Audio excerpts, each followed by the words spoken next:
ล้างกันนู้โมเอโมเอโมเอโมเอนั่งดูจังเอาหน้าหนูไปไลฟ์จ้ะโมเอโมเอวันนู้นบ่จะมีผ้าผ่านในตัวพี่นี่ผมยืนดิมีไอ้ก็ท่าดิใกล้ได้หลักแต่มันฉันมีผ้าผ่านเลยเนี่ยหน่อยแต่หน่อยอย่างนึงมีหลายอันนี้ตาอะไรอันนี้ตาอะไรcái hình dáng xa kia ngay cái hình dáng nó khôi chạy được ngáp bung đồng vào đây chicken tandoori nó tràn vào khôi được Ngasidi chicken tandoori Anita chicken chare chicken tandoori Abem oinam sula ai sula thank you Abem Mga ani doi kala na hanan jang laki din Dilson sula hello say hi dear hi oinam asina Dilson Anita gi mathe like su tawre ko ho Anita thank you lak bagi damakta thank you as ai ngasi che mommy gi live ta su yaw ba ngam dre nupa na ne ka dog jai da phagi ne siga YouTube ta mana live thajang ki ba wa ne ba du gi na hai nang ji che mommy gi live matam ni ka thalu wa na ka thalaga dai nang na dai ai na ba nang live jam thaninga di Facebook to ina tha wa na numai na Facebook ta ngak thajalu re ba adu na ise thola pangam da na Nuna thola ngam da na che mommy gi live ja hodre Naubi sinam naubi cái hình dáng cha kia Ngasidi chicken tandoori oi na cha re tandoori ga bread ka tau da na hawai thu su ka tang lai adu tau na cha sal le nu nang je khoi du ya mana samjal le doi dukan de ya lai bu so ya mana cha ye ba dukan ji le nu thang je che hai rius na kai hai ge rius adita gi mathel ai gi net lo le nu si nang ja de ko na hoi ta la ga net lo de ngai khu ne na hoi ta la ga net lo de kai tau salai je kai no ha du ya de ko bisak lo rem bam ha cái này antagonist nangi mobile gi skin ji su number da ani word pai thok bidu ori jala spelling ai soi ga lai se bijen singa na hi hello ai gi ne lore nu sibi ai du ya de ko nang kai gi no ne nang khitang tham ya dro ai gi live ta chang na bagi sung ya dra bo hai se abem na hai ba anu su hozik live kana thari ai o ho cái mừng ra sao đi ạ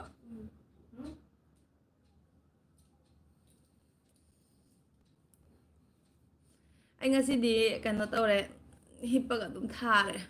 ngạc tao mang được số này Facebook tao số thà lắm bên này rồi cái bắp tao nó coi nhà nó có thật khare à bác sĩ chính ninh nghe nữa nó tại cái đây bác sắc chúng mình cái lạc cái đó là hay đi lạc cũng ngâm mùi và mà được số mi mẹ mà lại rồi cái cũng hàng cái này này du thà du mà cái số lạc của đó nó ngay tập da koi da na siren jeng ni ngai na mana lai je pal ka thaki ba du ga gi de mu join ta udre ba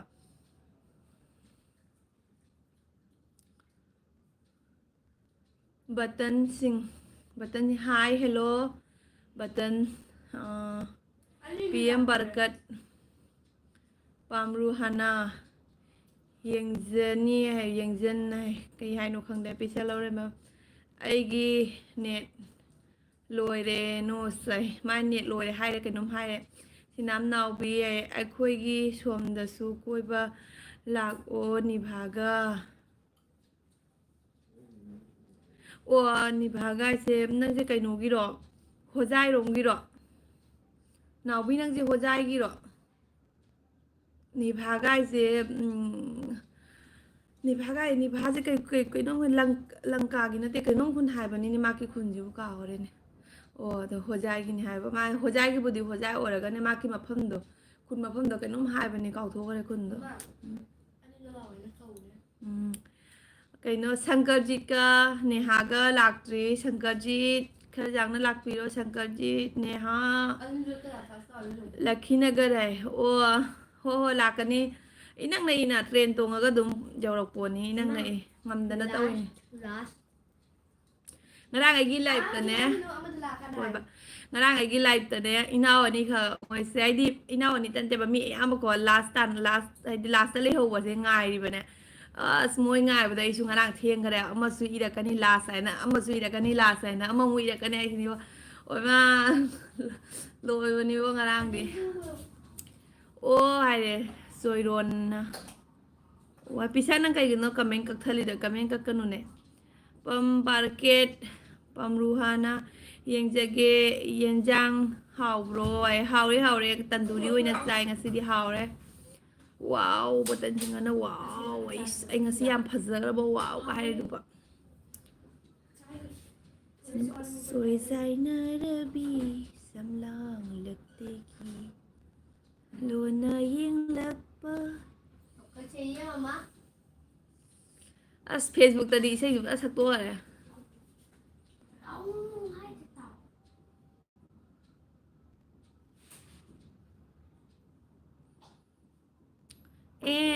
Em hay có Priya mayang lambam ai su nganu sai nganu yam sani nganu sa ba phang da lai ne nganu jai sa ning ya ba du ne ai nu pa je ai di nganu sidi a da gi sem ga por pa ya de da na jum da pura lak tai jum da ha chu ha toi ni sem ju sem toi ni a da na ai nu pa je du nganu se ba ma ngam moi hai ba du na ai nganu cha ba phang de ba cha di yam sa ning ma ai di nu pa wo de ma ngam de baดูบ่ไอ้หิงแบบปัจจัยฮัดแบบคนปัจจัยมากงำเจดีแบบขนาดนี้สีน้ำเอาบุลักไก่ๆนั่งมารวนจิบข้างในเนี่ยasไอ้กีฬาสมีมีอันว่าเลยนะแต่จิบสีน้าไก่เทเลนายซองไอ้ thank you ไอ้ใช่สักกี่แบบเนี่ยโอ้ใช่คือตั้งสักกี่มาก็จอยใจนะเรบีไอ้เนี่ยสักกี่มาโอ้สมีมาตกแต่มีการหายทั้งตัวนี่ใช่กับสักจับปนเต้นั่นนี่ชิงลาถึงจะไปแล้ว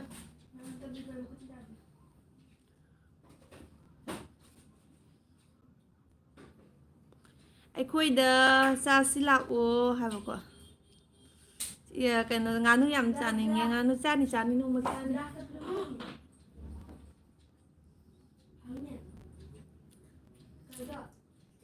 ทีเอสเมกาจันทร์สิงห์นั่งยำพัฒนาใส่ยำพัฒนาใส่thank youเมกาจันทร์ไอ้คนนี้มาทั้งมาเลยก็ thank you ยำบ่ทักเจรี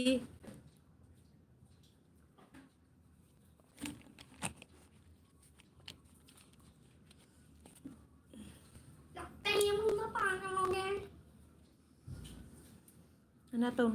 น่าจนตุจังกันยาดิจังบ่สิน้ำนาววินาว่าขลกดียามนุ่งไอ้ก็อิสัยก็สักนะวันละกันว่าแบบใช่ก็ใช่อะดุมนุ่งไอทุกวันนี้ได้ว่าเขาจะไปตรงนี้นั่นนะวันละกันว่ายาดีครับวันนั้นน้องบอกเฮ้ยไอ้กี่วิดีโอจะเห็นก็เคยกับไม้ตัวบ่นายส้มเซสหิแกสุรเกให้Priyaอะไรบ้างPriya มังงลำบำนะให้บอกว่าไอ้เซหิ34 plus โอ้ยเด้ไอ้34นะตีเนี่ย35โอ้ยเหรอบ้างกันน้องตัววันนี้ December เดือน30ไอ้35 36 37 38เห็นแล้วก็ยาวเนาะกาวเลยเนี่ยบ่เรื่องที่เราเกิน89 90, 91, 92, 93, 94, 95, 96, 97, 98, 99, 2001, 2, 3, 4, 5, 6, 7, 8, 9, 10, 11, 12, 13, 14, 15, 16, 17, 18, 19, 20 ตัวนี้คุณทานด้วยคุณทำอะไรคุณทำบ้างเตานู่นดิ35สู้เลยกี่สิฮันได้ December เดือนในบ้านเด็กก็ตะหูตระบันนี่นะज्ञान में ताद रे तुम चाहिए 35 สู้เลย December กินเนี่ยเดทให้ดิ January เด็กกี่35จังไงอะดูดิไอ้งูเด็กกี่จามฮัลเลยเซ่มันก็เบิ่มจ้าก็ไอ้เสียงฮันนี่เบิ่มจ้าก็เลยอันก็อนุก็บัตรจริงเบบี้บายโอเลยบัตรนั่งกันกันจำจังลาก็จำจังหันกี่ให้ดูไอ้ผู้หลายสมินิมาปันจูเร่บายบัตรให้ยังสุลักปิวพุ่งมาปันดาไลฟ์ทากันนี้ให้ยังสุลักปิวงักตั้งว่าชุดสังวิดีโอ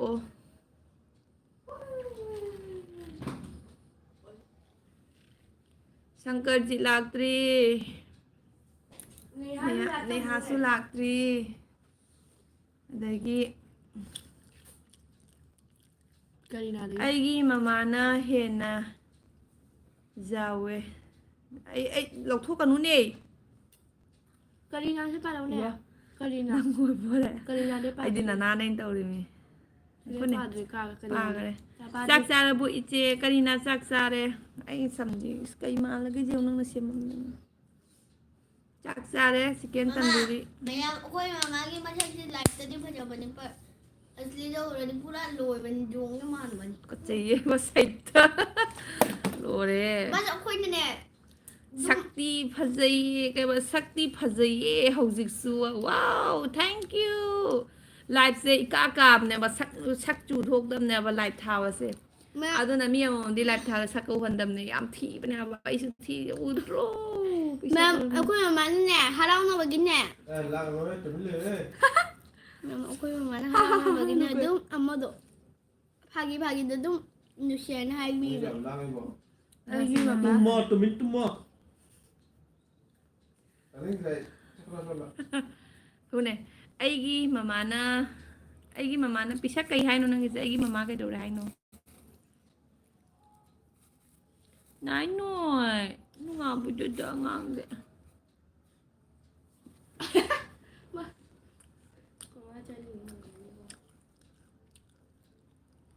bihu chatra bo akwai ye bihu taude emne su picnic su chattare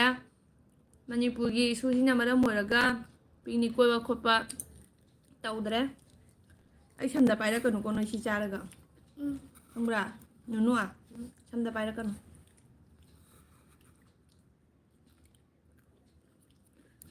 kari cho người hay là kari nhiều che kari man chen jage ma hi nya Hawaii ma Hawaii to ma katang le ba kwa nước chế cây cho aluga alagi chicken tandoori ga mà khai đi này được chi nam nào bina kai chai no ha ba hay đang thằng kia bunjia chai ba good night chi nam nào bina good night để kari na pa good night chi nam nào bi heng su lak piu pung ma panda na che gi lak tha ga ni aduga lak piu ai ngai jaram ge heng su che gi angang se yam si kana no ai rồi chưa ai đem mua Để vậy bà, ngang bây yam hay đâu đi aku yang nào rồi mà chứ đâu đi hết đấy đây phần hai ai đi mình khá là yad đó là gì Manipur trên network lạc ở bông Manipur cái net lại ấy yam mà Manipur cái net lại ấy chỉ là một cái kari na thì nam ngắn nó ok nung bùi yam hay hai bên nè nung ngang bùi yam hay hai bên ngang bùi hai bên salai sana jamna hanura da nang su harau reda nang su ai adagi sina kai thiên na bye bye chị chế sina kai thiên hayang su lak piu na che gi la se hayang su lak piu hayang su join tau piu pung ma pan de lai tha gan ni hayang nung thang su bihu chatra bo he pisak laure mam akhoi bihu tau de duna bihu su chattare khoi sika bihu tau de Lakshmi Singha hai se ka hinjang sa ge che ngasidi chicken tandoori oina chare akhoi nu nang nang de yam ba tam da samjal le ba jum da thong de hai ba dukan da gi na yam lai daga sai ba agi mega chandra singna yam phai ni yam phai ne sinang ka thina okay thou ne Upendra kangabam na ichal yai phaba oiru ko tao di tum khab oh my god kan jangan nu like borom da oi ada ding like ta borom ne ha jaru ni ngay luôn này lại thà là bây giờ mình thôi đây nè đây cái đây nó đây cái tu borom tu cái tu borom ne jung ni do ayo mà khai đi bây giờ ngọ ayam like chik khale ko hak tang ai Karen goes ayo cái đi đi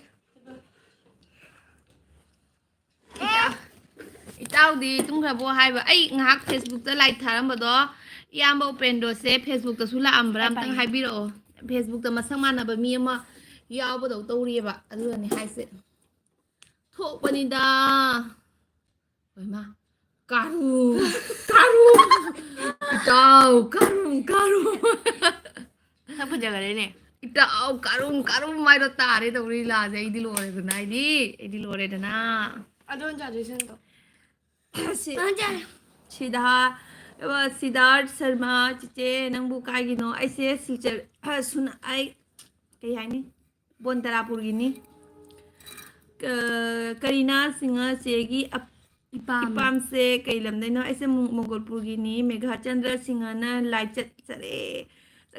ꯂꯥꯏ ꯆꯠꯂꯨꯔꯦꯀꯣ ꯑꯃꯨꯛ ꯍꯥꯏꯗꯤ ꯀꯩꯅꯣ ꯊꯥꯜꯂꯤꯅꯦ ꯍꯥꯏꯕ ꯏꯁꯛ ꯂꯧꯔꯃꯤꯅ ꯍꯧꯔꯦ ꯅꯅꯥꯁꯤ ꯈꯨꯜꯂꯨ ꯀꯛꯆꯤꯡ ꯏꯜꯂꯅꯤ ꯈꯨꯜꯂꯨ ꯂꯣꯏ ꯈꯨꯜꯂꯨ ꯑꯝꯇ ꯊꯥꯗꯗꯅ ꯈꯨꯜꯂꯨ ꯍꯔꯥꯎꯔꯦꯗ ꯅꯪꯁꯨ ꯍꯅꯨꯔꯦꯗ ꯅꯪꯁꯨ ꯑꯩ ꯀꯥꯏ ꯍꯅꯨꯔꯒꯦꯅ ꯀꯩꯅꯣ ꯅꯪ ꯍꯥꯏꯗꯨꯕꯨ ꯍꯅꯨꯗ꯭ꯔꯤ ꯑꯗꯣ ꯍꯧꯖꯤꯛꯀꯤ ꯎꯄꯦꯟꯗ꯭ꯔ ꯁꯤꯡꯍ ꯏꯌꯥꯝꯕꯗꯣ ꯐꯦꯁꯕꯨꯛꯇ ꯑꯩꯅ ꯉꯥꯏꯍꯥꯛ ꯂꯥꯏꯚ ꯊꯥꯔꯝꯕꯗ ꯃꯥꯛꯁꯨ ꯂꯥꯛꯄ꯭ꯔꯥ ꯑꯝꯇꯪ ꯍꯪꯖꯕ ꯑꯩꯅ ꯍꯥꯏꯗꯤ ꯃꯥꯛꯀ ꯃꯁꯛ ꯃꯥꯟꯅꯕ ꯃꯤ ꯑꯃ ꯑꯩꯅ ꯎꯔꯝꯕꯀꯣ ꯄ꯭ꯔꯤꯌꯥ ꯃꯉꯥꯡꯂꯥꯝꯕꯝ ꯅꯪꯒꯤ ꯚꯤꯗꯤꯑꯣ ꯂꯣꯏꯅ ꯌꯦꯡꯖꯕꯅꯦ ꯑꯗꯨꯕꯨ ꯅꯣꯡꯃꯇ ꯄꯥꯎꯈꯨꯝ ꯄꯤꯔꯛꯇꯦ ꯑꯩ ꯃꯅꯤꯄꯨꯔꯗꯒꯤꯅꯤ ꯀꯔꯤꯒꯤꯅꯣꯅꯦ ꯑꯩꯅ ꯄꯥꯎꯈꯨꯝ ꯄꯤꯔꯛꯇꯦ ꯍꯥꯏꯁꯤꯕꯨ ꯑꯩ ꯎꯗꯕ ꯁꯣꯏꯗꯅꯒꯤ ꯑꯣꯏꯔꯝꯒꯅꯤ ꯑꯩ ꯂꯣꯏꯅ ꯄꯥꯎꯈꯨꯝ ꯄꯤꯕꯅꯦ ꯑꯩ ꯎꯗꯕ ꯑꯣꯏꯔꯝꯒꯅꯤ ꯏꯁꯄꯤꯁꯦꯜꯂꯤ ꯀꯅꯥꯗ ꯃꯁꯝ ꯀꯦꯜꯂꯅꯤ ꯑꯩ ꯂꯣꯏꯅ ꯄꯥꯎꯈꯨꯝ ꯄꯤꯕꯅꯤꯀꯣ ꯑꯁꯤ ꯈꯨꯜꯂꯨꯅꯦ ꯅꯣꯏꯕꯨ ꯀꯛꯆꯤꯡ ꯏꯟꯅ ꯍꯣꯔꯦꯟ ꯇꯨꯝꯕꯗ ꯀꯛꯆꯤꯡꯅ ꯂꯣꯏꯔꯅꯤꯅꯦ ꯔꯁꯃꯤꯇꯥ ꯁꯤꯡꯍ ꯍꯥꯏ ꯍꯦꯜꯂꯣ ꯔꯁꯃꯤꯇꯥ ꯊꯦꯡꯀ꯭ꯌꯨ ꯑꯩꯒꯤ ꯂꯥꯏꯐꯇ ꯂꯥꯛꯄꯤꯕꯒꯤ ꯀꯩꯅꯣꯅꯦ ꯑꯩꯒꯤ ꯀꯦꯃꯦꯔꯥ ꯃꯃꯥꯡꯁꯤꯗ ꯏꯁꯤꯡ ꯉꯥꯛꯇ ꯂꯩꯔꯦꯅꯦ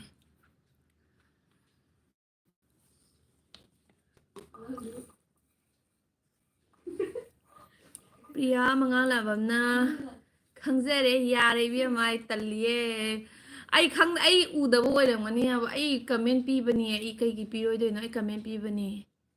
ꯅꯪ ꯑꯗꯨꯃꯥꯏꯅ ꯍꯥꯏꯒꯅꯨ ꯑꯩ ꯈꯪꯗꯅ ꯇꯧꯕ ꯑꯣꯏꯔꯝꯒꯅꯤ ꯎꯍꯧꯗꯕꯒ ꯑꯣꯏꯔꯝꯒꯅꯤ ꯅꯠꯇ꯭ꯔꯒꯅ ꯅꯪꯒꯤ ꯀꯃꯦꯟ ꯇꯧꯔꯛꯄꯗꯣ ꯑꯃ ꯍꯥꯟꯅꯒꯤ ꯚꯤꯗꯤꯑꯣꯗꯒ ꯑꯣꯏꯔꯝꯕꯁꯨ ꯌꯥꯏꯀꯣ ꯑꯗꯣ ꯍꯥꯟꯅꯒꯤ ꯚꯤꯗꯤꯑꯣꯗꯤ ꯀꯃꯦꯟ ꯂꯥꯛꯄꯗꯣ ꯑꯗꯨꯝ ꯇꯧꯅꯨ ꯍꯥꯏꯕ ꯍꯥꯟꯅ ꯚꯤꯗꯤꯑꯣꯗꯤ ꯀꯃꯦꯟ ꯂꯥꯛꯄꯗꯤ ꯃꯈꯥꯗ ꯆꯠꯂꯤꯗꯅ ꯑꯗꯨ ꯑꯣꯏꯔꯝꯒꯅꯦꯕ ꯑꯗꯣ ꯉꯁꯤ ꯍꯌꯦꯡ ꯉꯔꯥꯡꯒꯤ ꯑꯣꯏꯔꯒꯗꯤ ꯑꯩ ꯀꯃꯦꯟ ꯔꯤꯄ꯭ꯂꯥꯏ ꯇꯧꯔꯝꯒꯅꯤ ꯑꯗꯣ ꯇꯧꯕꯗꯤ ꯑꯩ ꯉꯔꯥꯡꯒꯤ ꯀꯃꯦꯟ ꯉꯔꯥꯡꯒꯤ ꯚꯤꯗꯤꯑꯣꯗꯣ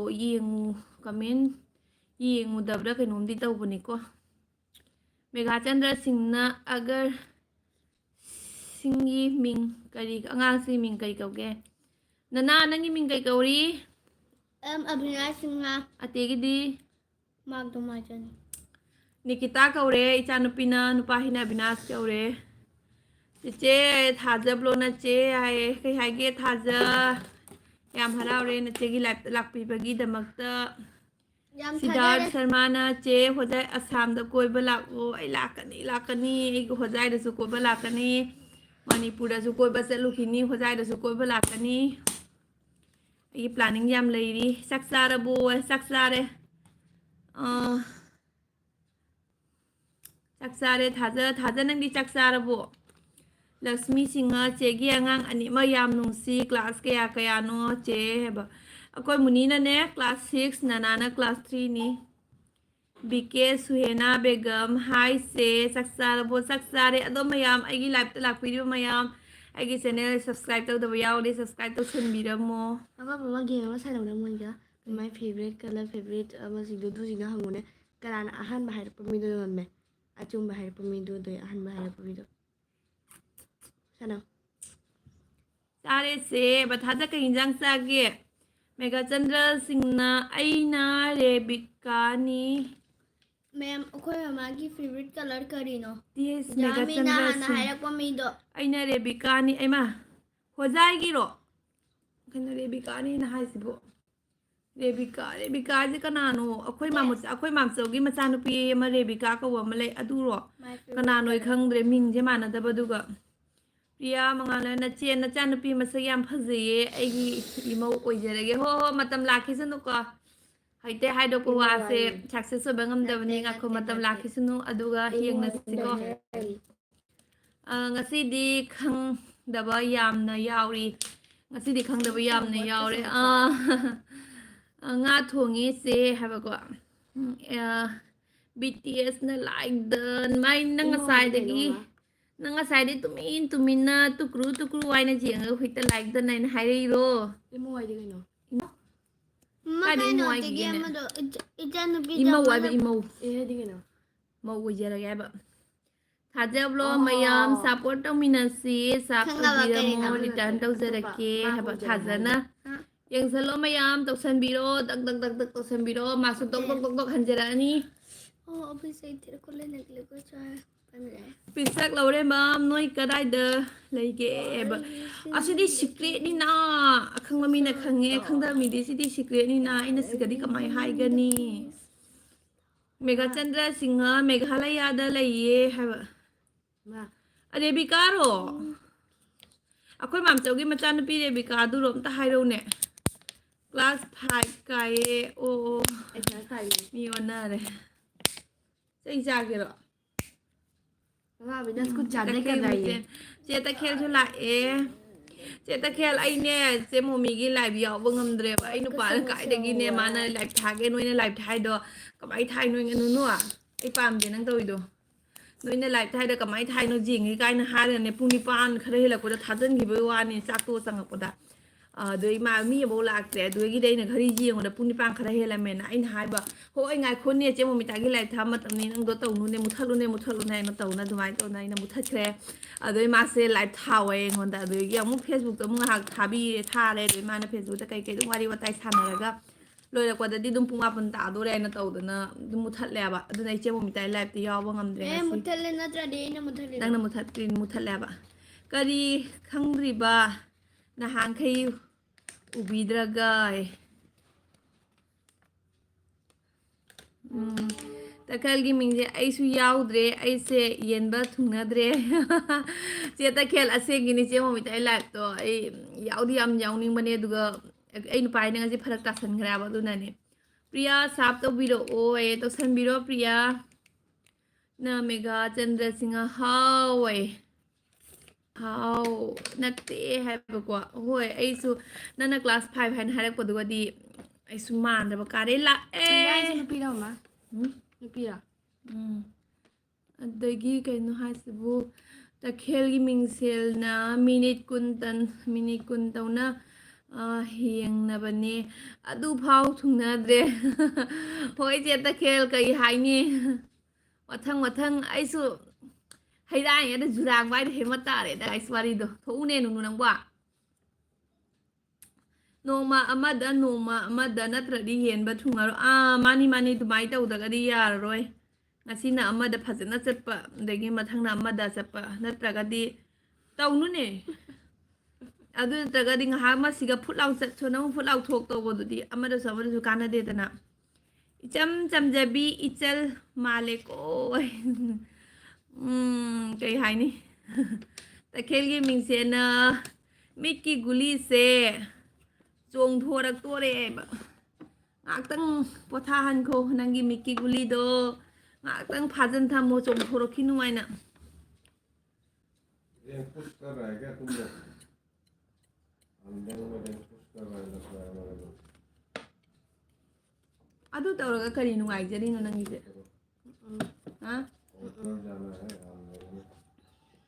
thowa ba ya ye hai megha chandra ne ye priya mangala bam thienge tumage hayeng unasi hoi priya hayeng su lakpiwa pung 8 da live tha gani night tawdragadi nangsu sangba taragadi dum lakpi ko wari ngahak dum sanasi mega chandra singe again gi project angang gi hai again angang gi project mani akoina nagi project ni agi se kaino mailbox harawai na haiba adugi dune Nita production che kawgada kai kawdona khangdebo ai se mingo se chakchar bo na o chakchare che कौन मना कर रहा है singlen sana kai insang sana lage akoi di nunthang ji sotka ni dukan ge leiba ngakta ni ngasidi chicken tandoori oina chare महीना लग जाएगा chicken tandoori ga hawai thoba khatang tauna tum chaksale गाली थोड़ी दे रहा sorry spelling mistake aduni haido ꯑꯩꯈꯣꯏ ꯃꯨꯅꯤꯅ ꯈꯪꯕ ꯍꯦꯜꯂꯤꯕ ꯑꯉꯥꯡ ꯉꯥꯏ ꯏꯇꯥ ꯏꯇꯥ ꯍꯥꯏꯕ ꯆꯦ ꯇꯈꯦꯜꯅꯅꯦ ꯏꯇꯥ ꯍꯥꯏꯅ ꯀꯧꯁꯟꯈꯔꯦ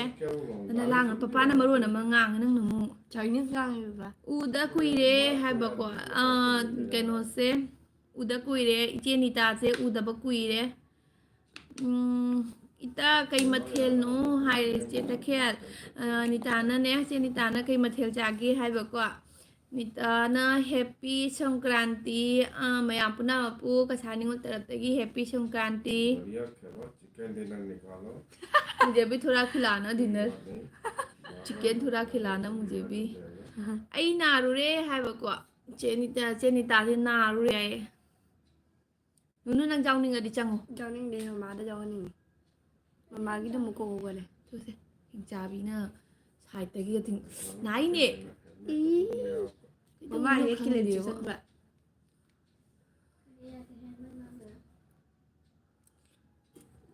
ꯏꯆꯥ ꯏꯇꯥ ꯃꯇꯥ ꯃꯊꯤ ꯕꯗꯥ ꯕꯗꯨ ꯃꯌꯥꯝ ꯀꯃꯦꯟ ꯏꯕꯤꯔꯛꯑꯣ ꯑꯩꯒꯤ ꯚ꯭ꯌꯨꯁꯨ ꯂꯩꯇꯦ ꯀꯃꯦꯟꯁꯨ ꯇꯧꯕꯤꯔꯛꯑꯣ ꯊꯥꯜꯂꯧꯅꯦ ꯂꯥꯏꯠ ꯊꯥꯜꯂ ꯈꯤꯇꯪ ꯐꯖꯗꯧ ꯃꯥꯜꯂꯦ ꯍꯥꯏ ꯌꯥ ꯂꯥꯎꯒꯟꯕꯤꯅ ꯑꯣ ꯋꯥꯡ ꯍꯥꯏꯒꯦꯅꯦ ꯅꯈꯣꯅꯦ ꯄꯥꯎ ꯃꯌꯥꯝ ꯑꯩꯅ ꯍꯥꯏꯗꯤ ꯑꯩ ꯅꯨꯄꯥꯁꯦ ꯑꯗꯨꯝꯅꯦ ꯃꯥ ꯔꯨꯝꯗ ꯑꯗꯨꯝ ꯂꯩꯕꯀꯣ ꯑꯗꯨꯒꯤ ꯑꯩꯅ ꯃꯉꯣꯟꯗ ꯈꯟꯅꯕ ꯊꯤꯕ ꯑꯗꯨꯒ ꯃꯥꯅ ꯏꯁꯩ ꯑꯃ ꯁꯛꯂꯛꯑꯦꯕ ꯍꯥꯏꯗꯤ ꯏꯁꯩ ꯑꯃ ꯁꯛꯂꯛꯑꯦꯕꯅꯦ ꯑꯗꯨꯒ ꯑꯩꯅ ꯍꯥꯏꯗꯤ ꯃꯥ ꯃꯇꯝꯗ ꯃꯥ ꯐꯨꯔꯤꯠꯄꯨꯗꯤ ꯂꯤꯠꯇꯦꯕ ꯑꯗꯨꯒꯁꯨ ꯃꯌꯥꯝ ꯚꯥꯏꯔꯦꯜ ꯆꯠꯈ꯭ꯔꯦ ꯃꯤꯅ ꯐꯨꯔꯤꯠ ꯂꯤꯠꯇꯦ ꯈꯣꯠꯇꯦ ꯀꯥꯏꯅ ꯚꯥꯏꯔꯦꯜ ꯆꯠꯂꯦ ꯍꯥꯏꯗꯤ ꯃꯥꯡꯅ ꯑꯗꯨ ꯇꯧꯔꯤꯉꯩꯗ ꯑꯩꯅ ꯐꯨꯔꯤꯠ ꯂꯤꯠꯂ ꯚꯤꯗꯤꯑꯣ ꯂꯧꯒꯦꯅ ꯍꯥꯏꯗꯤ ꯃꯥ ꯌꯥꯔꯣꯏꯗꯅꯀꯣ ꯑꯗꯨꯃꯥꯏꯅ ꯇꯧꯔꯤꯉꯩ ꯁꯔꯛꯇꯨꯒ ꯑꯩꯅ ꯚꯤꯗꯤꯑꯣ ꯂꯧꯁꯜꯂꯤꯕ ꯃꯥ ꯏꯁꯩ ꯁꯛꯄꯗꯨꯒꯅ ꯑꯩꯅ ꯀꯩ ꯏꯁꯩ ꯁꯛꯂꯣ ꯍꯥꯏꯕ ꯃꯥꯅ ꯀꯩ ꯏꯁꯩ ꯁꯛꯂꯛꯏꯕ꯭ꯔꯥ ꯌꯥ ꯂꯥꯎꯒꯟꯕꯤ ꯅꯍꯥꯛꯁꯦ ꯂꯣꯏꯅꯒꯗꯕ ꯀꯤꯔꯦꯗ ꯇꯁꯦꯡꯅ ꯀꯩꯅꯣ ꯆꯤꯡꯅꯤꯡꯁꯤꯅ ꯀꯩꯅꯣꯃꯤꯅꯦ ꯄꯪꯇꯞꯇ ꯇꯞꯆꯕꯤ ꯅꯍꯥꯛꯁꯦ ꯍꯥꯏꯔ ꯀꯩꯅꯣꯝ ꯍꯥꯏꯔꯛꯏꯅꯦ ꯀꯩꯅꯣꯝ ꯍꯥꯏꯔꯛꯄꯅꯤ ꯆꯤꯡꯅꯤꯡꯁꯤꯅ ꯀꯩꯅꯣꯃꯤꯅꯦ ꯀꯩ ꯃꯊꯦꯜ ꯆꯥꯒꯦ ꯕꯆꯤꯅꯤꯇꯥ ꯉꯁꯤꯗꯤ ꯆꯤꯀꯦꯟ ꯇꯟꯗꯨꯔꯤꯒ ꯍꯋꯥꯏ ꯊꯣꯡꯕꯒ ꯑꯣꯏꯅ ꯆꯥꯁꯜꯂꯦ ꯁꯪꯀꯔꯖꯤꯠꯂꯣ ꯆꯤꯡꯂꯦꯟ ꯁꯅꯥꯅ ꯁꯪꯀ꯭ꯔꯥꯟꯇꯤꯒꯤ ꯅꯪꯒꯤ ꯑꯣꯏꯕ ꯋꯥꯍꯟꯊꯣꯛꯁꯦ ꯀꯩꯅꯣ ꯑꯈꯪꯕ ꯌꯥꯎꯔꯗꯤ ꯍꯥꯏꯕꯤꯔꯛꯑꯣ ꯈꯪꯕ꯭ꯔꯥ ꯈꯪꯗꯗꯅ ꯑꯩꯁꯨ ꯈꯪꯗꯦ ꯁꯪꯀ꯭ꯔꯥꯟꯇꯤꯅꯤ ꯕꯤꯍꯨꯒꯤ ꯀꯩꯅꯣ ꯕꯤꯍꯨꯒꯤ ꯀꯩꯅꯣꯗꯨꯅꯦꯕ ꯑꯩꯁꯨ ꯈꯪꯗꯦ ꯑꯩꯁꯨ ꯌꯥꯝ ꯈꯪꯗꯦ ꯁꯪꯀ꯭ꯔꯥꯟꯇꯤꯒ ꯌꯥꯝ ꯈꯪꯗꯦ ꯇꯧꯗꯝꯅꯤꯅ ꯈꯪꯗꯦ ꯑꯩꯈꯣꯏꯒꯤ ꯐꯦꯁꯇꯤꯚꯦꯜ ꯅꯠꯇꯦꯗꯅ ꯑꯗꯨꯅ ꯈꯪꯗꯦ ꯇꯈꯦꯜꯒꯤ ꯃꯤꯡꯁꯦ ꯏꯇꯥ ꯑꯩ ꯌꯦꯔꯨꯝꯒꯤ ꯄꯄꯥ ꯊꯣꯡꯉꯤ ꯌꯦꯔꯨꯝꯒꯤ ꯄꯄꯥ ꯊꯣꯡꯉꯤ ꯍꯥꯏ ꯌꯥꯏ ꯆꯦ ꯇꯈꯦꯜ ꯖꯥꯏ ꯅꯪ ꯍꯥꯏꯗꯣ ꯑꯣ ꯏꯇꯥ ꯍꯥꯎꯔꯅꯤꯍꯦ ꯑꯩꯗꯤ ꯌꯦꯔꯨꯝꯒꯤ ꯄꯄꯥꯗꯣ ꯑꯩꯈꯣꯏꯁꯨ ꯌꯦꯔꯨꯝꯒꯤ ꯄꯄꯥꯗꯣ ꯇꯧꯔꯦꯕ ꯑꯗꯣ ꯑꯩꯗꯤ ꯊꯣꯡꯗ꯭ꯔꯦ ꯃꯩꯗꯣ ꯑꯣꯏꯅ ꯂꯧꯔꯒ ꯄꯣꯔꯛꯑꯦ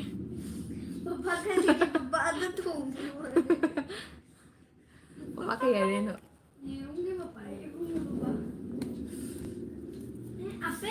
ꯍꯣꯏ ꯆꯨꯝꯃꯤꯌꯦ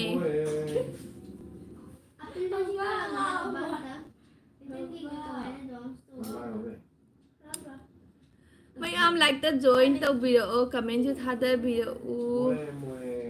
ꯑꯈꯪꯕ ꯃꯤ ꯑꯃꯐꯥꯎ ꯂꯥꯛꯄꯤꯗꯦ ꯃꯤꯅꯤꯠ 9:30 ꯇꯥꯔ ꯐꯥꯎꯕ ꯃꯤ ꯑꯃꯐꯥꯎ ꯂꯥꯛꯄꯤꯗꯦ 9:30 ꯇꯥꯔ ꯐꯥꯎ ꯃꯤ ꯑꯃꯐꯥꯎ ꯂꯥꯛꯄꯤꯗꯦ आई लिख से लैसे मारे ने अरे 4 नंबर ऑफलाइन हो गया यार उसको फॉलो कर लिया आपने लैसे ने होई चुम्मी क्या है ये kit ID ngaure ID ngaure ngauri ID ngaure Meena मु कई हारगनी हाबा असि कसानी से इसै सगा भ्यू ताले कायना हारगनी आईडी जाम थाबदि नते को इसै सगा view तागदब नते ngak sakningubagi dum tawboi wanida noina amama irekpado aina akhangbo dum khara matek saksabai wanida Nita ना 11 लाइकन थैंक यू जे आईगी लाइक की बटन से बेरा कारब खंगदेदा वन अदुम पन्न लौना लई गरे केदविनो खंगदे किट हेलो नीता ना तखेमी येन हाबदी फजदे अदुना सी हाइबनी फरे ओइमा असेंबा जे तखे नंग हादु याम फजना चुम्मबनेबा येन हाबदी अहनगी यावरमगदी नत्रो कैनो खनगिने अदुना अदुनी आइसु ngasidi कैनोने केगा जेरुंगी पपादो अदु मईदा लौबदो ओइना चारे ngasidi ꯀꯥꯅꯣ ꯃꯦꯁꯦꯖ ꯇꯧꯔꯛꯏꯁꯤꯅ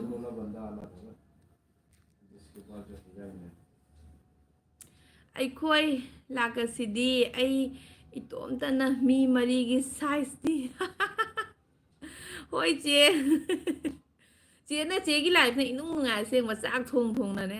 ꯑꯗꯨꯃꯥꯏꯅ ꯇꯧꯒꯗꯕꯅꯤ ꯂꯥꯏꯐ ꯊꯥꯕ ꯍꯥꯏꯁꯦ ꯑꯩꯈꯣꯏꯗꯤ ꯌꯦꯡꯉꯣ ꯃꯤꯒꯤ ꯂꯥꯏꯐ ꯌꯥꯎꯔꯤꯗꯣ ꯄꯨꯔꯥ ꯗꯤꯟ ꯑꯃ ꯀꯥꯏꯊꯣꯛꯑꯒ ꯐꯝꯃꯒ ꯑꯗꯨꯝ ꯌꯥꯎꯔꯤꯅꯦꯕ ꯃꯤꯅ ꯍꯥꯏꯔꯛꯏꯗꯨꯁꯨ ꯇꯥꯔꯒ ꯑꯃꯨꯛ ꯏꯅꯤꯡꯉꯤ ꯑꯗꯨꯃꯥꯏꯅ ꯇꯧꯔꯤꯅꯦꯕꯀꯣ ꯑꯗꯒꯤ ꯑꯗꯨ ꯏꯗ꯭ꯔꯦ ꯀꯃꯦꯟꯗꯣ ꯏꯗ꯭ꯔꯦ ꯑꯃꯨꯛ ꯃꯣꯏꯅ ꯈꯟꯗꯣꯏꯕ ꯃꯣꯏ ꯂꯥꯏꯐ ꯊꯥꯗꯣꯛꯑ ꯑꯃ ꯆꯠꯈ꯭ꯔꯦ ꯍꯥꯏꯅ ꯈꯟꯗꯣꯏꯕ ꯑꯗꯨꯅ ꯑꯗꯨꯝ ꯏꯔꯒ ꯃꯔꯛ ꯃꯔꯛꯇ ꯀꯥꯔꯇꯨꯟ ꯈꯔ ꯄꯤꯁꯟ ꯀꯔꯤ ꯈꯔ ꯇꯧꯅ ꯂꯩꯅꯕ ꯑꯗꯣ ꯆꯦꯇꯈꯦ ꯅꯪꯒꯤ ꯂꯥꯏꯐ ꯈꯨꯊꯥꯗꯣ ꯑꯩ ꯌꯥꯝ ꯊꯤꯅ ꯄꯥꯝꯃꯦꯕ ꯑꯁꯦꯡꯕ ꯑꯗꯨꯃꯥꯏꯅ ꯊꯥꯕꯅ ꯐꯩ ꯑꯩꯅ ꯍꯧꯖꯤꯛ ꯊꯥꯔꯤꯕ ꯂꯥꯏꯐ ꯃꯇꯝꯁꯤꯗꯤ ꯄꯨꯡ 9 ꯀꯥꯏꯗꯤ ꯆꯥꯛꯇꯣꯛꯑꯦꯗꯅ ꯑꯗꯨꯅ ꯑꯩꯗꯤ ꯑꯗꯨꯃꯥꯏꯅ ꯇꯧꯕ ꯉꯝꯗꯔꯦ ꯅꯤꯇꯥ ꯕꯣꯏ ꯀꯤꯀꯤꯠ ꯆꯦ ꯃꯁꯥ ꯉꯝꯗꯅ ꯅꯪꯅ ꯀꯅꯦꯛ ꯇꯧꯕ ꯉꯝꯗ꯭ꯔꯦ ꯁꯥꯎꯒꯅꯨ ꯍꯥꯏꯕꯀꯣ ꯆꯦ ꯅꯤꯇꯥꯅ ꯍꯥꯏꯔꯦ ꯀꯤꯀꯤꯠ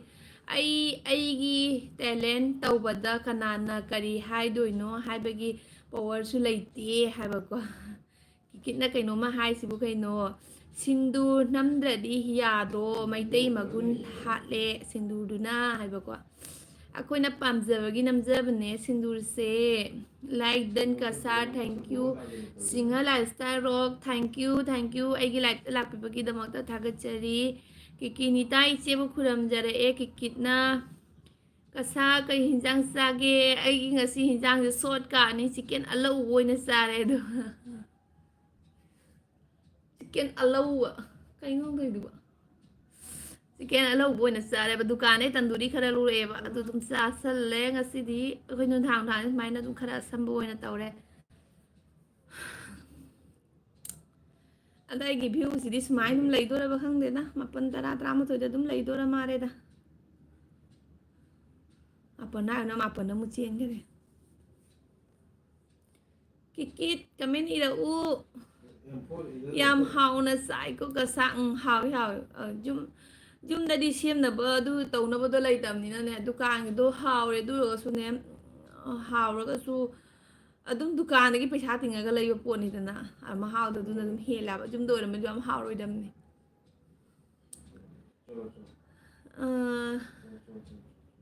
ꯑꯩꯅ ꯀꯃꯦꯟ ꯄꯥꯖꯔꯒꯦ ꯍꯥꯏꯅ ꯈꯜꯂꯦ ꯅꯣꯏꯅ ꯀꯅꯥꯝ ꯀꯃꯦꯟ ꯏꯕꯤꯔꯛꯇꯦ ꯁꯤꯕꯨ ꯌꯥꯕ꯭ꯔꯥꯕ ꯃꯌꯥꯝꯅ ꯑꯩꯈꯣꯏꯒꯤ ꯁꯤꯟꯗꯨꯔꯗ ꯇꯥꯍꯟꯅ ꯂꯩꯔꯦ ꯃꯊꯛꯇ ꯇꯥꯟꯅꯅ ꯂꯩꯔꯦ ꯍꯥꯏꯕ ꯑꯩꯈꯣꯏ ꯁꯤꯟꯗꯨꯔ ꯃꯊꯛꯇ ꯇꯥꯟꯅꯅ ꯂꯩꯔꯦ ꯍꯣꯏ ꯏꯆꯦ ꯅꯤꯇꯥ ꯑꯁꯤꯒꯤ ꯃꯔꯝꯗꯁꯨꯅꯦ ꯑꯩꯅ ꯃꯌꯥꯝ ꯍꯥꯏꯈ꯭ꯔꯕꯅꯦꯕ ꯁꯤꯟꯗꯨꯔꯁꯤꯒꯤ ꯃꯔꯝꯁꯤꯗ ꯑꯩ ꯀꯔꯤ ꯑꯃꯨꯛ ꯍꯥꯏꯅꯤ ꯉꯝꯂꯒꯗꯤ ꯑꯩꯉꯣꯟꯗ ꯑꯩꯅ ꯇꯧꯕ ꯇꯦꯂꯦꯟꯗ ꯅꯪꯒꯤ ꯑꯄꯥꯝꯕ ꯁꯛꯇꯤ ꯄꯨꯊꯣꯛꯇꯨꯅ ꯇꯧꯅꯤꯡꯕ ꯇꯧꯔꯣ ꯍꯥꯏ ꯑꯁ ꯀꯤꯀꯤꯅ ꯆꯦꯂꯦꯟꯖ ꯇꯧꯔꯛꯑꯦꯀꯣ ꯇꯟꯗꯨꯔꯤ ꯁꯦꯝꯅꯕꯗꯣ ꯌꯥꯝ ꯇꯥꯡꯗꯕꯅꯦ ꯀꯁꯥꯔ ꯑꯣꯟꯂꯥꯏꯟꯗꯒꯤ ꯐꯪꯕꯅꯤ ꯍꯥꯏꯕ ꯑꯣꯟꯂꯥꯏꯟꯗꯒꯤꯕꯨꯗꯤ ꯐꯪꯉꯦ ꯑꯗꯨꯒ ꯑꯩꯈꯣꯏ ꯁꯤꯗꯁꯨ ꯖꯥꯅꯤꯡꯒ ꯁꯥꯏꯅꯅꯦ ꯑꯗꯨꯒꯨꯝꯕ ꯄꯣꯠ ꯆꯩ ꯌꯣꯟꯐꯝ ꯑꯃꯁꯨ ꯂꯩꯌꯦꯕ ꯑꯗꯨꯒ ꯑꯝꯇꯪ ꯆꯠꯂꯒ ꯌꯦꯡꯒꯥꯏ ꯇꯧꯕꯅꯦ ꯑꯗꯣ ꯁꯪꯗꯗꯅ ꯇꯧꯔꯦꯅꯦ ꯆꯠꯄꯨꯗꯤ ꯆꯠꯂꯒ ꯑꯗꯨ ꯂꯧꯒꯅꯤ ꯇꯟꯗꯨꯔꯤ ꯁꯦꯝꯕꯩꯗꯣ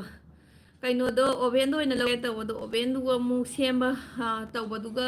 ꯁꯣꯟꯗꯒꯤꯗꯨꯒꯗꯤ ꯃꯥꯟꯅꯗꯦꯗꯅ ꯃꯍꯥꯎꯗꯣ ꯑꯗꯨꯅ ꯍꯧꯖꯤꯛꯀꯤꯗꯣ ꯑꯣꯏꯅ ꯂꯧꯒꯦ ꯍꯥꯏꯅ ꯈꯜꯂꯤꯅꯦ ꯍꯧꯖꯤꯛꯇ ꯂꯥꯏꯐ ꯑꯃꯗ ꯇꯞ ꯇꯥꯏꯅ ꯂꯥꯎꯅꯔꯒ ꯂꯥꯛꯏꯅꯤꯀꯣ ꯑꯇꯣꯞꯄꯗ ꯌꯨꯝ ꯄꯥꯟꯗꯕ ꯂꯧꯅꯗꯕ ꯍꯥꯏꯃꯦꯀꯣ ꯆꯦ ꯇꯈꯦꯠ ꯀꯅꯥꯒꯤ ꯂꯥꯏꯐꯇ ꯂꯥꯎꯅꯔꯨꯔꯒꯦ ꯑꯝꯇꯪ ꯍꯥꯏꯕꯤꯔꯛꯑꯣ ꯇꯞ ꯇꯥꯏꯅ ꯆꯩꯔꯒ ꯂꯥꯛꯈꯤꯅꯤ ꯁꯤꯒ ꯑꯃꯨꯛ ꯂꯥꯛꯒ ꯑꯃꯨꯛ ꯁꯤꯟꯗꯨꯔ ꯍꯧꯔꯛꯑꯦ ꯆꯦ ꯀꯩ ꯆꯥꯏ ꯈꯦꯜꯅꯤ ꯀꯩꯅꯣꯅꯦ ꯆꯦ ꯈꯦꯜꯅꯤ ꯍꯥꯏꯔꯦ ꯃꯥꯔꯦ ꯀꯩ ꯍꯥꯏꯅꯣ ꯁꯤꯕ ꯆꯥꯏ ꯈꯦꯜꯅꯤ ꯍꯥꯏ ꯏꯇꯥ ꯀꯅꯥꯒ ꯍꯥꯏꯕꯀꯣ ꯑꯗꯨꯅꯦ ꯑꯩꯁꯨ ꯍꯪꯉꯤꯁꯦ ꯀꯅꯥꯒꯤ ꯂꯥꯏꯐꯇ ꯆꯦ ꯃꯨꯃꯤꯒꯤ ꯂꯥꯏꯐꯇ ꯑꯣꯏꯔꯝꯅꯤ ꯁꯣꯏꯗꯃꯛꯀꯤ ꯂꯥꯏꯐ ꯁ꯭ꯇꯥꯏꯜꯅ ꯑꯩꯈꯣꯏꯁꯨ ꯀꯁꯥꯔꯅꯤ ꯀꯁꯥꯔ ꯍꯥꯏꯌꯦ ꯁꯤꯟꯗꯨꯔꯒꯤ ꯋꯥꯔꯤꯗꯣ ꯇꯣꯛꯂꯁꯤ ꯍꯣꯏ ꯆꯦ ꯇꯈꯦꯜ ꯁꯤꯟꯗꯨꯔ ꯋꯥꯔꯤꯁꯦ ꯇꯣꯛꯄꯅ ꯐꯔꯦ ꯑꯩꯅ ꯍꯧꯖꯤꯛ ꯁꯤꯒꯩꯁꯦ ꯈꯅꯥꯎ ꯀꯪꯒꯩꯒꯤ ꯁꯤꯟꯗꯨꯔꯒꯤ ꯃꯔꯝꯗ ꯍꯥꯏꯔꯨꯔꯦ ꯍꯌꯦꯡ ꯅꯣꯡꯉꯥꯜꯂꯒ ꯁꯨꯝ ꯑꯃꯅ ꯑꯃꯨꯛ ꯑꯗꯨꯝ ꯏꯔꯛꯀꯅꯤ ꯁꯤꯟꯗꯨꯔ ꯅꯝꯃꯤꯗꯣ ꯀꯩꯒꯤꯅꯣ ꯍꯥꯏꯅ ꯑꯉꯛꯄꯅꯤ ꯅꯠꯇ꯭ꯔꯥ ꯃꯅꯤꯄꯨꯔꯒꯤ ꯃꯤꯁꯤꯡꯁꯦ ꯀꯩ ꯍꯥꯏꯅꯤ ꯃꯣꯏꯗ ꯁꯥꯎꯕꯒꯤ ꯋꯥꯔꯤꯁꯨ ꯅꯠꯇꯦꯕ ꯃꯣꯏꯒꯤ ꯋꯥꯈꯜꯁꯦ ꯌꯥꯝ ꯉꯛꯅꯤꯡꯉꯥꯏ ꯍꯥꯏꯗꯣ ꯑꯣꯏꯌꯦꯕ ꯑꯩꯈꯣꯏ ꯌꯦꯡꯉꯣ ꯑꯩꯈꯣꯏ ꯀꯁꯥꯔꯒꯤ ꯃꯤꯁꯤꯡꯁꯦ ꯂꯩꯁꯥꯕꯤ ꯑꯣꯏꯒꯦꯔꯥ ꯃꯧ ꯅꯍꯥ ꯑꯣꯏꯒꯦꯔꯥ ꯖꯍꯥꯟꯐꯝꯗ ꯆꯠꯄꯁꯦ ꯐꯨꯔꯤꯠꯀꯁꯦ ꯈꯤꯇꯪ ꯐꯤꯠꯇꯤꯡ ꯑꯣꯏꯕ ꯂꯤꯠꯄꯁꯦ ꯐꯤ ꯑꯃ ꯑꯗꯨꯝ ꯄꯥꯏꯕꯅꯦ ꯂꯩꯁꯥꯕꯤꯁꯨ ꯑꯗꯨꯝ ꯄꯥꯏꯕꯅꯦ ꯑꯗꯣ ꯃꯅꯤꯄꯨꯔꯒꯤ ꯃꯤꯗꯤ ꯄꯥꯏꯗꯕꯅꯦꯕ ꯕꯣꯠ ꯑꯣꯏꯒꯦꯔꯥ ꯗꯟꯗꯟ ꯑꯣꯏꯒꯦꯔꯥ ꯑꯗꯨꯝ ꯆꯠꯄꯅꯤ ꯐꯤꯒ ꯁꯨꯡꯄꯥꯏ ꯄꯥꯏꯗꯕꯗ ꯑꯗꯣ ꯀꯅꯥꯝ ꯀꯩꯁꯨꯝ ꯍꯥꯏꯗꯦ ꯃꯣꯏ ꯆꯠꯅꯕꯤꯅꯦꯅ ꯍꯥꯏꯌꯦꯕ ꯑꯗꯨꯏꯗꯣ ꯐꯅ ꯆꯠꯅꯕꯤ ꯑꯣꯏꯔꯁꯨ ꯀꯝꯐꯣꯔꯇꯦꯕꯜ ꯑꯣꯏꯗꯕꯅꯦꯕ ꯑꯩꯈꯣꯏꯗꯤ ꯑꯗꯨꯝ ꯁꯦꯠꯄꯅꯤ ꯄꯥꯏꯕꯅꯦꯕ ꯑꯗꯒꯤ ꯃꯧꯅ ꯃꯣꯏꯅ ꯑꯃꯨꯛ ꯃꯧꯅ ꯀꯩꯗꯧꯅꯤ ꯐꯤ ꯃꯆꯥ ꯑꯃ ꯑꯗꯨꯝ ꯄꯥꯏ ꯑꯗꯨꯏꯗꯣ ꯃꯧꯅꯦ ꯍꯥꯏꯕ ꯈꯪꯉꯦ ꯍꯥꯏꯌꯦ ꯑꯩꯗꯤ ꯍꯩꯅꯗꯦꯕꯣ ꯑꯩꯈꯣꯏ ꯁꯤꯒꯅ ꯃꯧ ꯀꯥꯡꯕꯨꯁꯤꯅ ꯐꯅꯦꯛ ꯐꯤꯗꯨꯛꯀ ꯇꯧꯅ ꯐꯖꯅ ꯅꯥꯟꯅ ꯆꯠꯇ꯭ꯔꯥ ꯑꯗꯩ ꯃꯣꯏꯒꯤ ꯑꯁꯣꯝꯗꯅ ꯑꯃꯨꯛ ꯃꯧ ꯑꯣꯏꯕ ꯇꯥꯔꯗꯤ ꯆꯨꯅꯤ ꯃꯆꯥ ꯑꯃ ꯄꯥꯏ ꯑꯗꯩ ꯂꯩꯁꯥꯕꯤ ꯑꯣꯏꯕ ꯇꯥꯔꯗꯤ ꯐꯅ ꯅꯣꯏꯔꯁꯨ ꯀꯪꯉꯁꯨ ꯐꯤ ꯄꯥꯏꯗꯦꯕ ꯑꯗꯨꯒꯇ ꯈꯪꯉꯦ ꯍꯥꯏ ꯂꯩꯁꯥꯕꯤꯅꯦ ꯍꯥꯏꯕ ꯑꯗꯣ ꯐꯖꯅ ꯈꯦꯠꯅꯕ ꯑꯣꯏꯗ꯭ꯔꯥ ꯑꯗꯨꯅꯦ ꯃꯣꯏ ꯑꯗꯨꯃꯥꯏꯅ ꯇꯧꯕꯗꯨꯒ ꯑꯩꯈꯣꯏꯅ ꯀꯩꯁꯨꯝ ꯍꯥꯏꯗꯕꯅꯦꯕ ꯃꯣꯏꯗ ꯅꯣꯏ ꯀꯩꯒꯤ ꯐꯤ ꯄꯥꯏꯗꯣꯏꯅꯣ ꯃꯤꯅ ꯌꯦꯡꯕꯗ ꯐꯖꯗ꯭ꯔꯦ ꯈꯣꯠꯇ꯭ꯔꯦꯅ ꯀꯩꯁꯨꯝ ꯍꯥꯏꯗꯕꯅꯦꯕ ꯑꯗꯨꯃꯥꯏꯅ ꯑꯩꯈꯣꯏꯅ ꯁꯤꯟꯗꯨꯔ ꯊꯤꯟꯕꯗꯁꯨ ꯍꯥꯏꯕꯤꯔꯛꯀꯅꯨ ꯍꯥꯏꯅ ꯑꯩ ꯃꯌꯥꯝꯗ ꯀꯌꯥꯔꯛ ꯍꯥꯏꯔꯦ ꯑꯗꯨ ꯃꯇꯝꯗ ꯑꯗꯨꯝ ꯃꯣꯏ ꯑꯗꯨꯝ ꯌꯥꯗꯦ ꯑꯗꯨꯝ ꯍꯥꯏꯔꯛꯏ ꯑꯗꯨꯅ ꯌꯥꯝ ꯉꯥꯡꯅꯤꯡꯗ꯭ꯔꯦꯕ ꯂꯥꯡꯒꯅꯨ ꯅꯠꯇꯦꯗ ꯃꯅꯤꯄꯨꯔ ꯀꯥꯡꯕꯨꯗꯣ ꯍꯥꯏ ꯏꯆꯜꯒꯤ ꯂꯥꯏꯚ ꯗꯤꯃꯥꯄꯨꯔꯗꯒꯤ ꯌꯦꯡꯖꯔꯤ ꯑꯣ ꯎꯄꯦꯟꯗ꯭ꯔ ꯀꯪꯂꯥꯕꯝ ꯏꯕꯨꯡꯁꯦ ꯑꯩꯒꯤ ꯍꯧꯖꯤꯛꯇ ꯐꯦꯁꯕꯨꯛ ꯂꯥꯏꯚ ꯊꯥꯔꯝꯕꯗꯁꯨ ꯎꯄꯦꯟ ꯍꯥꯏꯅ ꯂꯥꯛꯑꯝꯕ ꯏꯕꯨꯡꯗꯨꯔꯣ ꯑꯝꯇꯪ ꯍꯥꯏꯕꯤꯔꯛꯎꯕ ꯃꯁꯛꯁꯤꯗꯤ ꯃꯥꯟꯕꯗꯧꯅ ꯇꯧꯔꯦ ꯑꯩꯁꯦ ꯒ꯭ꯌꯥꯟ ꯂꯥꯝ ꯐꯪꯗ꯭ꯔꯦꯕ ꯇꯈꯦꯜꯒꯤ ꯃꯤꯡꯁꯦ ꯂꯥꯡꯒꯅꯨꯗ ꯅꯠꯇꯦꯗ ꯃꯅꯤꯄꯨꯔ ꯀꯥꯡꯕꯨꯗ ꯍꯥꯏꯕ ꯂꯥꯏꯔꯤꯛꯆꯥꯟ ꯃꯅꯤꯄꯨꯔ ꯋꯥꯈꯜ ꯌꯥꯝ ꯆꯥꯎꯅ ꯈꯟꯕꯅꯤ ꯑꯗꯨꯅ ꯑꯣꯏꯔꯝꯒꯅꯤ ꯍꯥꯏꯕ ꯍꯣꯏ ꯃꯥꯅꯤ ꯅꯣꯛꯄꯨꯗꯤ ꯅꯣꯛꯅꯔꯣꯏꯁꯤꯀꯣ ꯑꯗꯣ ꯃꯣꯏꯁꯨ ꯇꯧꯍꯟꯅꯤꯡꯗꯅ ꯇꯧꯔꯤꯅꯤ ꯑꯗꯨ ꯑꯣꯏꯔꯒꯁꯨ ꯑꯩꯈꯣꯏꯁꯨ ꯉꯥꯡꯗꯕ ꯑꯗꯨꯃꯥꯏꯅ ꯃꯣꯏꯁꯨ ꯉꯥꯡꯕꯤꯔꯛꯀꯅꯨ ꯁꯤꯅꯤꯗ ꯑꯩ ꯍꯥꯏꯗꯤ ꯃꯤꯅ ꯇꯧꯅꯤꯡꯕ ꯇꯧꯖꯁꯅꯨ ꯑꯗꯨꯃꯥꯏꯅ ꯑꯗꯨꯝ ꯈꯟꯗꯣꯛꯁꯤ ꯅꯨꯡꯁꯤꯅꯅ ꯂꯩꯃꯤꯟꯅꯔꯒ ꯂꯣꯏꯔꯦ ꯀꯩꯅꯣ ꯑꯇꯣꯞꯄꯗ ꯃꯌꯨꯝ ꯄꯥꯜꯂꯁꯨ ꯑꯇꯣꯞꯄ ꯖꯥꯇꯤ ꯂꯧꯔꯁꯨ ꯃꯅꯤꯄꯨꯔꯗꯗꯤ ꯂꯣꯏꯅ ꯑꯍꯦꯟꯕ ꯁꯥꯔꯒ ꯁꯨꯝ ꯍꯣꯡꯅꯕ ꯌꯥꯔꯦ ꯍꯣꯏ ꯆꯦ ꯇꯈꯦꯜ ꯀꯔꯤ ꯍꯥꯏꯅꯤ ꯁꯤꯟꯗꯨꯔꯒꯤ ꯋꯥꯐꯝ ꯌꯥꯎꯔꯒꯗꯤ ꯑꯩꯁꯨ ꯋꯥ ꯈꯔ ꯍꯥꯏꯅꯤꯡꯉꯤ ꯃꯐꯝ ꯆꯠꯅꯕꯤ ꯑꯁꯤꯗ ꯃꯤ ꯑꯃꯅ ꯃꯤ ꯑꯃꯕꯨ ꯊꯥꯗꯅꯕ ꯇꯧꯅꯨ ꯑꯩꯁꯨ ꯑꯥꯔꯒꯤ ꯋꯥꯉꯥꯡ ꯀꯌꯥ ꯂꯩ ꯒꯨꯝꯕ ꯉꯝꯂꯗꯤ ꯌꯦꯁ ꯔꯥꯏꯠ ꯍꯥꯏꯕꯤꯒꯦ ꯁꯤꯟꯗꯨ ꯋꯥꯔꯦ ꯂꯣꯏꯁꯜꯂꯣ ꯐꯩꯀꯣ ꯀꯁꯥꯔ ꯍꯣꯏ ꯑꯗꯨꯅ ꯂꯣꯏꯁꯟꯕꯅ ꯐꯔꯦꯀꯣ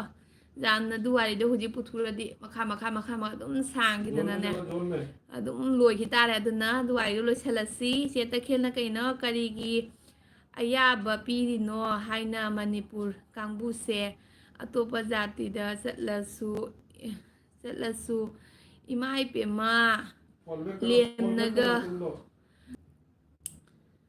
ꯃꯥꯏ ꯑꯄꯥꯝꯕꯅꯤ ꯀꯁꯥꯔ ꯀꯔꯤꯃ ꯈꯜꯂꯨꯅꯨ ꯀꯣ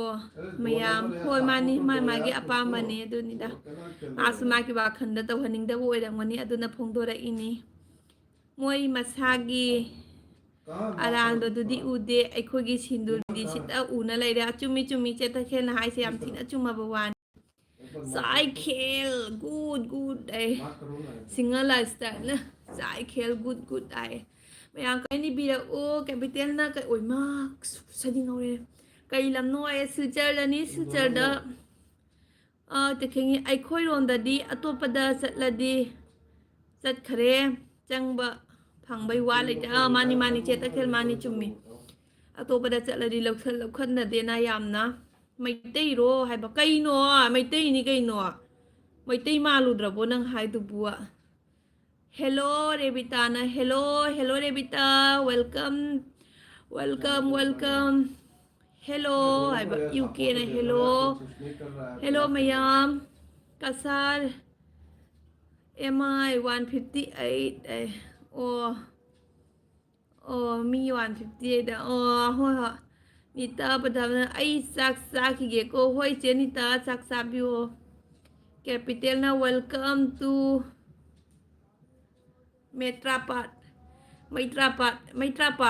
ꯃꯩꯇ꯭ꯔꯥꯄꯥꯛ ꯍꯥꯏꯁꯤꯕꯨ ꯀꯥꯏꯗꯅꯣ ꯀꯦꯄꯤꯇꯦꯜ ꯃꯩꯇ꯭ꯔꯥꯄꯥꯛ ꯍꯥꯏꯁꯤꯕꯨ ꯀꯥꯏꯗꯅꯣ ꯊꯥꯒꯠꯆꯔꯤ ꯌꯥꯏꯌꯦ ꯊꯦꯡꯛ ꯌꯨ ꯍꯦꯜꯂꯣ ꯀꯩꯅꯣꯅꯦ ꯔꯦꯗꯔꯁꯅ ꯍꯦꯜꯂꯣ ꯀꯩꯕ ꯏꯕꯣꯆꯥ ꯁꯣꯏꯕꯝ ꯍꯥꯏ ꯏꯆꯜ ꯆꯥꯛ ꯆꯥꯔꯕꯣ ꯆꯥꯛ ꯆꯥꯔꯦ ꯏꯕꯣꯆꯥ ꯏꯌꯥꯝꯕ ꯆꯥꯛ ꯆꯥꯔꯦ ꯁꯣꯃꯣꯔꯦꯟꯗ꯭ꯔꯣꯅ ꯃꯩꯇꯩꯔꯣ ꯃꯩꯇꯩꯅꯤꯌꯦ ꯃꯩꯇꯩ ꯑꯁꯦꯡꯕꯅꯤ ꯂꯥꯏꯐ ꯁ꯭ꯇꯥꯏꯜꯅ ꯀꯦꯄꯤꯇꯦꯜ ꯀꯔꯤ ꯃꯥꯜꯂꯨꯔꯒꯦ ꯂꯥꯏꯠ ꯃꯄꯨꯁꯦ ꯑꯗꯨꯅꯤ ꯍꯥꯏꯕ ꯑꯩꯁꯦ ꯀꯔꯤ ꯃꯥꯜꯂꯨꯔꯒꯦ ꯍꯥꯏꯕ ꯋꯥꯅꯤꯗ nang maitai natre maitai natra dai bu kari hai na hai dui no game over rồi đấy Sankarjit anh ngasai de na se na nangi ming lao na lei bada khanau na re hai ba iche sak yotha khrabo yotha kare mafam yo kare sak to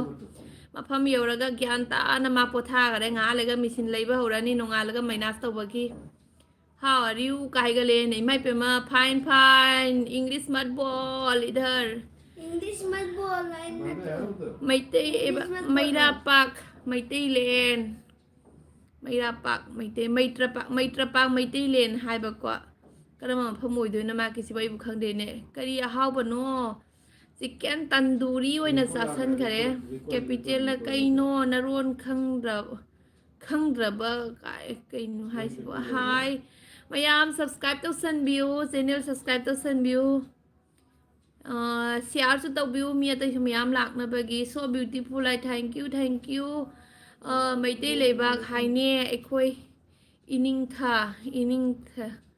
kai hai no ne kana khangba Sankarji man hai je capital na hai jibu kari lamnam ta yengu ne Sankarji na ne ha hai ba nupi macha do laktri bo che laktri ne ha kai daura no khangde laktri ne Sankarji ne ha kaura u Sankarji ne ha bu uram bro ining thaugi matamdagi ni haire ko ining thaugi matamdagi ni takheli misel na poster paina phammo maitai ni haina aduna parani cheta khel capital nang kanano capital nang kanano haire kanara haire ko ebo Jeremy Rongmaina your daughter study in KB. Yes, right. Yes. Twitter na kayo no. Kayo maroon ne. Ghost Twitter na ire siya kari maroon. Saksa na bahay ra kang demakise. Capital na maitai pa hai se Manipur ni madam. O Manipur dalay bro maitai pa hai se maitra pa hai se. Kang de Manipur di lekay mapang pangyan menta de iti hekta kau galaba. Awan knowledge nangi na chano pigi ming nikitaro mani koi muni ID muni kaure nikita ni maki mami se adon nang kai gino out knowledge nang kai gino maite hariba mioi singse amana amabu thanada bani aduna ni thikliba sing thikliba sungse asengba maite kanano alu gajar kari ko bagi maitai ronda please reply asengba maitai yes alu gajar kari ko ge chume pi diaries se thongba thakpa yam tande kalak se koi adum tawre sinju na yam sinju ka wara dine ai mathen ka khar jam na machan chul dine sinju suba ka chai thakti na tan khidra jani pasengba kai sange makhal mathen like su tawjare thank you che kuire udaba kai sange makhal mathen sono jidi aibu sono chuga haibire ne capital kanano Sankarji na Manipur gi ni mana capital na hai jamtang tabi une ngonda sono chui chu haire mana hairi mafam jamtang khumbiro kanano hai kai sam che sang kai no lifestyle na che bu kaure aigi classmate ni haba anuno out no le se kanano nangi maming kari kauge capital na Manipur se maitai londa maitra pa kauri hai Manipur se maitai londa maitra pa kauri hai kaubro nuba hanuba he nuba maitra pa kaubro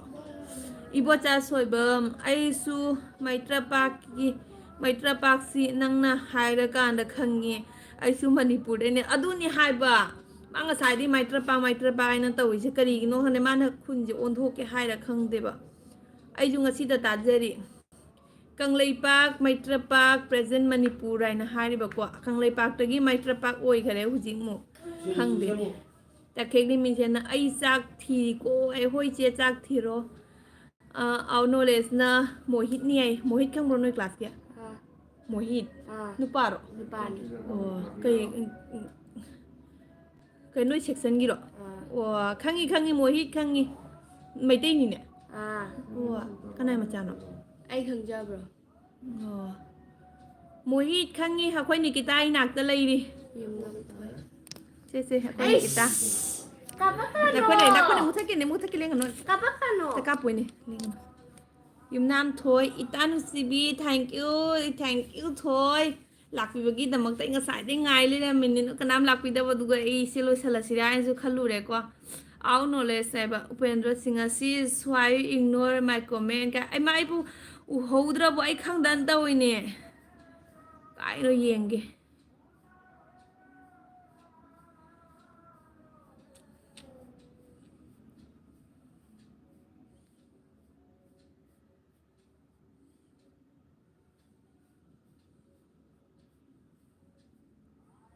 ꯂꯩꯗꯣ ꯏꯆꯜꯒꯤ ꯂꯥꯏ ꯗꯤꯃꯥꯄꯨꯔꯗꯒꯤ ꯌꯦꯡꯖꯔꯤꯀꯣ ꯑꯁꯤꯗꯤ ꯄꯥꯈ꯭ꯔꯦ ꯏꯌꯥꯝꯕ ꯑꯁꯤꯗꯤ ꯑꯩ ꯄꯥꯈ꯭ꯔꯦ ꯗꯤꯃꯥꯄꯨꯔꯗꯒꯤ ꯌꯦꯡꯖꯔꯤꯁꯤꯗꯤ ꯄꯥꯈ꯭ꯔꯦ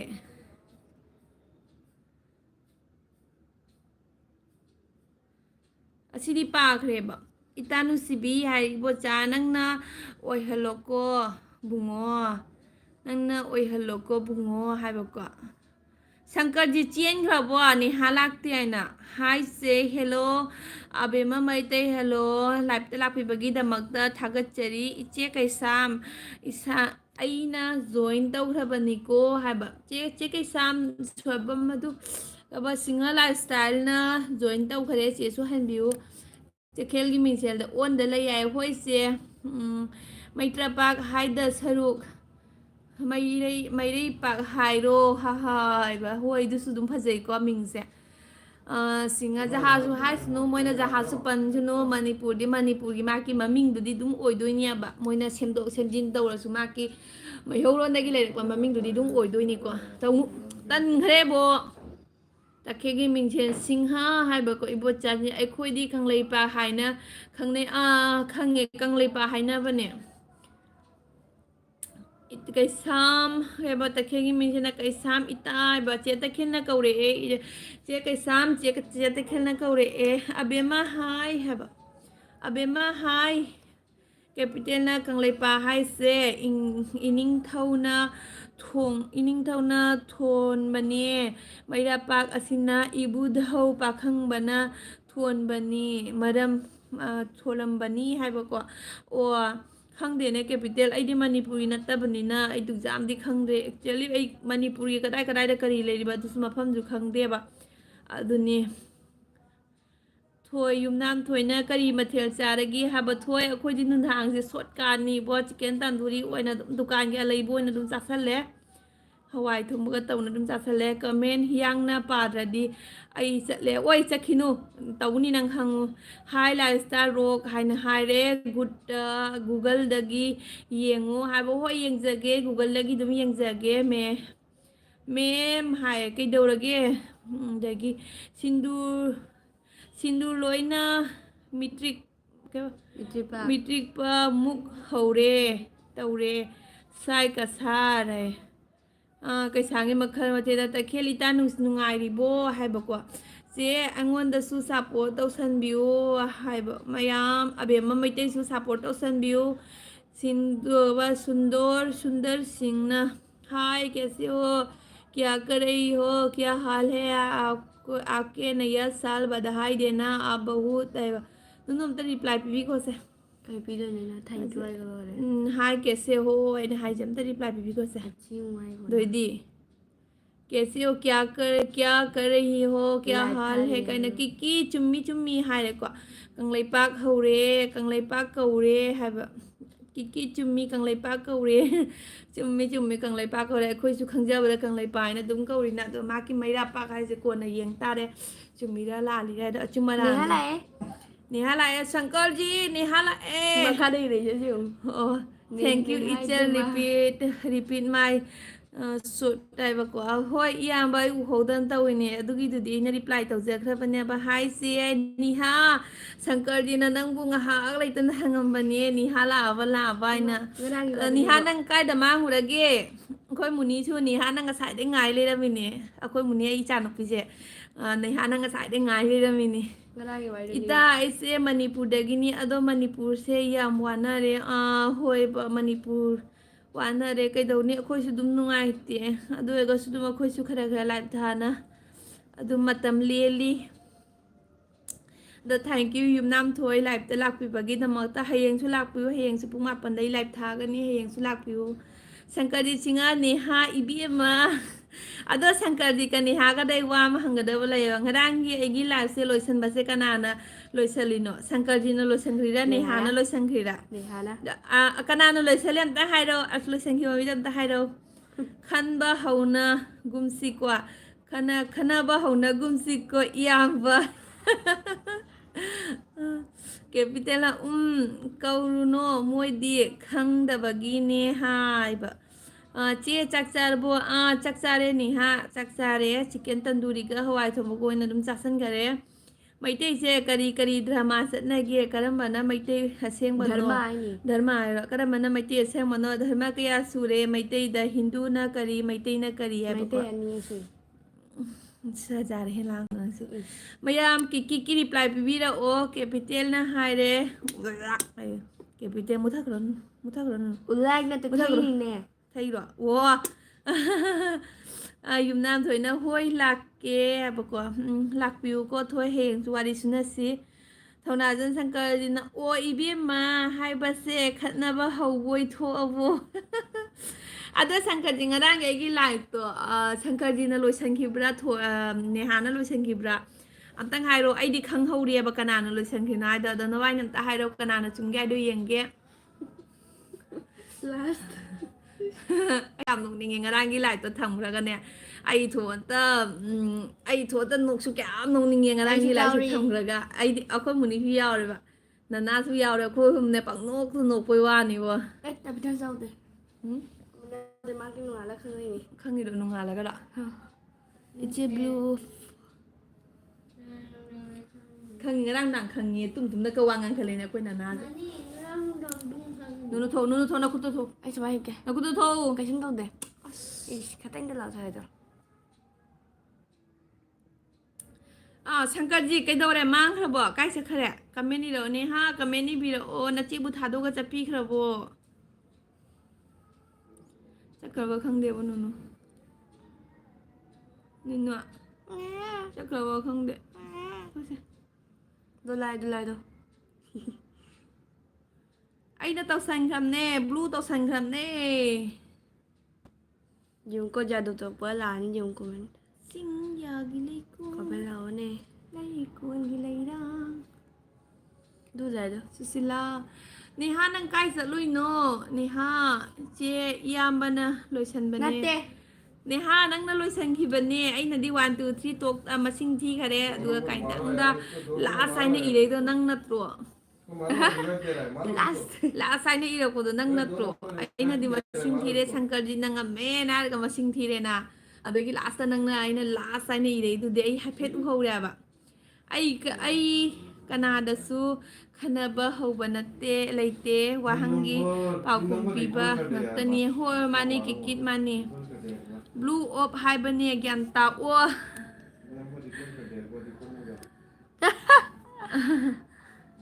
ꯁꯣꯏꯕꯝ ꯁꯤꯂꯥ ꯈꯪꯗꯦ ꯃꯥꯟꯗꯤ ꯍꯥꯏꯕ ꯑꯗꯨꯅꯤ ꯍꯥꯏꯗꯣ ꯅꯪ ꯅꯪꯈꯤꯕꯅꯤ ꯂꯥꯁꯇ ꯅꯪꯅ ꯂꯥꯁ ꯍꯥꯏꯅ ꯏꯔꯦ ꯑꯗꯨꯗꯤ ꯑꯩꯅꯗꯤ ꯁꯪꯀꯔꯖꯤꯅꯉꯝꯃꯦ ꯃꯁꯤꯡ ꯊꯤꯔꯒꯦ 1 2 3 4 ꯃꯅꯨꯡꯗ ꯑꯣꯏꯕꯗꯨꯅ ꯑꯩꯅ 5 ꯍꯥꯏꯅ ꯁꯨꯔꯒ ꯑꯩꯅ ꯀꯩꯅꯣꯁꯦ ꯂꯥꯏꯐꯁꯦ ꯑꯣꯐ ꯍꯦꯛ ꯇꯧꯕꯒ ꯅꯪꯅꯅꯦ ꯂꯥꯁ ꯍꯥꯏꯅ ꯏꯔꯛꯄꯅꯤ ꯍꯥꯏꯕ ꯉꯔꯥꯡ ꯑꯗꯨꯏ ꯅꯪꯅ ꯏꯔꯛꯄꯗꯣ ꯇꯥꯔꯒꯅꯦ ꯑꯩꯈꯣꯏ ꯅꯣꯛꯈꯤꯁꯤ ꯚꯤꯗꯤꯑꯣ ꯂꯥꯏꯐꯁꯦ ꯂꯣꯏꯁꯟꯈ꯭ꯔꯁꯨ ꯀꯨꯏꯅ ꯅꯣꯡꯅ ꯑꯗꯨꯝ ꯂꯩꯕ ꯋꯥꯈꯟꯗꯣ ꯈꯜꯂ ꯅꯣꯡꯅꯤꯡꯉꯩ ꯈꯪꯕ꯭ꯔꯥ ꯁꯨꯁꯤꯂꯥ ꯅꯦꯍꯥ ꯁꯪꯀꯔꯖꯤꯁꯦ ꯀꯥꯏ ꯆꯦꯟꯈꯅꯣ ꯈꯪꯗꯦꯅꯦ ꯁꯪꯀꯔꯖꯤ ꯂꯩꯀꯥꯏ ꯀꯣꯏꯈ꯭ꯔ ꯃꯥꯜꯂꯦ Ayo kamu tahu ke yuk. Lani jung. Ayah. ꯁꯪꯀꯔꯖꯤ ꯂꯩꯀꯥꯏ ꯀꯣꯏꯈꯔꯦ ꯉꯁꯤꯗꯤ 이보ꯜꯁꯨ ꯂꯥꯛꯇꯦ ꯁꯪꯀꯔꯖꯤꯁꯨ ꯂꯥꯛꯇ꯭ꯔꯦ Dulai tuh. Kit jauh deh. ꯎꯄꯦꯟꯗ꯭ꯔꯅꯤ Kit jauh deh gi. ꯏꯆꯦꯁꯦ ꯑꯩꯒꯤ ꯏꯆꯦꯅꯤꯀꯣ ꯑꯗꯨꯒ ꯒ꯭ꯌꯥꯟ ꯈꯔ ꯋꯥꯠꯂꯦ Aduh, bayi. ꯒ꯭ꯌꯥꯟ ꯋꯥꯠꯇꯦ ꯒ꯭ꯌꯥꯟ ꯅꯤꯡꯁꯤꯡꯉꯤ ꯒ꯭ꯌꯥꯟ ꯃꯩꯈꯨꯅꯤ ꯎꯄꯦꯟꯗ꯭ꯔ ꯀꯣꯟꯖꯕ ꯏꯆꯜꯒꯤ ꯂꯥꯏꯐꯁꯦ ꯌꯥꯝꯅ ꯅꯨꯡꯁꯤꯀꯣ ꯑꯗꯣ ꯕꯣꯟꯙꯨꯒꯤ ꯁꯛꯇꯣ ꯌꯦꯡꯍꯜꯂꯣꯏ ꯏꯌꯥꯝꯕꯒꯤ ꯕꯣꯟꯙꯨꯁꯦ ꯍꯧꯖꯤꯛ ꯄꯞꯖꯤꯗ ꯉꯥꯎꯔꯤ ꯍꯥꯏꯕ ꯌꯦꯡꯍꯜꯂꯛꯀꯦ ꯈꯔ বন্ধু পাপা বন্ধু 세. ꯉꯥꯏꯈꯣ. 세 ꯉꯥꯡꯉꯣꯁꯦ. ꯅꯪꯉꯣꯟꯗ ꯋꯥ ꯉꯥꯡꯉꯣ ꯋꯥ ꯑꯝꯇ ꯉꯥꯡꯕꯤꯌꯨꯁꯦ. ꯉꯁꯥꯏꯒꯤ ꯐꯦꯁꯕꯨꯛꯀꯤꯗꯣ. ꯐꯦꯁꯕꯨꯛꯀꯤꯗꯣ ꯑꯝꯇ ꯉꯥꯡꯕꯤꯌꯨꯗ. ꯄꯥꯄꯥꯒꯤ ꯃꯀꯣꯛ ꯇꯦꯛꯂꯥꯁꯦ ꯏꯆꯥꯒꯤ ꯂꯥꯏꯐ ꯑꯁꯤꯗ ꯌꯥꯝꯅ ꯅꯨꯡꯁꯤꯀꯣ ꯑꯗꯣ ꯕꯣꯟꯗꯨꯒꯤ ꯁꯛꯇꯣ ꯌꯦꯡꯍꯜꯂꯣ ꯑꯣ ꯑꯩ ꯂꯩꯔꯤ ꯕꯣꯟꯗꯨ ꯂꯩꯔꯤ ꯌꯥꯔꯕ. ꯕꯣꯟꯙꯨ ꯂꯩꯔꯤ ꯍꯥꯏꯌꯦ ꯏꯌꯥꯝꯕ ꯕꯣꯟꯙꯨ ꯂꯩꯔꯤ ꯍꯥꯏꯌꯦ ꯃꯨꯅꯤ ꯍꯥꯏꯅ ꯀꯧꯔꯦ ꯃꯨꯅꯤ ꯀꯧꯔꯦ ꯌꯦꯡꯉꯨ ꯃꯨꯅꯤ ꯌꯦꯡꯉꯨ ꯆꯩ ꯆꯥꯅꯤ ꯄꯄꯥ ꯌꯦꯡ ꯄꯄꯥ ꯐꯥꯎ ꯌꯥꯎꯔꯤꯗꯨꯒ ꯁꯦ ꯌꯦꯡꯕꯤꯌꯨ ꯌꯦꯡꯕꯤꯌꯨ ꯃꯥ ꯅꯪꯉꯣꯟꯗ ꯀꯩꯅꯣ ꯇꯧꯔꯦ ꯑꯗꯨꯗꯤ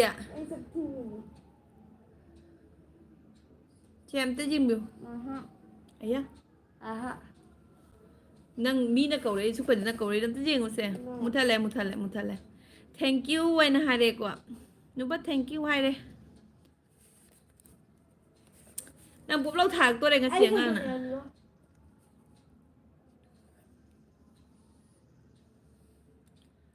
अविनाश गुमाई सोए गुमाई के से अविनाश नोई पुई अविनाश गुमाई से अविनाश मम्मी लोंबो ओई के से ममा की पुतु मम्मी लोंबो ओई के से ममा की पुनो मा कदाई को धारी मुनी इकाई नोए चेचे खन लो आइबा मुनी चेचे नि खन लो आइ माग चेचे हाये माग न सुंगरा चेचे तौनो न थो आई कमिन पागे थुने माना सुंगरा हायबा चेचे ने हादो ngasi लाक्त्रे माना लाइ भगलपदा चेचे नि हा लाक्त्रे ना दो नंगी लाक्पगा ने मा ममा लाए ने हा लाए मा हायबा अदो कइनो बा चिंगनेन सनाना मेरा तो सबिया चिंगनेन सनाना शांति दसना चंगलकपदगी कृष्णा हाइदी हिंदू लाइनिंगसी मैतेना लौखिबने असेंबा मैते और मैतेदी लोन लोइना सनामही निंगी सनामही अखोई युमदा लाइनिंग थौ रूम तोंगाना लेना अखोई नबु हुजि भारादा लाबनिना रेंट लेबनिना अदुगुंबदुदी थमदेना अदुना युमददी लाइनिंग थौ अपोकपा लाइनिंग थौ लोप अमा तोंगाना लई मेरा दोस्त अविनाश घुमाई को स्वे अविनाश तुम खरे कई चखरे इयाम शंकर जी दुने शंकर जी का जेमुसे नेहा नंग न कौबगा मा चेंसले अदु शंकर जी से नंग शंकर जी नंग कइगिनो न चे थादो चखिजे करिगिनो चे अइना लोइसिले स्क्रीनशॉट फाउ तौये स्क्रीन जबो तो होली अइना हो मा आई दि नेहा न लोइसिमबा दौ तौरी हाइबा मानी रिहाना ला ngasi mu yengsi kanana loisangi haina पिशक चक चारबो निngोल चक चारे पिसक चक चारे किकी याओ रिंगटोन चिंगलेन सना ताकनी नुनु रिंगटोन चिंगलेन सना हाइबको नेहा आई नंग हुंदोगा मगा चत्तुइने कइगिनो जखिनो शंकर जी नंग कइगिनो नचे थादो मगा नंग काय कोइरुइनो ngahakdang nongmadang ngahakdang thajaba live siga aigi piktak toba live siga view su kajadaba live se lai view na migi mayam view ka phom do chatla kai do dori na che su khatang support to san view no miyam lai raga ne masing amani heli cho bo huik ta no miyam lai mata da mi ta manga khatang sui hini view mayam ka phom do chatla kai do dori kim thok thak na kai sorry right haibani haibko कितना चे चकचारे थोक थाक चकचारे सुशीला चे मसी फूसी आई मसी फुदलसी शंकर जी फुदलसी कानद्रे लेकाय को बगे थोक थाक ना केमसी ब चिकन तंदूरी अगा हवाई थोंबगा तंदूरी ने मची द तौना दुम चासन खरे ngasi nongmagi hau khare sibu kaksing inba tare ne ngang tawi sibu akoy gi Avinash se Avinash tumkhare Avinash tumkhare hoy na kyam nungai na tumi oh nano say jani Sangkaji mang khare ne ha su mang khare Ngasidi na chegi live lo re Ani makudad lang siya.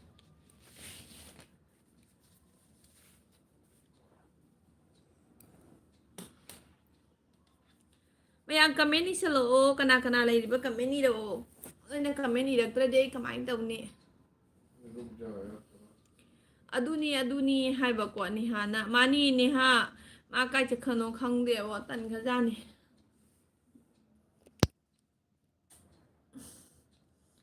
akai bu ni se mak se masak jam thi ba aduna ma mi mang thuk ning de hai ba duna ni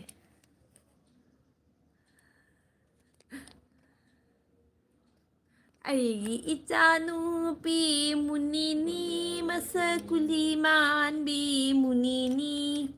jong macaman bi munini Ijat ka paldu. Ijat kapal dua mono ko ba phate tau no mo mon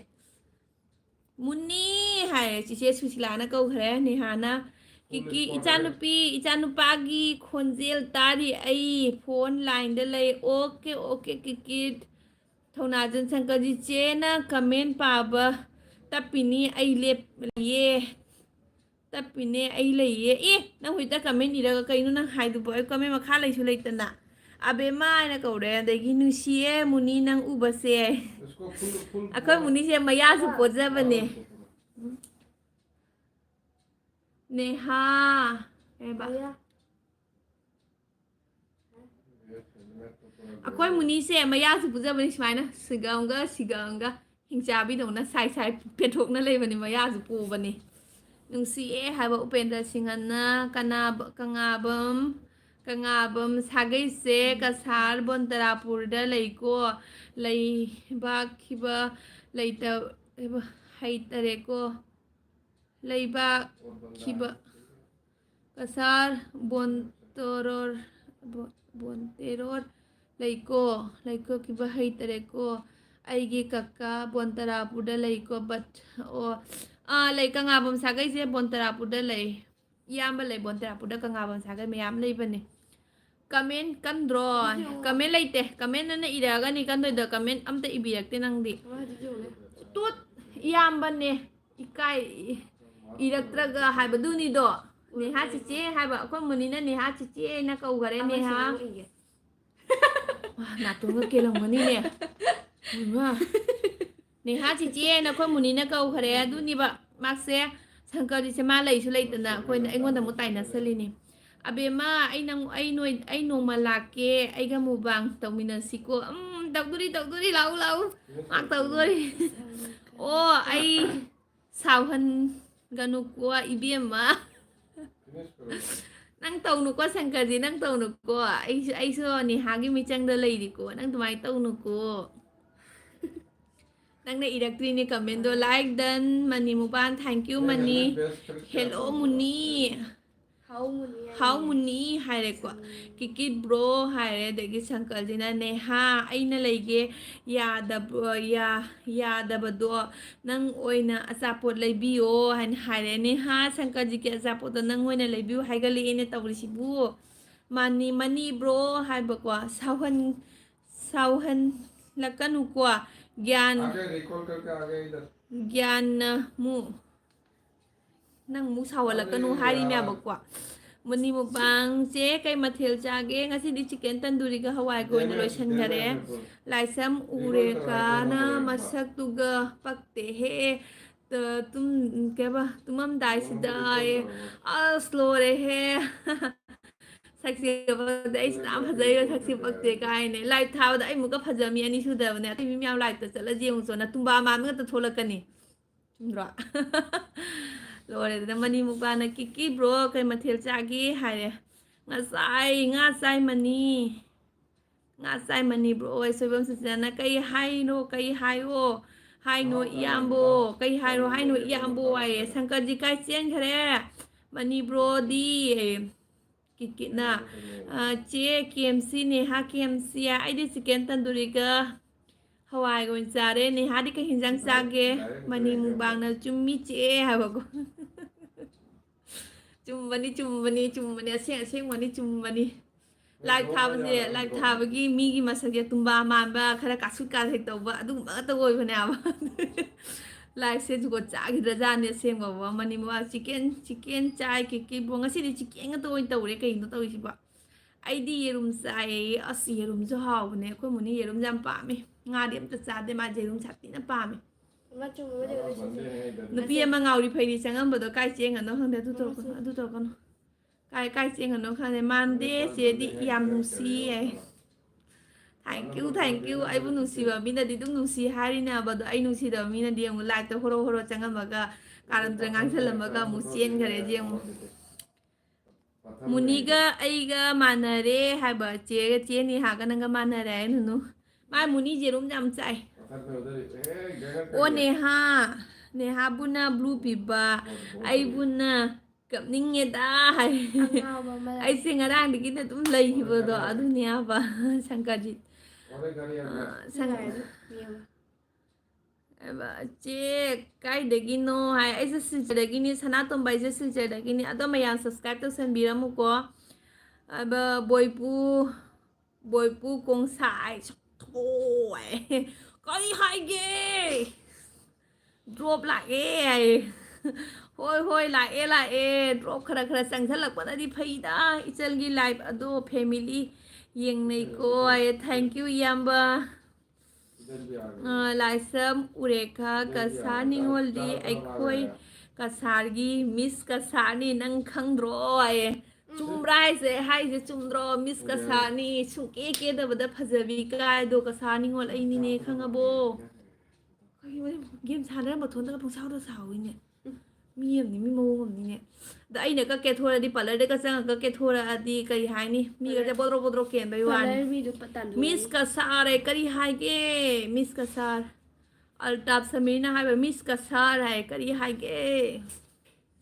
ꯑꯩꯁꯦ ꯁꯨꯡꯀꯦ ꯀꯦꯗꯕꯅꯦ ꯑꯁꯦꯡꯒꯤ ꯍꯥꯏꯔꯒ ꯇꯁꯦꯡꯅ ꯍꯥꯏꯔꯒꯅꯦ ꯑꯩꯁꯦ ꯁꯨꯡꯀꯦ ꯀꯦꯗꯕꯅꯦ ꯑꯦꯝꯅꯤꯁꯨ ꯀꯦꯕꯁꯨ ꯍꯩꯇꯦꯕ ꯍꯥꯏꯗꯤ ꯄꯤꯁꯨꯝ ꯖꯦꯛꯆꯩꯀꯣ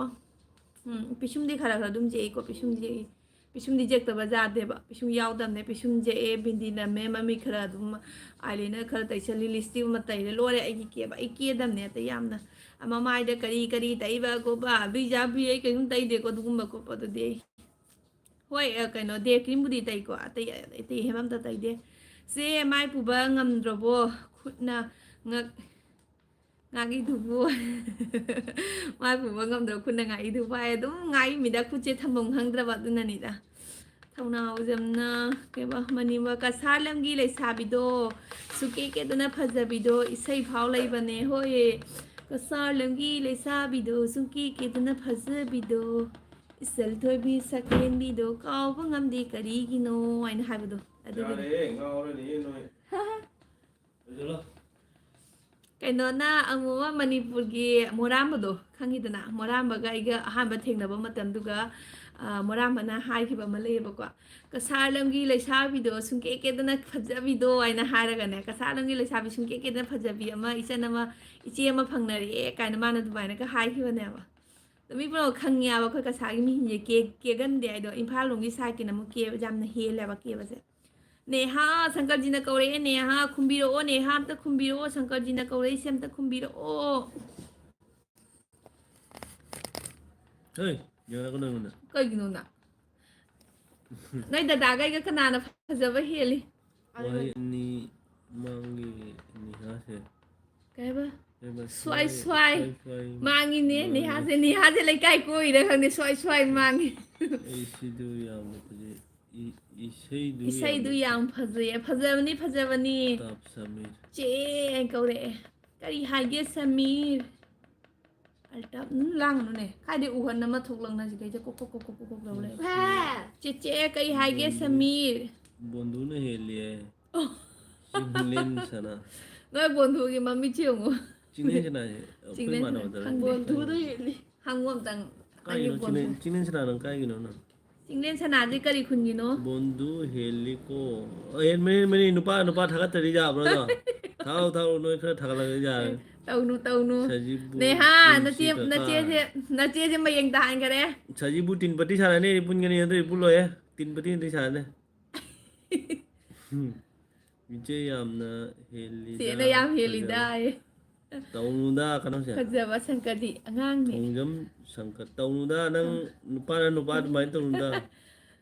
ꯐꯖꯕ ꯀꯩꯅꯣ ꯃꯇꯝ ꯑꯃꯗ ꯃꯅꯤꯄꯨꯔꯅ ꯀꯁꯥꯔ ꯂꯝꯒꯤ ꯀꯩꯅꯣ ꯀꯤꯀꯤꯅꯤꯌꯦ ꯀꯩꯅꯣ ꯃꯅꯤꯄꯨꯔ ꯌꯥꯝ ꯆꯪꯉꯦ ꯂꯩꯁꯥꯕꯤ ꯐꯖꯩ ꯈꯣꯠꯆꯩ ꯍꯥꯏꯕꯗꯣ ꯑꯗꯨꯅꯦꯕ ꯑꯩ ꯖꯥꯡ ꯆꯠꯈ꯭ꯔꯦ ꯑꯩꯗꯤ ꯄꯥꯝꯗꯦ ꯑꯩꯁꯨ ꯏꯕꯥꯏ ꯁꯥꯟꯅꯔꯤ ꯄꯨꯟꯁꯤ ꯇꯤꯟꯄꯇꯤ ꯍꯣꯏꯅꯦ ꯇꯤꯟꯄꯇꯤꯅꯤ ꯇꯤꯟꯄꯇꯤꯅꯤ ꯇꯜꯂꯦꯕ ꯏꯕꯥ ꯑꯩꯒ ꯄꯨꯟꯁꯤ ꯇꯤꯟꯄꯇꯤ ꯂꯦꯡꯐꯨꯡ ꯆꯤꯡꯂꯦꯟ ꯁꯅꯥꯅ ꯂꯩꯃꯈꯣꯡ ꯃꯅꯤ ꯅꯪ ꯀꯥꯏ ꯆꯠꯈ꯭ꯔꯦ ꯂꯩꯃꯈꯣꯡ ꯃꯅꯥꯛꯀꯤꯅꯤ ꯃꯅꯥꯛꯇꯒꯤꯅꯤ ꯍꯥꯏꯕ ꯑꯩꯁꯨ ꯁꯥꯟꯅꯅꯤ ꯍꯣꯏꯅꯦ ꯃꯅꯤ ꯅꯪꯅ ꯍꯥꯏꯕꯗꯨꯅꯤꯅ ꯑꯩꯁꯦ ꯇꯤꯟꯄꯇꯤ ꯁꯥꯟꯅꯁꯦ ꯍꯥꯏꯃꯤ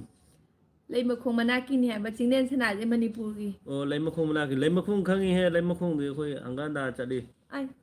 ꯂꯩꯃꯈꯣꯡ 57 ꯂꯩꯕꯗꯣ ꯑꯗꯨꯏ ꯃꯅꯥꯛꯇ ꯑꯣꯏꯒꯤꯔꯅꯦ ꯅꯪ ꯈꯪꯕ꯭ꯔꯅꯦ ꯃꯅꯤꯄꯨꯔꯗ ꯅꯪ ꯀꯔꯝ ꯀꯥꯟ ꯆꯠꯂꯨꯒꯦ ꯑꯩꯈꯣꯏ ꯃꯤ ꯂꯩꯗꯣꯏꯗꯣ ꯑꯩ ꯎꯗ꯭ꯔꯦ ꯀꯅꯥꯅꯣ ꯁꯨꯁꯤꯂꯥ ꯆꯦꯆꯦꯅ ꯌꯥꯝ ꯍꯦꯜꯂꯦ ꯆꯤꯆꯦꯅ ꯌꯥꯝ ꯍꯦꯜꯂꯦ ꯑꯩ ꯇꯧꯅꯨꯗ ꯅꯨꯡꯁꯤꯔꯕ ꯅꯣꯏ ꯑꯉꯥꯡꯅꯤ ꯅꯨꯄꯤ ꯅꯣꯏ ꯁꯞꯄꯣꯔꯠ ꯇꯧꯕ ꯇꯧꯅꯨꯗ ꯊꯦꯡꯛ ꯌꯨ ꯁꯨꯁꯤꯂꯥ ꯅꯦꯍꯥ ꯑꯗꯨꯃꯥꯏꯅ ꯍꯥꯏꯒꯗꯕꯅꯤꯀꯣ ꯅꯦꯍꯥ ꯉꯁꯥꯏꯗꯩ ꯂꯥꯎꯔꯩꯗꯣ ꯁꯤꯅꯤ ꯑꯩ ꯂꯩꯌꯦ ꯆꯥꯛ ꯆꯥꯔꯦꯕ ꯍꯣꯏꯅꯦ ꯑꯗꯨꯅꯤ ꯆꯥꯛ ꯏꯕꯥꯏ ꯆꯥꯔꯤꯕ ꯁꯣ ꯑꯩ ꯂꯩꯌꯦ ꯃꯅꯤꯅꯤꯀꯣ ꯍꯣꯏ ꯁꯣ ꯃꯅꯤꯅꯤ ꯚꯣꯠ ꯑꯃꯇꯪ ꯇꯧꯁꯦ ꯃꯌꯥꯝ ꯏꯆꯦꯒ ꯏꯕꯥꯏꯒ ꯐꯖꯕꯒꯤ ꯃꯇꯥꯡꯁꯦ ꯑꯩ ꯑꯝꯇꯪ ꯇꯧꯁꯜꯂꯣ ꯚꯣꯠꯇꯣ ꯑꯝꯇꯪ ꯇꯧꯁꯜꯂꯣ ꯃꯕꯥꯏꯅꯗꯤ ꯍꯦꯜꯂꯅꯤ ꯃꯤꯊꯨꯞ ꯄꯥꯒꯁꯦ ꯌꯦꯡꯉꯨꯁꯦ ꯅꯨꯄꯥꯅꯤ ꯀꯥꯏꯅ ꯄꯥꯒꯁꯦ ꯇꯧꯖꯔꯕ ꯅꯨꯄꯥꯅ ꯍꯦꯟꯅ ꯔꯥꯁꯤ ꯂꯩ ꯃꯁꯛꯇꯤ ꯆꯦꯆꯦꯅ ꯍꯦꯟꯅ ꯐꯖꯩ ꯃꯁꯛ ꯐꯖꯕꯒ ꯔꯥꯁꯤꯒ ꯑꯣ ꯈꯦꯠꯅꯕ ꯑꯜꯇꯥꯞ ꯃꯥꯜꯂꯦꯀꯣ ꯅꯪꯒꯤꯁꯤꯕꯣ ꯇꯨꯏꯟ ꯋꯥꯟꯅꯤ ꯅꯪ ꯉꯥꯡꯉꯤꯁꯦꯕꯣ ꯀꯥꯂꯦꯐꯨ ꯀꯥꯟꯗꯦꯐꯨꯒꯤ ꯋꯥꯔꯤ ꯑꯃꯅꯁꯨ ꯍꯦꯟꯗꯦ ꯑꯃꯅꯁꯨ ꯇꯨꯃꯤꯟ ꯋꯥꯠꯇꯦ ꯂꯩꯌꯨꯍꯦ ꯑꯗꯨ ꯇꯥꯔꯦ ꯅꯥꯀꯣꯡꯒꯤ ꯋꯥ ꯉꯥꯡꯉꯛꯀꯅꯨ ꯑꯩꯗꯤ ꯏꯆꯦꯒꯤ ꯚꯣꯇꯔꯅꯤ ꯁꯣꯏꯕꯝ ꯁꯨꯃꯤꯂꯥ ꯑꯁ ꯅꯦꯍꯥꯁꯦ ꯕꯣꯟꯗꯨꯒꯤ ꯅꯝꯕꯔ ꯄꯤꯔꯛꯑꯣ ꯀꯩꯗꯧꯅꯤ ꯆꯤꯡꯂꯦꯟꯁꯅꯥ ꯑꯩ ꯅꯝꯕꯔ ꯄꯤꯔꯒ ꯕꯣꯟꯗꯨꯒꯤ ꯅꯝꯕꯔ ꯄꯤꯌꯨ ꯍꯥꯏꯌꯦ ꯃꯅꯤ ꯃꯨꯛꯕꯥꯡ ꯚꯣꯠ ꯇꯧꯔꯁꯤ ꯑꯩ ꯍꯧꯔꯣ ꯚꯣꯠ ꯍꯧꯅꯔꯣ ꯀꯅꯥꯅ ꯀꯔꯤ ꯍꯪꯅꯔꯣ ꯚꯣꯠ ꯇꯧꯔꯁꯤ ꯍꯣꯏ ꯇꯧꯔꯣ ꯚꯣꯠ ꯑꯥꯏ ꯑꯦꯝ ꯇꯧꯔꯣ ꯃꯅꯤꯄꯨꯔ ꯏꯌꯨ ꯑꯦ I am Manipuri, I am from Kasarbo. ꯅꯨꯄꯥ ꯅꯨꯄꯤ Jeffin, ꯀꯃꯦꯟ ꯇꯧꯕꯤꯔꯝꯃꯨ ꯚꯣꯠ ꯇꯧꯁꯤꯌꯦ vote tꯧꯁꯤ ꯇꯧꯅꯨꯗ ꯇꯧꯔꯣꯀꯣ ꯁꯤꯗ ꯅꯨꯄꯥꯅ ꯍꯦꯜꯂꯤꯗ ꯅꯪ ꯅꯨꯄꯥ ꯃꯁꯤꯡꯅ ꯍꯦꯟꯕꯗꯨꯒ ꯅꯨꯄꯥ ꯅꯨꯄꯤ ꯀꯃꯦꯟ ꯍꯥꯏ ꯇꯧꯈꯠꯂꯛꯏꯃꯦꯕ ꯑꯩ ꯈꯪꯉꯦꯕ ꯃꯁꯝꯒꯁꯦ ꯀꯩꯅꯣ ꯇꯧꯏꯁꯦ ꯀꯣꯏ ꯃꯅꯤ ꯁꯪꯀꯔꯖꯤꯅ ꯀꯩ ꯍꯥꯏꯕ ꯏꯕꯥꯏꯅ ꯍꯦꯜꯂꯦ ꯐꯖꯕ ꯑꯗꯣ ꯀꯨꯆꯨꯗꯤ ꯏꯆꯦꯅ ꯍꯦꯟꯗꯕ꯭ꯔꯅꯤ ꯑꯩꯅ ꯊꯕꯛ ꯁꯨꯍꯟꯗ꯭ꯔꯤꯁꯤꯗꯤ ꯅꯣꯏꯅꯗꯤ ꯁꯦ ꯀꯨꯆꯨ ꯍꯦꯜꯂꯤ ꯅꯕꯥꯏꯒ ꯅꯆꯦꯒꯒꯤ ꯀꯨꯆꯨꯁꯤ ꯌꯦꯡꯉꯨꯁꯦ ꯀꯅꯥꯅ ꯉꯧꯕ ꯍꯦꯜꯂꯤ ꯊꯣꯏ ꯌꯦꯡꯉꯨꯁꯦ ꯀꯅꯥꯅ ꯉꯧꯕ ꯍꯦꯜꯂꯤ ꯍꯥꯏꯔꯣ मतलब कई मणिपुर मतलब काई मणिपुर कसार असम कसार असमगिनी ꯇꯧꯔꯁꯤ ꯑꯩꯒꯤꯗꯤ जेफन ꯇꯧꯔꯁꯤ ꯑꯩꯒꯤꯗꯤ ꯏꯕꯥꯏꯗ एक्सपेन 100% ꯀꯥꯏ ꯀꯤꯛꯀꯤ ꯅꯪ ꯊꯤꯛ ꯇꯧꯔꯣ ꯍꯧꯖꯤꯛꯅ सपरी मतलब ओए सपरी नहीं हाय भाई तमिल हम मणिपुरी लोग सपरी है यार आप लोग का अच्छा नहीं लग रहा है तो हम क्या करें सपरी है ꯏꯌꯥꯝꯕ हम लोग ꯆꯦ ꯍꯦꯜꯂꯤ ꯍꯥꯏꯅꯨꯅꯦ ꯏꯌꯥꯝꯕ ꯆꯦ ꯍꯦꯜꯂꯤ ꯍꯥꯏꯅꯨꯅꯦ ꯑꯩ ꯈꯪꯕ꯭ꯔꯥ ꯇꯥꯎꯁꯦ ꯁꯪꯀꯔꯖꯤꯠ ꯅꯦꯍꯥꯅ ꯍꯥꯏꯁꯦ ꯇꯥꯕ꯭ꯔꯥ ꯏꯌꯥꯝꯕꯅ ꯍꯦꯜꯂꯤ ꯍꯥꯏꯅꯨ ꯍꯥꯏ ꯃꯥꯅꯦ ꯃꯥꯀꯤꯁꯦ one of alone ꯆꯠꯄ꯭ꯔꯤ dimapur happy new year both of you and your family of you upendro khangdam You welcome were bro try ꯂꯩꯔꯒꯅꯦ Trilly ꯅꯦꯍꯥ ꯅꯪ ꯃꯤꯠꯀ ꯀꯩꯅꯣꯝ ꯇꯧꯈꯠꯂꯦꯁꯦ ꯑꯩ ꯅꯪꯅ ꯁꯥꯏꯠꯇ ꯂꯩꯊꯣꯛꯈꯤꯕ ꯅꯪ ꯆꯠꯈ꯭ꯔꯣ ꯅꯪ ꯒꯦꯝ ꯁꯥꯟꯅꯧꯔꯣ ꯅꯦꯍꯥ ꯚꯣꯠꯀꯤ ꯃꯇꯥꯡꯁꯤꯗꯤ ꯀꯩꯕ ꯀꯔꯞꯁꯟ ꯍꯧꯔꯣꯏ ꯑꯩꯗꯤ ꯌꯨ ꯑꯥꯔ ꯇꯥꯏꯇꯜ ꯀꯩꯅꯣꯅꯦ ꯀꯨꯆꯨ ꯉꯧꯔꯒ ꯀꯥꯟꯅꯔꯣꯏ ꯀꯨꯆꯨ ꯃꯨꯕꯅ ꯃꯒꯨꯟ ꯂꯩꯕꯅꯤ ꯑꯗꯨꯅꯤ ꯀ꯭ꯔꯤꯁꯅ ꯅꯣꯏ ꯐꯥꯎꯕ ꯂꯥꯏꯚ ꯊꯥꯕꯩꯁꯦ ꯇꯤꯀꯤꯗꯧꯅ ꯃꯨꯔꯒ ꯅꯣꯏ ꯃꯤꯠꯀꯅ ꯅꯣꯏ ꯀꯣꯃꯦꯟ ꯄꯥꯕꯁꯤ ꯀꯃꯥꯏꯅ ꯂꯥꯏꯚ ꯊꯥꯏꯅꯤꯁꯤꯕꯣ ꯇꯤꯀꯤꯗꯧꯅ ꯃꯨꯔꯒ ꯔꯥꯁꯤ ꯂꯩꯕ ꯀ꯭ꯔꯤꯁꯅꯗꯣ ꯑꯗꯨꯅꯤ tensing Dolma sorry this is मजाक आप लोग अच्छे हैं थैंक यू कमेंट इसल कितना इबाई चटप यारोई को इबाई से पबजी ना कौरी लोरे सोमदा ID corruption ตาวเด็กกูแต่เสียงนะเสียนเฮลีโอ้ยสุศิลาเนี่ยฮะนั่งตัวไม้ให้กันดำนี่เจนเฮลีนะให้กันดำนี่ก็อีบายก็อีเจก็อีบายก็ขนมเตอให้หังเจ Wah, กี mani ubah komen bawa. หังบิโรสังกัดจีกรีหังไงเนาะหังบิโร Very enjoy. ก็เป็นป่าบัวปันนี้ Okay, ไอ้ดีว่าเดี๋ยวบอก welcome. มาไอ้มากที่ว่าดำนี่ไอ้ดีว่าเดี๋ยว very enjoy feel so cute ma'am thank you อีบายจัดเครดิตไอ้ชุดจัดเลยเจ๊ก็ไอ้เต้าหนูดาทำไมเต้าหนูดากิกิทำไมเต้าหนูดานี่ฮะไอ้ก็กันนาในเฮลินุสิบาย Eta pawai nak ko nganai nang park ko.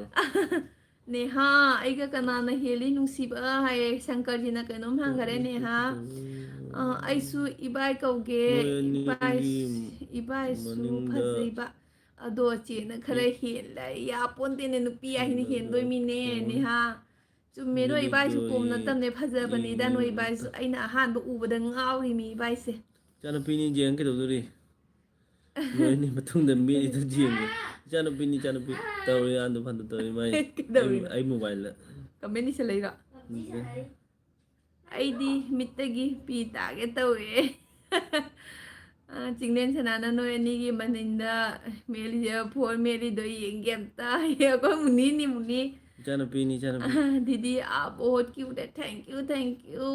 तो घर आपका घर कहाँ पे है क्या करेगा हमारा घर जान के ไก่นัวเอียมบ้าสวยบัมสุศิลานะไก่นัวเอียมบ้าสังกัดจีเนี่ยหาหน้าจะเต้ากัวตั้งเต้าหนูก็นะเจดาในนาบายที่กสิตั้งนี่แหละแต่สังไงเสียนะเจดินมีคุดีอุนันอะไรนี่นังนาบายเดซัพพอร์ตตัวบยาเด็กก็เนี่ยดัมซาราเซเนี่ยดัมเซราเซฮูไว้มุนี่เกาหลีเจสุศิลานะเกาหลีมุนี่ปับจีฐานอะไรไอ้คอมเมนต์ปาราโม มีไตรมันก็ยังนะพ่อใช่หรอ ไอ้คอมเมนต์ปาราโมมีไตรไปยาวเถอะปนนี่กันเนาะไอ้คอมเมนต์ปาราโมให้บอกว่าฉันก็จีก็คอมเมนต์นั่นเท่าหรอบ่เนี่ยฮะไอ้ก็กันนาเฮลีนุ่งชิบะเนี่ยฮะฉันก็จีนะหังนี้จะคุมาอุก็สวยแต่นะคุมาอุKainu iyambay. Maki ansari kainu iyambay sa kare ay kamen para mo ay na hare kikin na iba ay na heli ay kikin ng tiktok na hayang diwali siya na roy. नहीं बोलो ना दादा सिलचर में आ जाओ सिलचर में ही है मेरा घर भाई इबाई ने यही फरे इबाई ने यही फरे सुशीलाना जी ने हेली नुसीवाई थैंक यू सुशीला न इबाई सिमु येंगु से कना न हेली कहीं न कदाई जगह लगे ने आईडी पबजी साना दे मुन्नी आईडी पबजी साना दे मोबाइल लेजेंड ओइ न साने ओ नुनु जे नि हा मोबाइल लेजेंड साने न साने न त्र दो साना दे न सानब दो कई कई आप करेगा फ्री फायर खेलते नहीं ब्रो मैं फ्री फायर नहीं खेलता अरे ऐसे टाइम पास के लिए पबजी खेलता हूँ यार इसको बदनाम कर दिया पूरा पबजी खेलता है कई बने साने तो क्या करेगा ड्यूटी में जाता हूँ थोड़ा टाइम पास के लिए पबजी खेलता हूँ इसमें बदनाम कर दिया पूरा पबजी वाला बोल गया ऐसे थोड़ा मोबाइल साने तो कई नूब है पबजी है थोड़ा खेलता पापा मोबाइल साने तो कई पुनु रोब्लॉक्स ओ अखोय नेहा अखोय मुनि दी रोब्लॉक्स साने को मा दी रोब्लॉक्स साने प्रिपेयर गेम दे कि इचे इबाय फानी मुकबांग अमता प्लीज करी मुकबांग करी मथेल जारो हाइनो हाइरो मु कइनो ओ सुशीला किकी दगी कइनो शंकरजीत नचे गना बाय गसे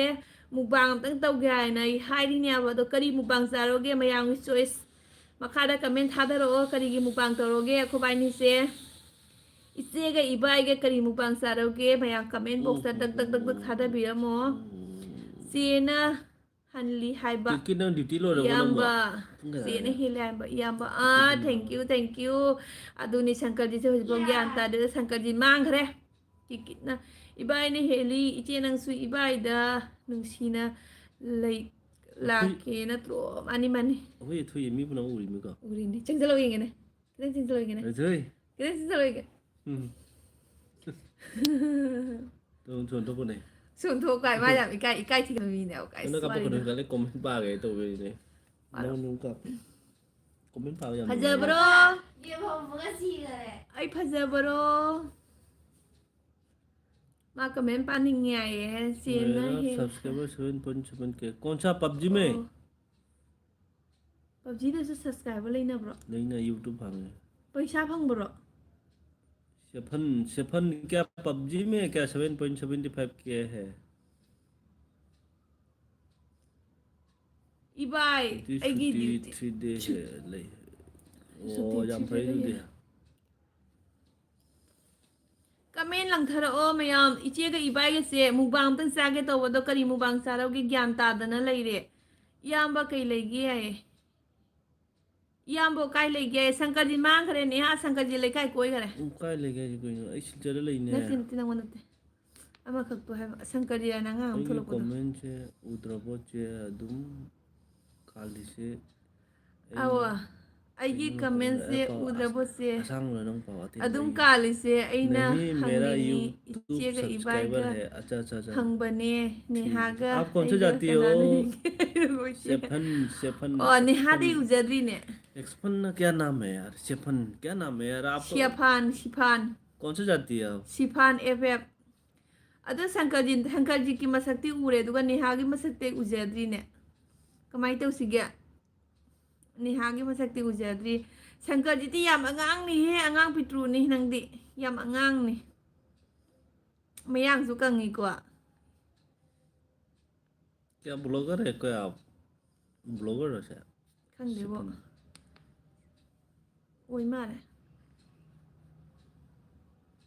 ये तल्ला पगे न मीन्यो कमेंट नहीं बा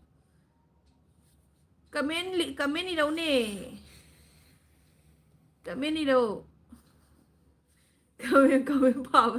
comment pa wara ne comment ibiraktra mare mi miyam se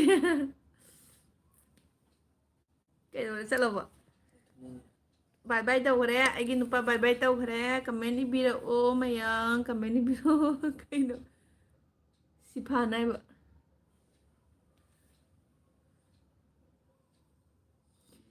अदो कई कीमत है चारों की हमता है रो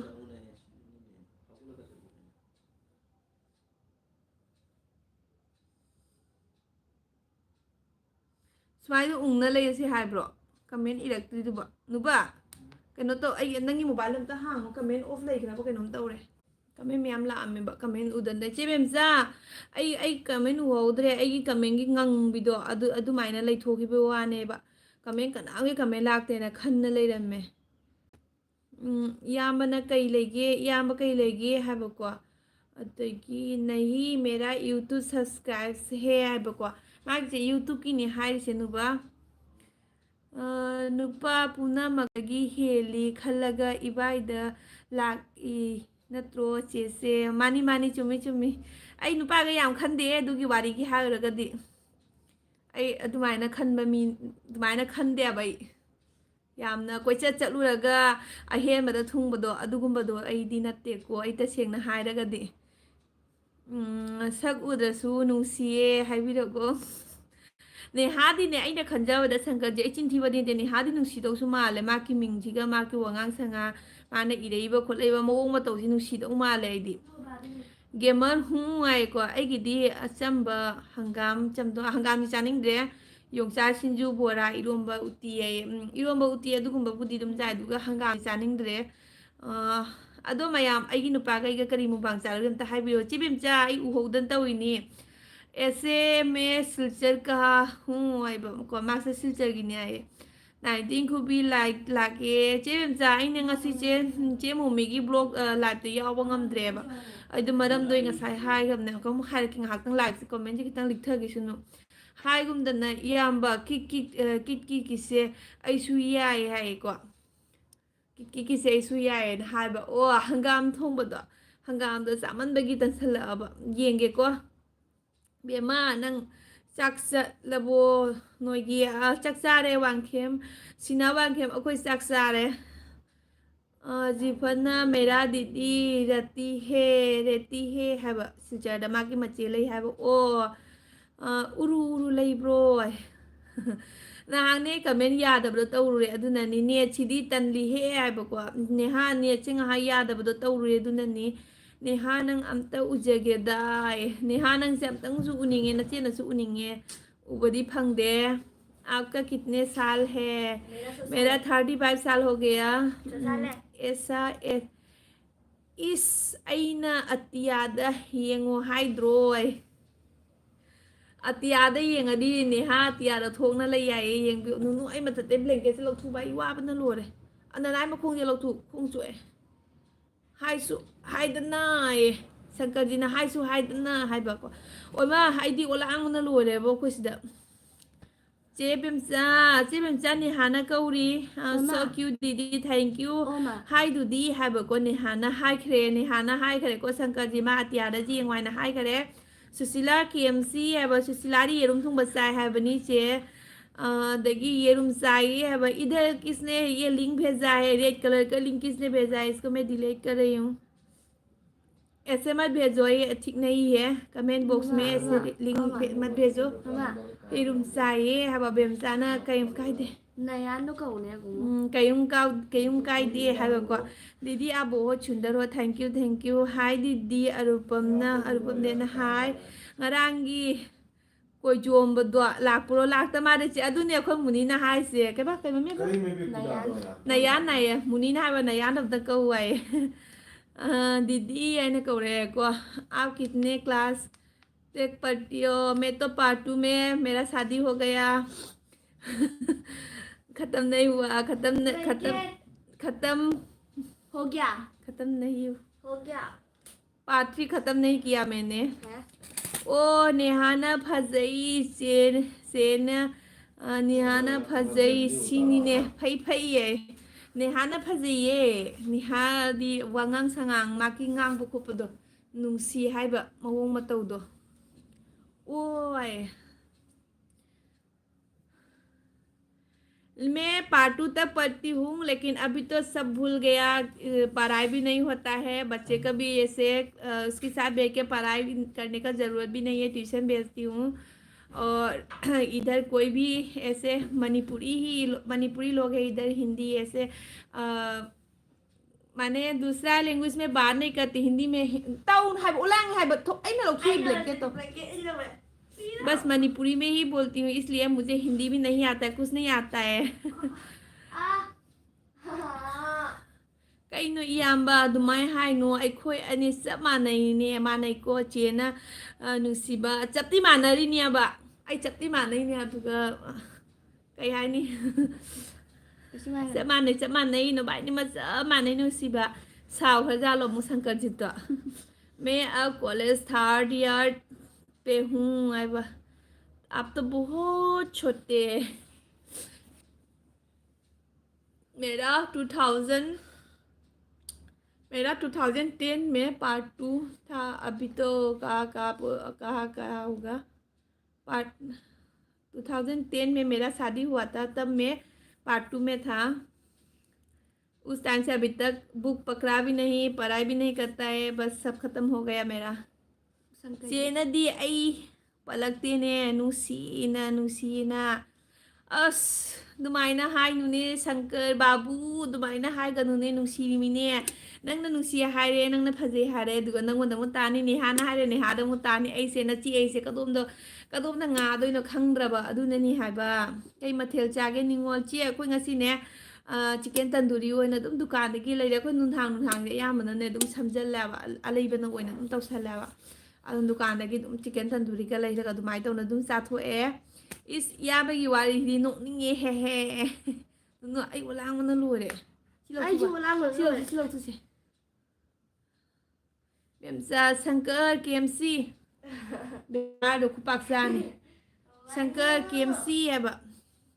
शंकर के मथेन चागे ngasa kino शंकर दो के हिंजांग नो चाय ना हारा को दुबो जेरुम दिने हानी चाय दा म शंकर दो कइनो हिंजांग हारा को ने मणिपुर नहीं मणिपुर हाँ मणिपुर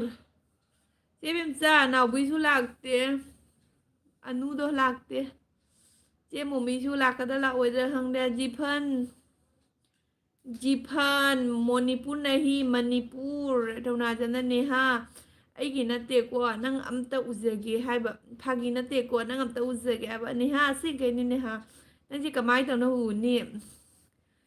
ꯀꯩꯅꯣꯝꯇ ꯇꯧꯔꯛꯑꯣ ꯐꯣꯇꯣ ꯑꯝꯇꯪ ꯑꯞꯂꯣꯗ ꯇꯧꯔꯛꯑꯣ ꯅꯪꯒꯤ ꯆꯦꯅꯦꯜꯗꯨꯒ ꯆꯦ ꯃꯣꯃꯤ ꯂꯥꯛꯑꯦ ꯆꯦ ꯃꯣꯃꯤ ꯌꯥꯝꯅ ꯐꯖꯩꯌꯦ ꯉꯁꯤꯗꯤ ꯀꯁꯥꯅꯤꯉꯣꯟ ꯊꯦꯡꯀ꯭ꯌꯨ ꯆꯦꯗꯣ ꯑꯩꯅꯦ ꯉꯁꯤ ꯆꯦꯒꯤ ꯂꯥꯏꯚ ꯂꯥꯛꯄ ꯉꯝꯗꯕꯒꯤ ꯃꯔꯝꯁꯦ ꯑꯩ ꯍꯥꯏꯒꯦꯕ ꯑꯩ ꯂꯥꯏꯚ ꯂꯥꯛꯄ ꯉꯝꯍꯧꯗ꯭ꯔꯁꯨ ꯑꯩ ꯚꯤꯗꯤꯑꯣ ꯂꯣꯏ ꯌꯦꯡꯖꯒꯦꯕ ꯀꯩꯒꯤꯅꯣ ꯍꯥꯏꯗꯤꯅꯦ ꯑꯩ ꯅꯨꯄꯥꯁꯤꯅ ꯉꯁꯤꯅꯦ ꯑꯗꯨꯝ ꯑꯩꯅ ꯂꯥꯏꯚ ꯊꯥꯕꯒꯤ ꯃꯤꯒꯤ ꯂꯥꯏꯚ ꯌꯦꯡꯉꯤ ꯈꯣꯠꯂꯤ ꯍꯥꯏꯅ ꯑꯩꯅ ꯑꯗꯨꯝ ꯒꯔꯝ ꯇꯧꯕꯗꯨꯒꯅꯦ ꯌꯦꯡꯒꯦ ꯈꯣꯠꯀꯦ ꯍꯥꯏꯅ ꯑꯩꯅ ꯒꯔꯝ ꯇꯧꯕꯗꯣ ꯃꯥꯅ ꯑꯩ ꯃꯣꯕꯥꯏꯜꯁꯦ ꯂꯧꯔꯒꯅꯦ ꯆꯦꯒꯤ ꯂꯥꯏꯚ ꯌꯦꯡꯒꯦ ꯍꯥꯏꯅ ꯑꯩꯅ ꯒꯔꯝ ꯇꯧꯕ ꯃꯇꯝꯗꯨꯒꯅꯦ ꯑꯗꯒꯤ ꯃꯥꯅ ꯑꯩꯒꯤ ꯃꯣꯕꯥꯏꯜꯁꯦ ꯇꯧꯔꯒ ꯐꯠ ꯂꯥꯎꯅ ꯂꯥꯏꯚ ꯊꯥꯖꯤꯟꯈꯤꯕ ꯋꯥꯅꯦꯕ ꯑꯩꯅ ꯍꯣꯏ ꯏꯆꯦ ꯃꯣꯃꯤꯇꯥꯒꯤ ꯂꯥꯏꯚ ꯊꯥꯕ ꯃꯇꯝꯅꯤ ꯅꯪ ꯀꯩꯗꯧꯕ ꯍꯧꯖꯤꯛ ꯊꯥꯖꯤꯜꯂꯤꯅꯣꯅꯦ ꯀꯠꯊꯠꯂꯨꯅꯦꯅ ꯍꯥꯏꯕ ꯑꯃꯔꯥ ꯑꯗꯩ ꯃꯥ ꯌꯥꯗ꯭ꯔꯤꯕ ꯑꯗꯒꯤ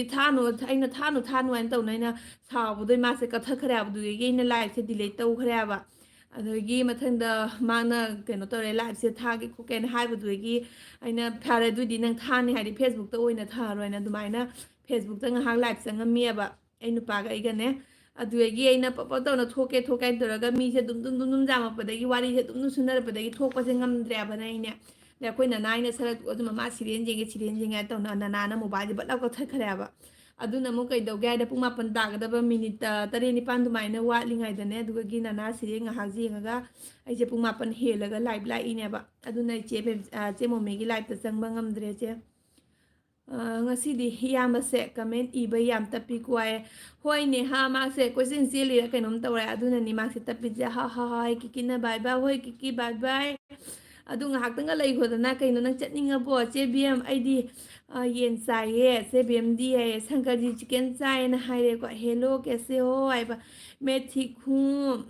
ब्रेन अनबॉक्सिंग ब्रेन दीदी मणिपुरी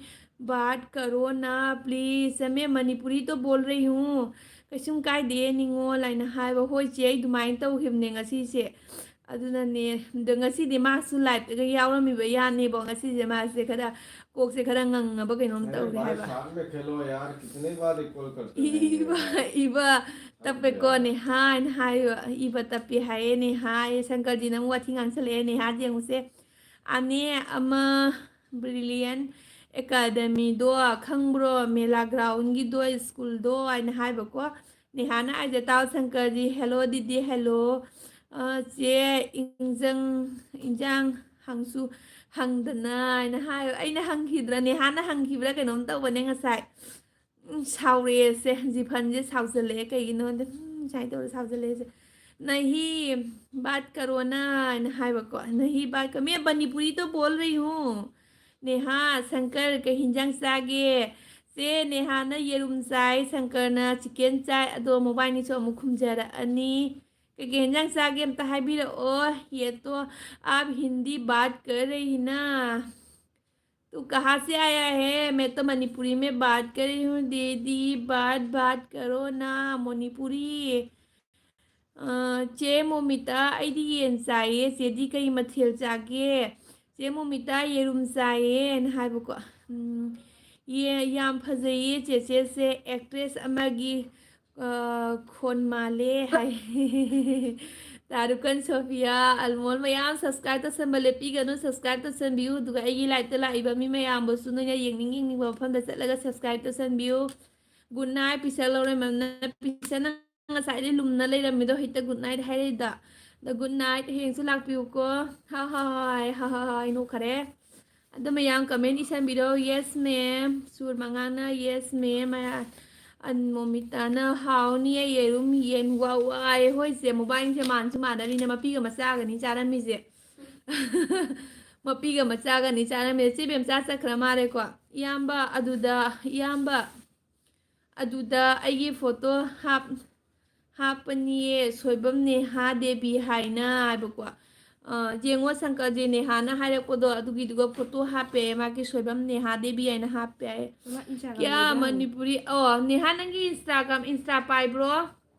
क्या मणिपुरी बात कर रही ना हाँ मैं मणिपुरी में बोल रही हूँ नेहा नंगी इंस्टा पाइब्रो थोना जमना कहबा खंगे मेला ग्राउंड की दो हाइबको मेला ग्राउंड की दुनी नेहाना हाइसे दीदी मैं रीडर भी हूँ राइडर भी हूँ राइडर भी हूँ ऐ साइकिल कनो Nice तब नत्रो Nate bike thobado. बाइक थोबदो ओ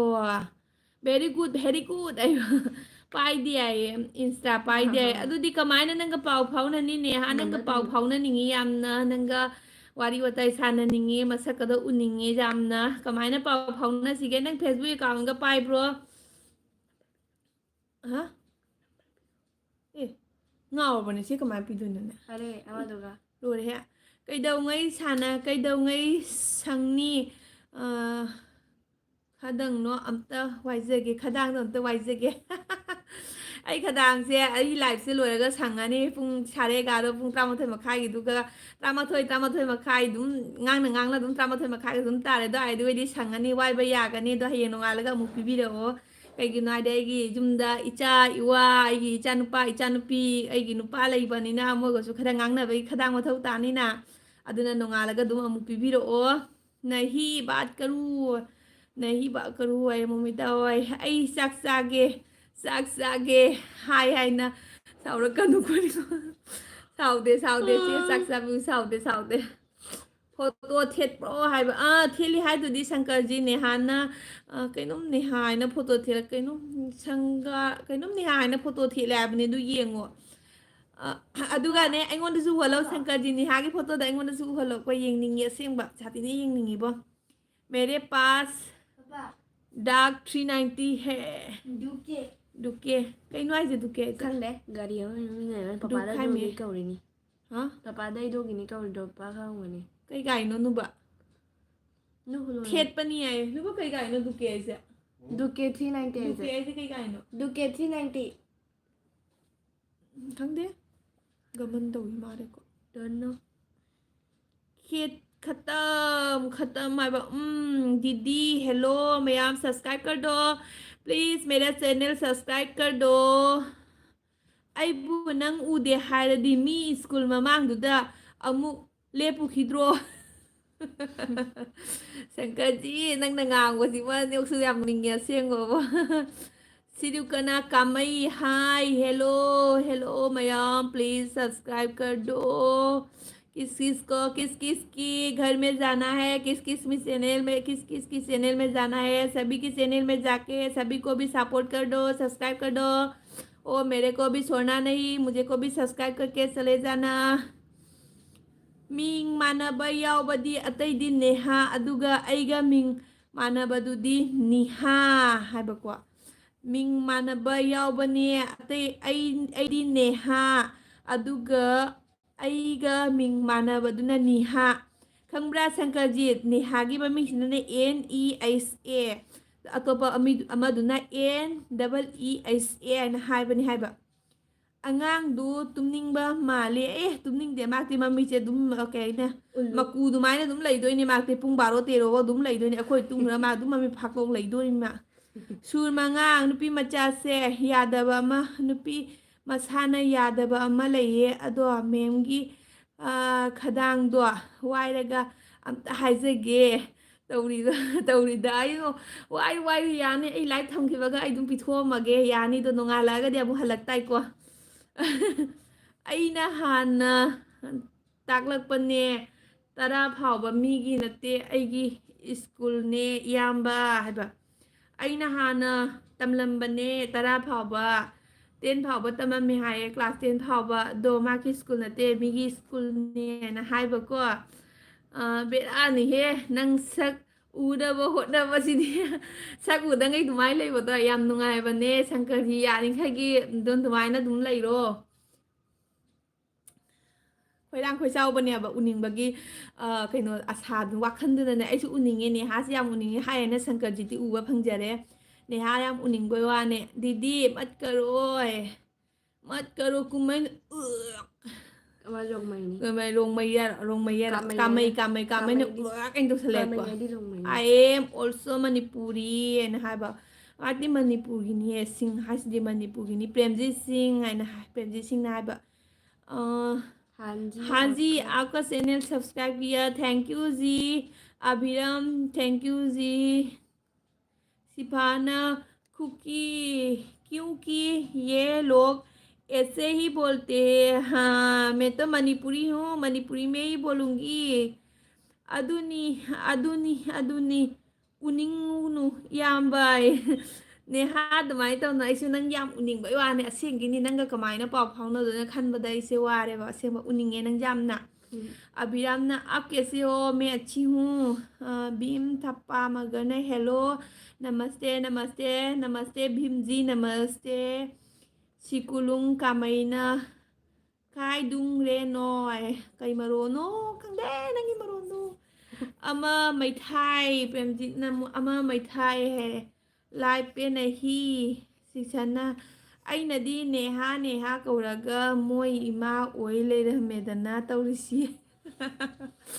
ꯑꯩꯅꯗꯤ ꯅꯦꯍꯥ ꯀꯧꯔꯒ ꯃꯣꯏ ꯏꯃꯥ ꯑꯣꯏ ꯂꯩꯔꯝꯃꯦ ꯑꯗꯨꯅꯤꯅ ꯃꯣꯏ ꯏꯃꯥ ꯑꯣꯏꯗꯦ ꯍꯥꯏꯔꯅꯦ ꯃꯃꯤꯡꯗꯣ ꯎꯏꯃꯥ ꯁꯤꯔꯦꯅꯦ ꯍꯥꯏꯗꯤ ꯎꯏꯃꯥ ꯁꯤꯔꯦꯅꯦ ꯀꯥꯏ ꯕꯤꯁꯅꯨ ꯍꯥꯏ ꯑꯗꯨꯃꯥꯏꯅ ꯇꯧꯅꯨ ꯑꯩ ꯆꯩ ꯆꯥꯅꯤ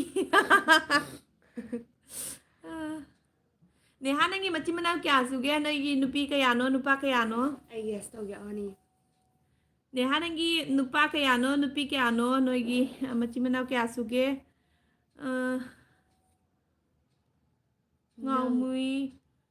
ngau khum नंगी नंबर पीबी उ प्लीज काइन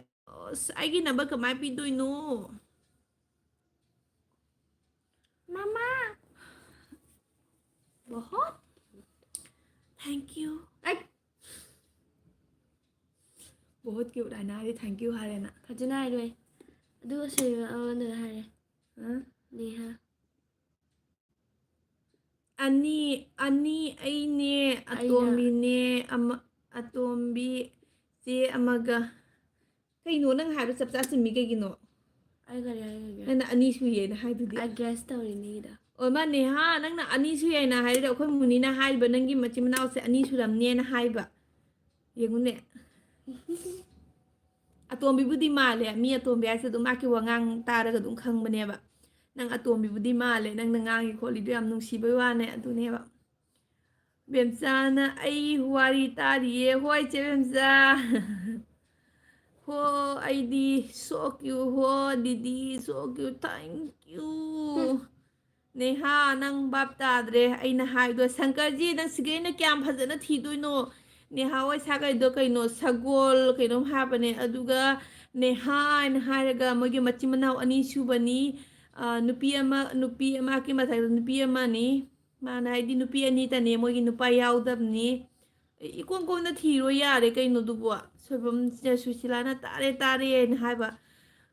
असुम हाय गु please say asum hai gu please say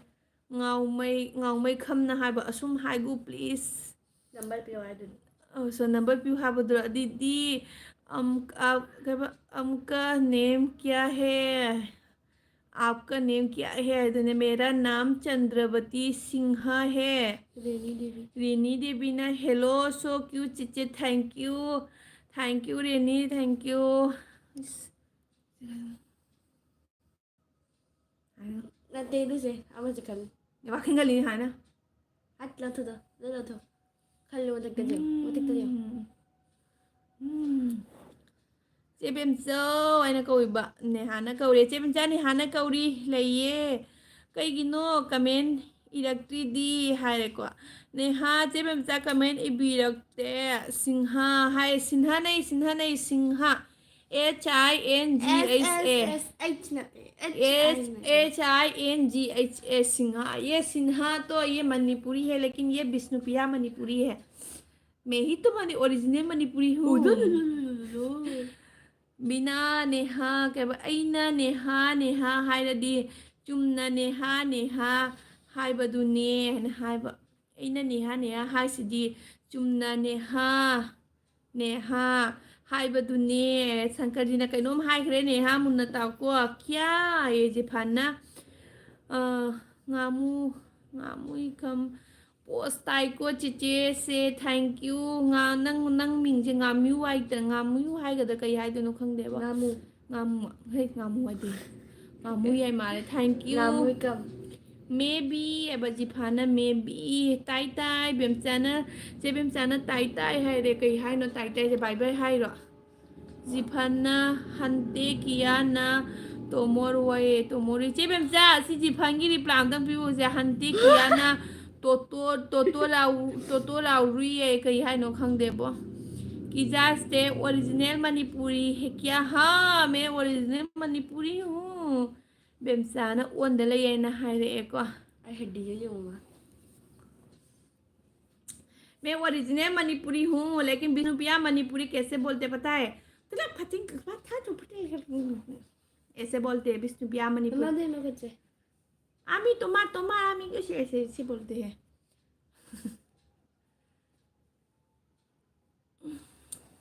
Neha खोई खोने खोई मचिन नाव अनि हाइबा नते अइना हाइदुदी अइदी नेहादो अनिरक कौबने हाइबा नते शंकरजी नेहागी मचिन मनाव अइना हंगिबने आबा नोइगी मचिन मनाव कयानो नुपा कयानो नुपी कयानो अइना हंगिबने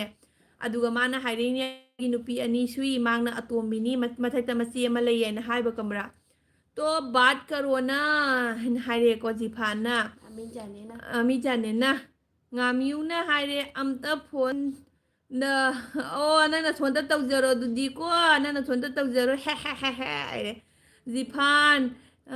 कहना क्या चाहते हो and हारे thank you sebemcha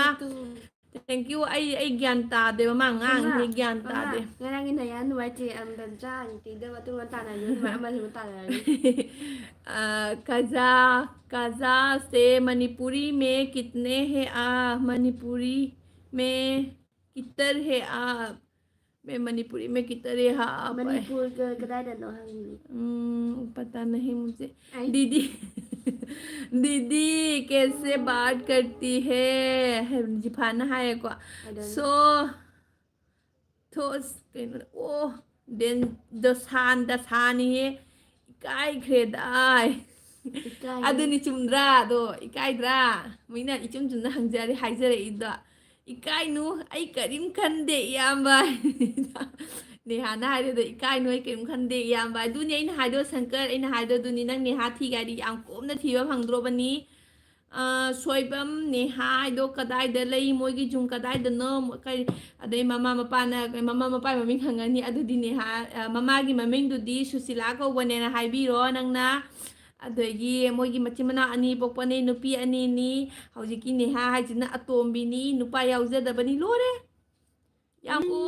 कोमना फंगद्रोबनी दुदी मंगफाय अइना खलुबना अमा चेगा नेहागना खलमिना अमा अदो शंकर नचेना हाइबा आइडिया से चुम्मिलाले हाइरो ओ अब 22 लाइदन थैंक यू आइगी मीडी याम जगरबोनी मी तरा ख येंगजेरी ननागी लाइक त हुजी मी तरा ख लेजेरी 7 ka मोमित वाइना चे से ने शंकर जी नोय अनीना लाना खलिरो नोय अनीना मोय अनीना लाना खलिरो ai ma min sing lai ma min thodi ko tum ni Shankar ji होय से मोमिताय इस तो से हुने ai khong so na thang la ga khong bisu tawra kanu nang khong ula kanu ne ai ka da te ai di ne hana haladi khang ne ha hangadi khangaroi aikhoi lekai da cheche adudi kariyai na hangani ne ha na mamin se kariyai na hangani ai su matam ma da la adi khangna bagi ai ngasi masam je wai lang mo ya ni mo ko gyam pai Kaigino adudi neha moy ani makok yam pai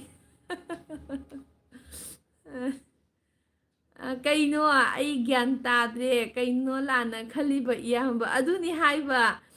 aina nangonda hangba wahangduga reply pire aduga kaino sankarna kaino ma haigre aduni gyan men tadre su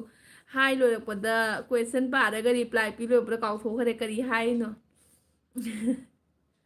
aigi midi yamdra mini pang thongji mi ani ta kanam laite siga huji ne haga shankar ji ka chemomega mi amani tani sibim cha su laita ba malida moi ni makok se taiwan na re amaya taiwan na ba yauri hai kaino ai wadagi iku haina hangadi khangie iku haina hangadi khangie ne aju khaijale ne sarak siga ꯑꯩꯖꯟ ꯃꯥꯏꯗꯤ ꯀꯩꯅꯣ ꯑꯆꯥꯄꯣꯠ ꯆꯥꯅꯤꯡꯉꯤ ꯍꯥꯏꯕ ꯑꯩꯉꯣꯟꯗꯁꯨ ꯄꯤꯖꯕꯤꯌꯨ ꯑꯗꯨ ꯎꯔꯕ ꯕ꯭ꯔꯤꯟꯆꯥꯒꯤꯗꯨꯁꯨ ꯂꯩ ꯂꯩꯌꯦ ꯑꯩꯌꯦ ꯆꯦ ꯕꯦꯝꯆꯥ ꯅꯪ ꯇꯥꯔꯤꯕꯅ ꯅꯪ ꯃꯣꯕꯥꯏꯜꯅ ꯅꯃꯥꯏꯗ ꯊꯥꯅ ꯇꯥꯔꯤꯔꯣ ꯊꯤ ꯈꯣꯠꯈꯤꯒꯦ ꯂꯥꯡꯒꯅꯨ ꯊꯧꯅꯦ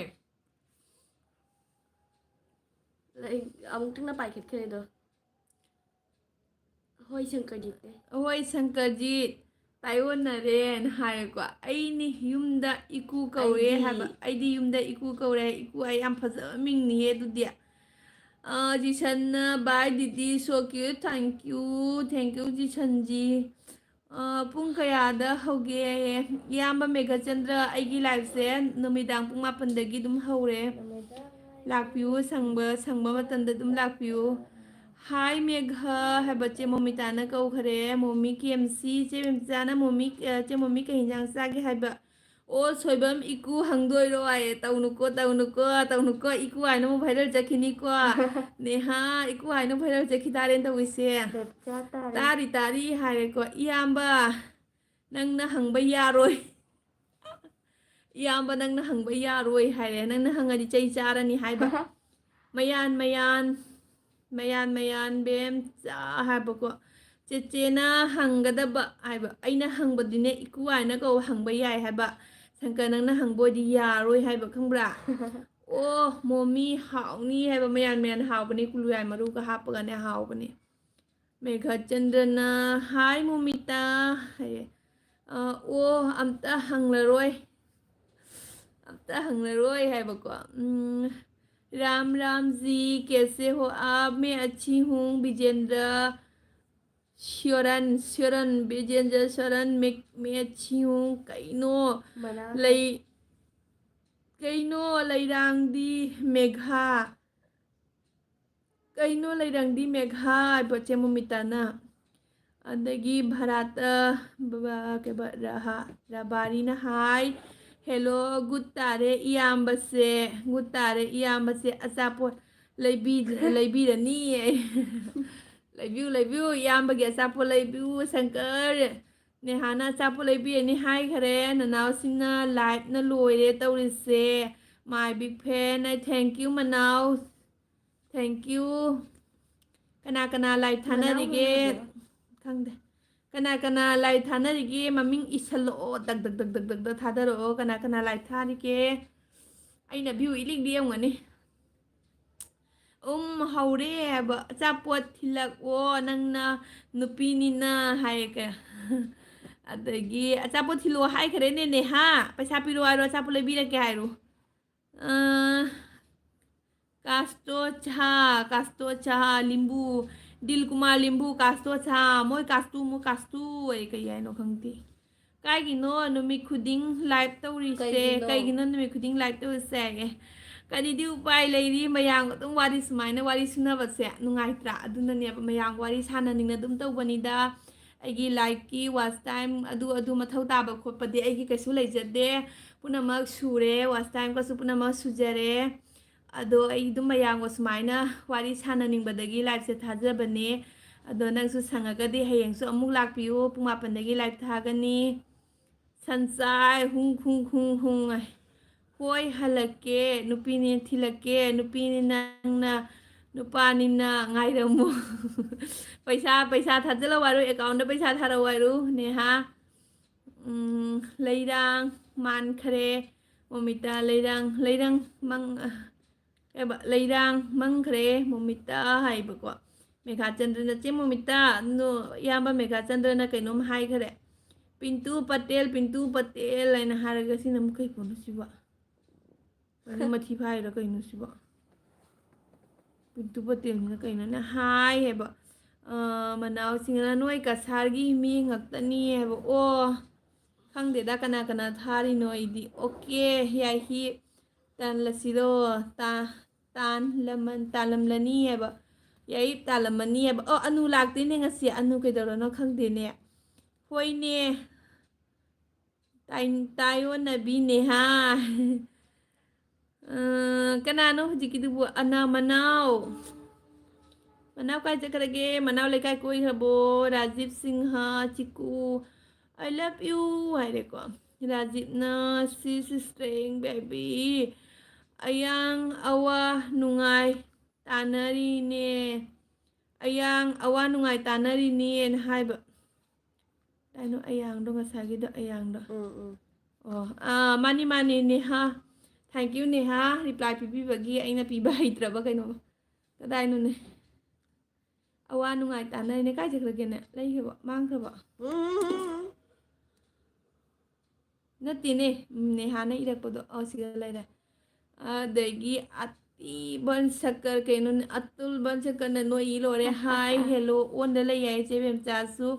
ꯍꯥꯎ ꯑꯥꯔ ꯌꯨ ꯍꯥꯏꯅ ꯍꯥꯏꯔꯦ ꯍꯥꯏ ꯆꯦ ꯑꯗꯨꯃꯥꯏ ꯍꯥꯏꯔꯣ ꯇꯥꯏꯌꯣꯟꯅꯕꯤꯅ ꯍꯥ ꯊꯣꯏꯕꯤ ꯑꯗꯨꯃꯥꯏ ꯍꯥꯏꯅꯣ ꯇꯥꯏꯌꯣꯟꯅꯕꯤꯅ ꯍꯥꯏꯅ ꯍꯥꯏꯕ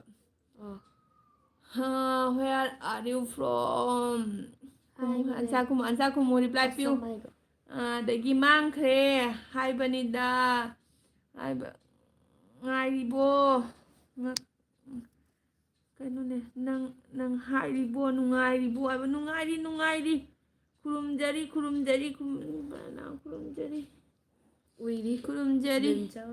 chemcha uiru ngaka uiru matam jawdore uiru ꯑꯗꯣ ꯊꯦꯡꯅꯁꯤ ꯍꯥꯏꯕꯅꯦ ꯅꯪ ꯐꯥꯒꯤ ꯍꯥꯏꯕ ꯅꯠꯇꯦꯕ ꯁꯪꯀꯔꯖꯤꯅ ꯊꯦꯡꯅꯁꯤ ꯍꯥꯏꯕ ꯍꯣꯏ ꯊꯦꯡꯅꯁꯤ ꯅꯤꯍꯥꯅ ꯍꯥꯏꯔꯦꯀꯣ ꯑꯗꯨꯁꯨ ꯅꯣꯡꯃ ꯃꯥꯅꯤ ꯅꯣꯡꯃ ꯊꯦꯡꯅꯗꯣꯏꯅꯤ ꯅꯤꯅꯤ ꯊꯦꯡꯅꯕ ꯖꯥꯗ ꯅꯣꯡꯃꯇꯪ ꯊꯦꯡꯅꯗꯣꯏꯅꯤ ꯃꯥꯅꯤ ꯆꯨꯝꯕ ꯌꯥꯝ ꯆꯨꯝꯕ ꯋꯥꯅꯤ ꯇꯨꯝꯃꯣ ꯂꯦꯠ ꯑꯣꯏꯔꯦꯕ ꯂꯦꯠ ꯑꯣꯏꯗꯤ ꯉꯜꯂꯤ ꯌꯥꯝ ꯉꯜꯂꯤꯀꯣ ꯀꯃꯥꯏ ꯊꯦꯡꯅꯅꯤ ꯇꯧꯔꯤꯁꯤꯗꯤ ꯁꯪꯀꯔꯖꯤꯅ ꯑꯣꯟꯊꯣꯛꯅ ꯅꯨꯡꯉꯥꯏꯕꯤꯗꯦꯗ ꯁꯪꯀꯔꯖꯤꯠꯁꯤꯗꯤ ꯑꯩ ꯐꯥꯎꯕ ꯅꯦꯍꯥꯁꯦ ꯑꯝꯇꯪ ꯎꯅꯅꯤꯡꯕꯅꯦ ꯀꯃꯥꯏꯅ ꯎꯅꯗꯣꯏꯅꯣ ꯈꯪꯗ꯭ꯔꯦ ꯂꯩꯔꯦ ꯕꯦꯝꯆꯥ ꯃꯩꯇꯩꯅ ꯑꯣꯟꯗ ꯂꯩꯌꯣ ꯏꯆꯦ ꯊꯦꯡꯛ ꯌꯨ ꯂꯩꯕꯤꯌꯨ ꯑꯣꯟꯗ ꯑꯅꯨꯗꯤ ꯂꯥꯛꯇꯦ Do you speak no I don't know English मैंने इंग्लिश नहीं पढ़ा है इसलिए मुझे इंग्लिश नहीं आता है ओंदा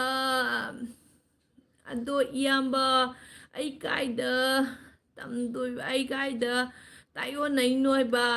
ꯁꯨꯁꯤꯂꯥꯁꯦ ꯅꯦꯍꯥꯁꯦ ꯀꯥꯏꯗ ꯇꯥꯏꯌꯣꯟꯅꯩꯅꯣ ꯍꯥꯏꯕ ꯅꯣꯏ ꯃꯌꯥꯝꯅ ꯇꯥꯏꯌꯣꯟꯅꯩ ꯍꯥꯏꯕꯤꯔꯦꯅꯦ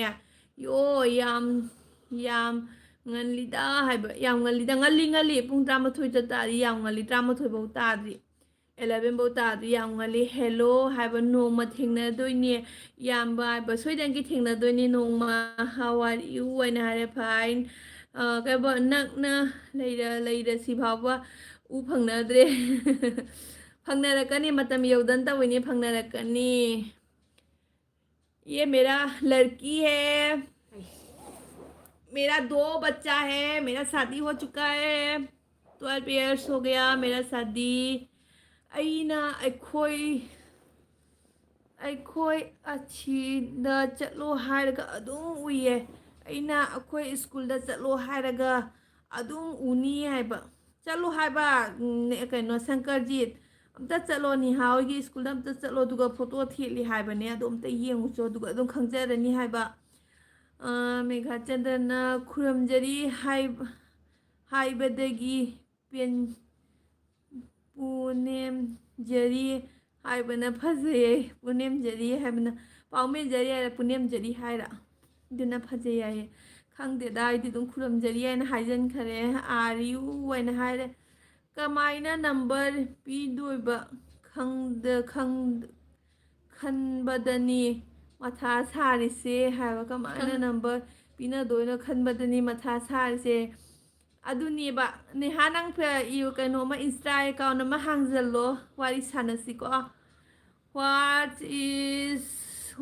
is this life फोटो उरदी यारे को उनद्रसु यारे इयाम्बा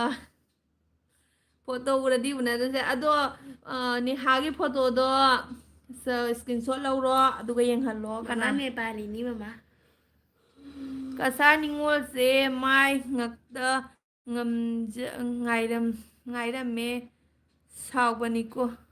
कई हाइनो सिबो सावबिनु को कसा निंगोल से माय ngakta ngairame सावबिनु कई हाइनो मा हाइसे ꯈꯪꯗꯦ ꯄꯤꯌꯣꯖꯤ ꯅꯪꯅ ꯍꯥꯏꯁꯦ ꯀꯩ ꯍꯥꯏꯅꯣ ꯀꯩ ꯍꯥꯏꯅꯣ ꯅꯪ ꯍꯥꯏꯁꯦ ꯃꯤ ꯅꯥꯒꯤ ꯅꯪ ꯊꯣꯛꯂꯛꯄꯁꯤ ꯀꯩꯅꯣ ꯅꯦꯄꯥꯂꯤ ꯃꯥꯜꯂꯤ ꯃꯩꯇꯩ ꯅꯪ ꯃꯥꯟꯗꯦ ꯅꯦꯄꯥꯂꯤ ꯃꯥꯜꯂꯦ ꯅꯠꯇ꯭ꯔꯣ ꯃꯩꯇꯩ ꯃꯥꯟꯗꯦ ꯃꯥꯅꯤ ꯃꯥꯅꯤ ꯑꯩ ꯅꯦꯄꯥꯂꯤꯅꯤ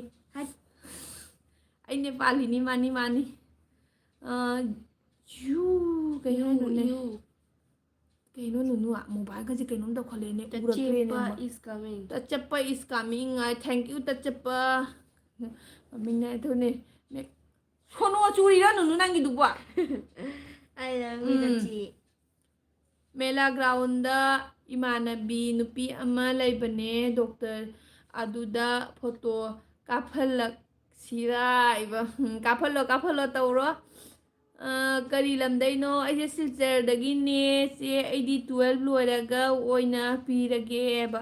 ꯑꯣ ꯅꯦꯍꯥ ꯅꯪꯁꯦ 11 ꯀꯥꯏ ꯍꯥꯏ ꯅꯠꯇ꯭ꯔꯣ 12 ꯐꯥꯎꯕ ꯂꯩꯃꯤꯟꯅꯈꯤꯗ꯭ꯔꯣ ꯑꯩꯈꯣꯏꯕꯥꯅꯤꯁꯨꯕ ꯑꯗꯣ ꯅꯦꯍꯥ ꯂꯥꯛꯄꯤꯌꯨꯀꯣ ꯅꯆꯦꯕꯨꯗꯤ ꯀꯥꯎꯊꯣꯛꯀꯅꯨꯀꯣ ꯄꯨꯃꯦꯟꯖꯔꯤ ꯍꯥꯏꯗꯣꯏꯅꯤ ꯃꯩꯇꯩꯗꯤ ꯍꯣꯏ ꯃꯦꯒꯥꯆꯟꯗ꯭ꯔ ꯏꯌꯥꯝꯕ ꯑꯩ ꯍꯥꯏꯖꯒꯦ ꯃꯊꯪꯗꯒꯤ ꯑꯩ ꯐꯣꯟ ꯂꯩꯔꯀꯥꯟꯗ ꯍꯣꯏ ꯅꯦꯍꯥ ꯅꯝꯕꯔꯁꯨ ꯌꯥꯝꯅ ꯄꯤꯊꯣꯛꯄꯕꯨꯗꯤ ꯐꯠꯇꯦꯀꯣ 12 ꯂꯣꯏꯔ ꯄꯥꯏꯌꯨ ꯍꯥꯏꯕꯀꯣ ꯃꯥꯅꯤ 12 ꯂꯣꯏꯔ ꯄꯥꯏꯕꯅ ꯐꯩ ꯃꯅꯥꯛꯇ ꯂꯩꯁꯥꯕꯤ ꯑꯃ ꯂꯩꯗꯣ ꯌꯦꯡꯒꯦ ꯍꯥꯏꯔꯦꯀꯣ ꯏꯅꯥꯛꯇ ꯂꯩꯕ ꯂꯩꯁꯥꯕꯤꯁꯦ ꯑꯩꯒꯤ ꯏꯆꯥ ꯅꯨꯄꯤꯅꯦ ꯑꯩꯉꯣꯟꯗꯒꯤ ꯍꯦꯟꯅ ꯋꯥꯡꯉꯤ ꯀꯩꯗꯧꯔꯒꯦ ꯍꯥꯏꯕꯀꯣ ꯂꯥꯏꯁ꯭ꯔꯝꯅ ꯊꯣꯏꯕꯤ ꯂꯥꯏꯁ꯭ꯔꯝꯅ ꯀꯩꯗꯧꯔꯒꯦ ꯀꯩꯁꯨ ꯇꯧꯗꯦꯗ ꯋꯥꯔꯤ ꯁꯥꯟꯅꯔꯤ ꯃꯌꯥꯝꯒ ꯄꯤꯒꯦ ꯍꯧꯖꯤꯛꯇꯤ ꯄꯤꯕ ꯌꯥꯗꯦ ꯍꯥꯏꯕꯀꯣ ꯍꯣꯏ ꯅꯦꯍꯥ ꯑꯗꯨꯝ ꯂꯩꯔꯨꯀꯣ ꯅꯦꯍꯥꯅ ꯀ꯭ꯂꯥꯁ 12 ꯀꯥꯎꯔ ꯐꯥꯎꯕ ꯅꯆꯦꯒꯤ ꯃꯅꯥꯛꯇ ꯑꯗꯨꯝ ꯂꯦꯡꯗꯅ ꯂꯩꯕꯤꯌꯨ ꯃꯇꯝꯗꯨꯒ ꯀꯅꯥꯅ ꯈꯪꯉꯤ ꯄꯤꯌꯥ ꯄꯤꯡꯀꯤ ꯗꯥꯏꯔꯤꯁꯅ ꯆꯦ ꯕꯦꯝꯆꯥ ꯂꯩꯔꯤꯕꯣ ꯆꯦ ꯃꯣꯃꯤꯁꯨ ꯂꯩꯇꯦ ꯆꯦ ꯕꯦꯝꯆꯥꯁꯨ ꯂꯩꯔꯤꯕꯣ ꯀꯃꯦꯟ ꯑꯃꯨꯛ ꯇꯧꯔꯛꯇꯦ ꯀꯌꯥꯗ ꯐꯔꯤꯕ ꯑꯉꯥꯡꯅꯣꯅꯦ ꯅꯦꯍꯥꯁꯦ ꯑꯗꯨꯅꯤꯅ ꯍꯥꯏꯗꯣ ꯅꯦꯍꯥꯁꯦ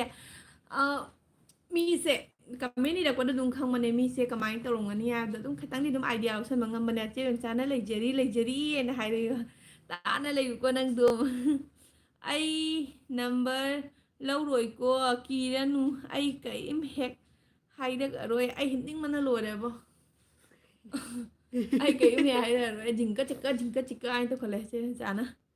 ꯅꯤꯉꯣꯜ KMC ꯍꯥꯏꯕ ꯄꯤꯡꯀꯤ ꯑꯩꯗꯤ ꯆꯤꯛꯀꯟ ꯇꯟꯗꯨꯔꯤꯒ ꯍꯋꯥꯏꯒ ꯑꯣꯏꯅ ꯆꯥꯁꯤꯜꯂꯦ ꯆꯦ ꯕꯦꯝꯆꯥ ꯄꯤꯡꯀꯤ ꯋꯦꯜꯀꯝ ꯐꯕ ꯅꯠꯇꯦ ꯑꯉꯥꯡ ꯑꯣꯏꯔꯤꯌꯦ ꯍꯥꯏꯕ ꯑꯗꯨꯒꯤꯅꯦꯅ ꯍꯥꯏꯕ ꯃꯥꯅꯤ ꯅꯪꯅ ꯏꯔꯛꯏꯕ ꯀꯃꯦꯟ ꯏꯔꯛꯏꯕ ꯈꯣꯠꯂꯛꯏꯕꯁꯦ ꯑꯗꯨꯝ ꯅꯨꯡꯁꯤ ꯍꯥꯏꯕꯀꯣ ꯃꯑꯣꯡ ꯃꯇꯧꯗꯣ ꯅꯨꯡꯁꯤ ꯍꯥꯏꯕꯀꯣ ꯀꯁꯥꯔ ꯅꯤꯉꯣꯜꯁꯤ ꯁꯛ ꯌꯥꯝ ꯐꯖꯩ ꯃꯅꯤꯄꯨꯔ ꯐꯤꯂꯝ ꯀꯨꯝꯕ ꯌꯥꯅꯤ ꯍꯥꯏ ꯍꯣꯏ ꯕ꯭ꯔꯣ ꯏꯌꯥꯝꯕ ꯃꯦꯒꯥꯆꯟꯗ꯭ꯔ ꯃꯥꯅꯤ ꯑꯗꯨꯃꯥꯏꯅ ꯑꯗꯨꯝ ꯐꯤꯂꯝ ꯀꯨꯝꯕꯩꯒ ꯍꯥꯏꯔꯗꯤ ꯑꯩꯁꯨ ꯋꯥꯈꯜ ꯑꯃꯗꯤ ꯈꯟꯕ ꯇꯥꯏ ꯑꯗꯨ ꯀꯅꯥꯝ ꯍꯥꯏꯕꯤꯔꯛꯇꯦ ꯀꯩꯅꯣꯅꯦ ꯀꯩ ꯃꯊꯦꯜ ꯆꯥꯒꯦ ꯆꯦꯕ ꯉꯁꯤꯗꯤ ꯆꯤꯛꯀꯟ ꯇꯟꯗꯨꯔꯤꯒ ꯍꯋꯥꯏ ꯑꯣꯏꯅ ꯆꯥꯁꯜꯂꯦ ꯅꯦꯍꯥꯁꯨ ꯀꯧꯔꯔꯣꯏ ꯍꯥꯏꯕꯀꯣ ꯀꯩꯒꯤ ꯀꯧꯔꯣꯏꯗꯣꯏꯅꯣ ꯀꯧꯁꯜꯂꯣ ꯅꯣꯏ ꯑꯗꯨꯃꯥꯏꯅ ꯇꯧꯅꯣ ꯆꯦ ꯕꯦꯝꯆꯥ ꯀꯧꯔꯦ 12 ꯂꯣꯏꯔꯗꯤ ꯂꯩꯁꯥꯕꯤ ꯈꯔ ꯐꯥꯔꯦ ꯑꯗꯨꯒꯤ ꯅꯪ ꯍꯧꯖꯤꯛ ꯂꯩꯁꯥꯕꯤ ꯐꯥꯗ꯭ꯔꯤꯕꯣ 11 ꯑꯣꯏꯔꯗꯤ ꯂꯩꯁꯥꯕꯤ ꯐꯥꯔꯕꯅꯤꯅꯦ ꯅꯪ ꯂꯩꯁꯥꯕꯤ ꯈꯔ ꯐꯥꯔꯕꯅꯤ 12 ꯂꯣꯏꯔꯒꯅ ꯂꯩꯁꯥꯕꯤ ꯃꯄꯨꯡ ꯐꯥꯔꯕ ꯂꯩꯁꯥꯕꯤ ꯁꯨꯁꯤꯂꯥ ꯀꯧꯔꯅꯤ ꯍꯥꯏꯕ ꯑꯗꯨꯗꯤ ꯌꯥꯗꯦꯍꯦ ꯁꯨꯁꯤꯂꯥ ꯀꯧꯔꯗꯤ ꯌꯥꯗꯦ ꯁꯨꯁꯤꯂꯥꯗꯤ ꯃꯃꯥꯒꯤ ꯃꯤꯡꯅꯦ ꯗꯥ ꯁꯪꯀꯔꯖꯤ ꯉꯥꯡꯉꯩꯁꯦ ꯌꯥꯝ ꯅꯨꯡꯁꯤꯗ꯭ꯔꯥ ꯁꯨꯁꯤꯂꯥꯗꯤ ꯃꯃꯥꯒꯤ ꯃꯤꯡꯅꯦ ꯍꯥꯏꯕ ꯗꯥ ꯁꯪꯀꯔꯖꯤꯠ ꯁꯣꯏꯕꯝꯁꯤ ꯁ꯭ꯋꯤꯇꯤ ꯀꯅꯥꯅꯣ ꯉꯥꯉꯣꯝ ꯍꯦꯜꯂꯣ ꯆꯦ ꯅꯨꯡꯉꯥꯏꯔꯤꯕꯣ ꯅꯨꯡꯉꯥꯏꯔꯤ ꯉꯥꯉꯣꯝ ꯀꯨꯏꯔꯦ ꯎꯗꯕ ꯅꯨꯡꯉꯥꯏꯔꯤ ꯌꯦꯝꯅꯥꯝ ꯁꯤꯁꯇꯔꯒ ꯆꯦꯒ ꯀꯩ ꯊꯣꯛꯅꯒꯦ ꯀꯩꯝ ꯊꯣꯛꯅꯗꯦ ꯃꯥ ꯀꯩꯒ ꯀꯩꯁꯨꯝ ꯊꯣꯛꯅꯗꯦ ꯑꯗꯨꯝ ꯎꯅꯗꯅ ꯐꯪꯅꯅ ꯋꯥꯔꯤ ꯋꯥꯇꯥꯏ ꯁꯥꯟꯅꯔꯤꯅꯤ ꯊꯧꯅꯦ ꯇꯣꯝꯄꯣꯛ ꯃꯩꯇꯩ ꯍꯥꯏꯕꯀꯣ ꯀꯩꯝ ꯊꯣꯛꯅꯗꯦ ꯑꯩꯈꯣꯏ ꯄꯤꯡꯀꯤ ꯄꯤꯡ ꯗꯥꯏꯔꯤꯁꯅ ꯅꯤꯉꯣꯜ ꯅꯪ ꯔꯤꯇꯔꯟ ꯇꯧꯔ ꯃꯥꯜꯂꯦ ꯔꯤꯇꯔꯟ ꯀꯥꯎꯔ ꯃꯥꯜꯂꯦ ꯑꯩ ꯄꯤꯖꯔꯛꯀꯦ ꯔꯤꯇꯔꯟ ꯄꯤꯖꯔꯛꯀꯦ ꯑꯩꯁꯦ ꯀꯔꯝꯕ ꯚꯤꯗꯤꯑꯣꯗ ꯅꯪ ꯄꯤꯈ꯭ꯔꯤꯅꯣ ꯈꯪꯗꯦꯕ ꯉꯁꯤ ꯑꯃꯨꯛꯇꯪꯒ ꯌꯦꯡꯕꯤꯔꯛꯑꯣ ꯚꯤꯗꯤꯑꯣ ꯑꯃꯈꯛꯇꯪꯗ ꯀꯩꯅꯣꯝ ꯇꯧꯕꯤꯔꯛꯑꯣ ꯀꯃꯦꯟ ꯑꯃꯇꯪ ꯄꯤꯕꯤꯔꯛꯑෝ ꯌꯥꯝꯗ꯭ꯔꯕꯗ ꯏꯃꯣꯖꯤ ꯑꯃꯈꯛꯇꯪ ꯑꯣꯏꯁꯨ ꯄꯤꯁꯟꯕꯤꯔꯛꯑꯣ ꯑꯩ ꯅꯤꯡꯁꯪꯒꯦ ꯕꯦꯝꯆꯥꯅꯀꯣ kainom nupa ngana new kainom hai ko wari tari susilaga sankarga moi anigi wari che mobile ni wari ta ba thati na nungai bani natra aigi laise mobile ni yaudra de asema pung hang hang ba dong tawri ba sengba thati na nungai bani mobile ni wari ta ba se lamsa kai lam gi se lam se kai lam gi no ain hai ba aise silchar gi ni Laisam ऐसे सिलचर गिनी से blue पियू से तौरगा करी कानगे आई blue से पीनिंग दे blue से अमदा पीरदी my मागी मर्जी दुम चोलीदना मसा मसा कनो तवे दो आइसु एमनिसने ब्लू पीरगाने कानाबबुदी ओइरोइको कानाबबुदी लेरमोइद्रा हाइना खली कइगिनो हाइरगाने अइना ब्लू पीरिबा मीसिंगसे आई कमेंट सा मखा चखिबगन अइना ब्लू तौनु हाइनुने अइना ब्लू आई दुमा हाइनुनुबा अइना blue पीरिबा मीसिंजे अइना ngarang ne chrome de yengba matamda ekdam list na blue gi list na maming na pik thana leiramba kwa adu maina leikibadu de engonda di kana badi oiroyaba adu amangu oidoini aduna ai blue je kaya pining de aba aina wa hangbaga se phajana amta khumde ikaiga mingsu hanglakanu hai अदो याम नुंगाइते बस शंकर जी वारौ खरे नेहा शंकर जी वारौ खरे को नेहा शंकर जी वारौ खरे सेगी husband दी कई होनरिगे मागलो मा duty चकनी हलनी चा नहीं थकनी PUBG सानगनी दुनी मा की थबगाबो अतैदी करी तौगनी चेबेमचा केमसी चेबेमचा का हिंजांग चा के न हाइरे nga पिंकी चेबेमचा से nga थुंगबा चाए कईदौरगे दा शंकर जी कईदौरगे हाबा नुसीद्रा कौरैसे स्वीटी गांगोमना पियू हाइबा नते करी कानगे हाइबा ब्लू पिन से अदुने ना हाइदो आई खंगेबा ना पियू हाइबा नते हाइबा दो मीगी लाइफ अमते येंगागा ब्लू से पियू पियू हाइबा से अइना हुजी ब्लू पिबा तादि माकी मिंगे थेंगागा माकी चैनल डायरेक्ट चंगबा जायबा अदगी सपोज आइगी कमेंट सिगा लाइबा कमेंट करी से ब्लू मसे लेनबा कांगबो दुनने हाइदी ब्लू द पिदबा तारगदि अइंगोंदा लाइबा कमेंट दो अइना इसाना ककनी न अतोबा मिना ककबा जारोइदना अदो करीगुमा अइना ब्लू पिरुबा तारगदिने मोइना दुम ककबा यानेबा कमेंट दो दei मोइना दुम रिप्लाई जा तादो तौबा जानेबा अदुनी ब्लू पिबगी हाइसे अइना लाइव थारिसे अइसे लाइव मपुनी ना को करीगुमा अइना ब्लू पिरुबा तारगदिने मीदुसुने लाइव सिगी मपु ओइबगा चमानेबा माना जा तौबा ngami हाइबा अदुना ब्लू पिबगी कानाबा हाइबु दुनियाबा कानाबसु ले अमांगबसु ले अदुनियाबा अदो कइनो चेबेमचा केमसी हाइबा nga पिंकी केनो काय होगेन दुमाय हाइनो आइदी नुंगाई केबा पियू हाइबा देबा दगी सोइबम सुसिलाना दुमाय हाइनो आइसु नुंगाइये बा नुसियारा आइसु नुसियारा नुंगाइये हाइरा कइनोम हाइको कैसु तौदेदा नेहा शंकर जी की से नंगोंदा दुम लक्नरिनिको आइसु खंगे शंकर जी से दुमाइना ngang मी मानदे हाइबा माके वीडियो दो येंगागा दुम खंगबने हाबा मवोंग मतौदो मसक ngang चाम चानदबे वानेबा अदुनी अदुगा कईगी नुंगाइत्रिबा हाइरेको अदुगा कईगी नुंगाइत्रिनो हाइरे new friend please support me thank you मेरा वीडियो में कमेंट कर देना अते मधक इरेसिंदो उदो चेबेमचा केमसी करी नो सिना से न्यू फ्रेंड प्लीज सपोर्ट मी ना हाइसिदे स्वीटी ओ आइदी ngakone लेजसन ओ आइदी खंगदेबो को दोननी सौ यादे से जुली लाए सो यादे से जुली नंग हुइते लाइरो साउ यादे से हो आई कैसु साउदे आई नंगी मिंग अदुम निंगछंग लगदी आई नंग स्कूल मपानदगी फोटो येंगलगा नंगोंददी उजगेगा हाइजररोय शंकर जी से याम वारौजरे को जुलीना 23 like thank you Julie sweety गांगमना ओइचे इबाइदो प्रेंग तौरगा ओइना वीडियो थागलो कमाइन तौसिगे इबाइदो प्रेंग सिबो मथा सारेने खंगद्रेने तौसिबो चिंगले जनाना लाइव से फागी तारे हे मयाम लाइव से फागी तारे हे मयाम माय लाइव पुंसी से फागी तारे न हारिनेबा माकेसे कसार काइनो हाइबाइसे कसार सिलचरगिनी जुली केमसी चेबेमचाना के हिंजांग चागे हंगे चेबेमचा चाक चाद्रे ngasidi हाइबा को दे मेगा चंद्रना इचल जुली हाय हाइखरे ꯑꯩꯒꯤ ꯚ꯭ꯌꯨꯒꯁꯦ ꯑꯝꯇ ꯀꯥꯗꯦꯕ ꯑꯃꯃꯝ ꯂꯥꯏꯞꯇꯗꯤꯕꯣ 120 190 200 203 230 400 300 ꯃꯌꯥꯝ ꯀꯥꯏꯕ ꯑꯩꯒꯤꯗꯤ ꯁꯨꯡꯀꯥꯏ ꯀꯥꯕꯤꯗꯦꯕ ꯏꯕꯨꯡ ꯃꯦꯘꯆꯟꯗ꯭ꯔ ꯊꯥꯒꯠꯆꯔꯤ ꯃꯌꯥꯝ ꯀꯦꯝꯁꯤ ꯃꯌꯥꯝ ꯀꯩꯀꯩ ꯍꯤꯟꯖꯥꯡ ꯆꯥꯒꯦ ꯀꯅꯥꯅ ꯍꯪꯅꯤꯡꯉꯗꯣꯔꯤ ꯍꯥꯏꯗꯣ ꯆꯦꯕꯦꯝꯆꯥꯅ ꯃꯌꯥꯝ ꯆꯦꯕꯦꯝꯆꯥꯕꯨꯁꯨ ꯁꯞꯄꯣꯔꯠ ꯇꯧꯁꯟꯕꯤꯌꯨ ꯖꯨꯂꯤꯕꯨꯁꯨ ꯇꯧꯁꯟꯕꯤꯌꯨ ꯀꯅꯥ ꯀꯅꯥ ꯌꯥꯎꯔꯤ ꯄꯨꯝꯅꯃꯛꯁꯦ ꯃꯌꯥꯝꯅ ꯆꯪꯅꯤꯡꯕ ꯃꯐꯝꯗ ꯆꯪꯉꯒ ꯁꯕꯁꯀ꯭ꯔꯥꯏꯕ ꯇꯧꯁꯟꯕꯤꯌꯨ ꯁꯞꯄꯣꯔꯠ ꯇꯧꯁꯟꯕꯤꯌꯨ ꯁꯦ ꯅꯪ ꯍꯟꯗꯛ ꯄꯨꯖꯥ ꯕꯣꯔ ꯅꯨꯃꯤꯠꯇ ꯎꯏ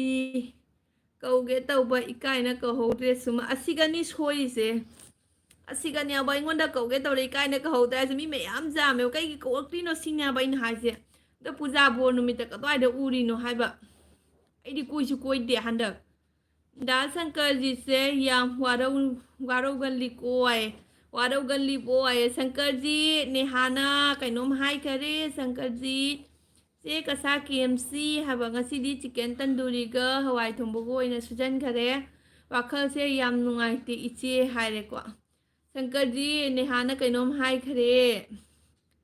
ꯐꯥꯒꯤ ꯇꯧꯅꯔꯤꯅꯤꯀꯣ ꯄꯨꯝꯅꯃꯛꯁꯦ ꯐꯥꯒꯤ ꯉꯥꯛꯇꯅꯤꯀꯣ ꯂꯥꯟꯅ ꯈꯟꯅꯕ ꯆꯥꯗꯦ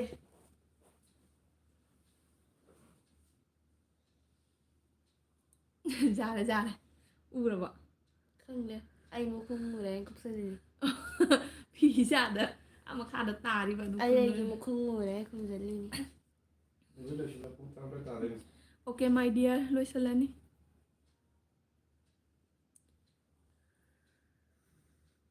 ꯁ꯭ꯋꯤꯇꯤ ꯍꯦꯜꯂꯣ ꯁ꯭ꯋꯤꯇꯤ ꯁꯞꯄꯣꯔꯠ ꯃꯤ ꯋꯥꯈꯜꯁꯤ ꯌꯥꯝ ꯅꯨꯡꯉꯥꯏꯇꯦ ꯁꯪꯀꯔꯖꯤ ꯅꯪ ꯑꯗꯨꯃꯥꯏꯅ ꯍꯥꯏꯅꯨꯀꯣ ꯅꯆꯦ ꯀꯞꯄꯛꯇꯣꯔꯦꯀꯣ ꯁ꯭ꯋꯤꯇꯤ ꯁꯞꯄꯣꯔꯠ ꯃꯤ ꯖꯨꯂꯤꯗ ꯁꯞꯄꯣꯔꯠ ꯇꯧꯁꯟꯕꯤꯔꯣ ꯁ꯭ꯋꯤꯇꯤ ꯍꯦꯜꯂꯣ ꯍꯥꯏꯅ ꯍꯥꯏꯔꯦ ꯆꯦ ꯕꯦꯝꯆꯥꯅꯁꯨ ꯃꯊꯪ ꯂꯩꯅꯗꯕꯈꯩꯒꯤ ꯁꯞꯄꯣꯔꯠ ꯇꯧꯁꯟꯕꯤꯔꯣ ꯍꯥꯏꯔꯦ ꯕꯣꯔꯥꯂꯤ ꯚ꯭ꯌꯨ ꯃꯥꯡꯗ ꯎꯏꯅꯦ ꯑꯩꯒ ꯊꯩꯅꯔꯤꯅꯤ ꯍꯥꯏꯕ ꯕꯣꯔꯦꯜ ꯚ꯭ꯌू ꯃꯥꯡꯗ ꯀꯥꯏꯗꯅꯣ ꯍꯥꯏꯁꯦ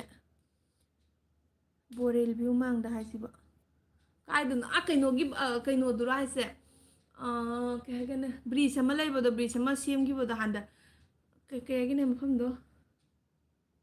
ꯅꯨꯕ ꯑꯩꯈꯣꯏ ꯅꯍꯥꯟ ꯄꯨꯖꯥ ꯆꯠꯂꯨꯕꯗꯣ ꯕꯣꯔ ꯅꯨꯃꯤꯠꯇ ꯆꯠꯂꯨꯕꯗꯣ ꯀꯥꯏꯗꯅꯣ ꯕꯣꯔ ꯅꯨꯃꯤꯠꯇ ꯆꯠꯂꯨꯕꯗꯣ ꯀꯣꯏꯕ ꯏꯆꯟ ꯍꯣꯏꯒ ꯕꯣꯔ ꯅꯨꯃꯤꯠꯇ ꯆꯠꯇꯦꯅ ꯍꯥꯏꯔꯒ ꯏꯆꯟ ꯍꯣꯏꯒ ꯀꯥꯎꯈ꯭ꯔꯦꯕꯣ ꯁ꯭ꯋꯤꯇꯤ ꯀꯥꯎꯈ꯭ꯔꯦ ꯖꯨꯂꯤꯅ ꯍꯤ ꯇꯧꯁꯜꯂꯛꯏꯕꯀꯣ ꯗꯤꯗꯤ ꯌꯨ ꯁꯦ ꯃꯥꯏ ꯅꯦꯝ ꯍꯥꯏꯕꯀꯣ ꯑꯗꯒꯤ ꯁ꯭ꯋꯤꯇꯤꯅ ꯍꯦꯜꯂꯣ ꯑꯦꯕ꯭ꯔꯤꯋꯥꯟ ꯅꯤꯉꯣꯜ ꯃꯣꯃꯤꯒꯤ ꯁꯣꯔꯠ ꯚꯤꯗꯤꯑꯣꯗ ꯌꯦꯡꯉꯣ ꯉꯔꯥꯡ ꯂꯣꯡ ꯚꯤꯗꯤꯑꯣꯗ ꯌꯦꯡꯕꯅꯤ ꯍꯥꯏꯕ ꯍꯣꯏ ꯌꯦꯡꯖꯒꯦꯀꯣ ꯄꯤꯡꯀꯤꯁꯤꯅ ꯀꯩꯅꯣ ꯃꯣꯃꯤꯒꯤ ꯁꯣꯔꯠ ꯚꯤꯗꯤꯑꯣꯗ ꯌꯦꯡꯉꯣ ꯉꯔꯥꯡ ꯂꯣꯡ ꯚꯤꯗꯤꯑꯣꯗ ꯉꯁꯤꯁꯨ ꯆꯦ ꯃꯣꯃꯤꯒꯤ ꯚꯤꯗꯤꯑꯣ ꯍꯥꯞꯄꯩꯗꯨꯗꯤ ꯉꯁꯤꯗ ꯉꯔꯥꯡꯂ ꯀꯩꯅꯣ ꯍꯥꯄꯛꯄꯗꯨꯕꯨ ꯑꯩ ꯉꯁꯥꯏ ꯌꯦꯡꯉꯝꯕꯗꯨꯕꯨ ꯀꯩꯅꯣꯅꯦ ꯑꯩꯁꯤ ꯌꯥꯡꯅꯗꯤ ꯀꯥꯎꯔꯦꯕ ꯃꯌꯥꯝ ꯄꯨꯝꯅꯃꯛꯁꯨ ꯈꯪꯉꯤꯅꯤꯀꯣ ꯃꯨꯅꯤ ꯅꯪꯕꯨ ꯆꯦꯆꯦ ꯑꯝꯇꯪ ꯎꯖꯒꯦ ꯍꯥꯏꯕ ꯎꯍꯜꯂꯨ ꯀꯩꯅꯣ ꯑꯩ ꯃꯁꯛ ꯎꯈ꯭ꯔꯦ ꯑꯝꯇ ꯎꯍꯜꯂꯨ ꯀꯩꯅꯣ ꯎꯈ꯭ꯔꯦ ꯑꯗꯨꯏꯁꯨ ꯑꯝꯇ ꯎꯍꯟꯕꯤꯁꯦ ꯎꯍꯟꯕꯤꯌꯨ ꯀꯩꯅꯣ ꯐꯖꯅ ꯌꯦꯡꯉꯜꯂꯣ ꯁꯤ ꯃꯃꯥꯏꯗ ꯊꯥꯡꯒꯠꯂꯣ ꯑꯗꯨ ꯄꯄ ꯃꯨꯅꯤ ꯇꯧꯔꯤꯁꯦ ꯌꯦꯡꯉꯣ ꯑꯩ ꯀꯩꯗꯧꯔꯒꯦ ꯃꯥꯏꯗ ꯊꯥꯡꯒꯠꯂꯣ ꯌꯦꯡꯍꯜꯂꯣ ꯆꯤꯆꯦꯗ ꯑꯝꯇ ꯌꯦꯡꯍꯟꯕꯤꯁꯦ ꯃꯃꯥꯏ ꯊꯥꯡꯒꯠꯂꯣ ꯃꯥ ꯍꯥꯎ ꯍꯥꯏꯌꯣ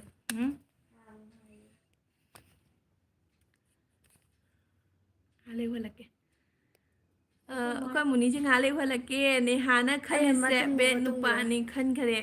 ꯑꯗꯨꯅ ꯑꯩꯅ ꯈꯟꯕꯗ ꯐꯖꯅ ꯑꯝꯇ ꯈꯨꯝꯗꯦ ꯍꯥꯏꯅꯕ ꯑꯩꯅ ꯍꯪꯕꯗ ꯐꯖꯅ ꯑꯝꯇ ꯈꯨꯝꯗꯦꯅ ꯍꯥꯏꯕ ꯁꯪꯀꯔꯖꯤ ꯃꯥꯅ ꯐꯖꯅ ꯈꯨꯝꯕꯩꯗꯨꯗꯤꯅ ꯐꯖꯅ ꯈꯨꯝꯕ ꯌꯥꯎꯕ꯭ꯔꯅꯦ ꯅꯪꯕꯨ Are you Chinese princess? Who the Sankarjit hero? ꯑꯩ ꯕꯦꯠꯅꯦꯅ ꯈꯟꯗꯦꯀꯣ ꯍꯤꯔꯣ ꯑꯣꯏꯅ ꯈꯜꯂꯤ ꯌꯥꯏ ꯈꯪꯕ꯭ꯔꯥ ꯑꯗꯨ ꯈꯪꯕ꯭ꯔꯥ ꯍꯥꯏꯔꯤꯗꯣ ꯕꯣꯂꯤ ꯚ꯭ꯌꯨ ꯔꯦꯁꯇꯨꯔꯦꯟꯗꯣ ꯕꯣꯂꯤ ꯚ꯭ꯌꯨ ꯔꯦꯁꯇꯨꯔꯦꯟ ꯍꯣꯏꯅꯦ ꯀꯩꯅꯣꯗꯣ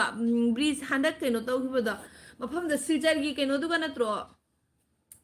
ꯏꯁꯤꯡꯒ ꯇꯥꯕ ꯃꯐꯝꯗꯣ ꯆꯤꯆꯦꯗꯣ ꯔꯣꯕ꯭ꯂꯣꯛ ꯁꯥꯡꯉꯥꯏꯔꯣ ꯍꯣꯏꯕ ꯔꯣꯕ꯭ꯂꯣꯛ ꯁꯥꯡꯋꯥꯏ ꯁꯥꯡꯕ ꯌꯥꯗꯦ ꯅꯪꯁꯨ ꯂꯣꯏꯁꯟꯗ꯭ꯔꯣꯕꯅꯤ ꯔꯣꯕ꯭ꯂꯣꯛ ꯑꯍꯥ ꯆꯩ ꯆꯥꯅꯤ ꯑꯗꯨꯗꯩ ꯄꯤꯕꯗꯥꯏ ꯕ꯭ꯔꯥ ꯅꯝꯕꯔ ꯔꯤꯚ꯭ꯌꯨ ꯍꯥꯏꯕ ꯁ꯭ꯋꯤꯇꯤ ꯑꯂꯤꯌꯥꯗ ꯅꯨꯄꯤ ꯖꯣꯏꯟ ꯑꯃ ꯃꯤ ꯀꯅꯥꯗ ꯄꯤꯔꯤꯕ ꯐꯥꯔꯁꯇ ꯄꯤꯔꯤꯕ ꯅꯨꯄꯤ ꯑꯃꯗ sweetie join me return please ꯍꯥꯏꯕꯀꯣ ꯆꯦ ꯕꯦꯝꯆꯥꯅ ꯐꯥꯏꯅꯦꯜ ꯆꯪꯉꯦ ꯀꯣꯟꯅ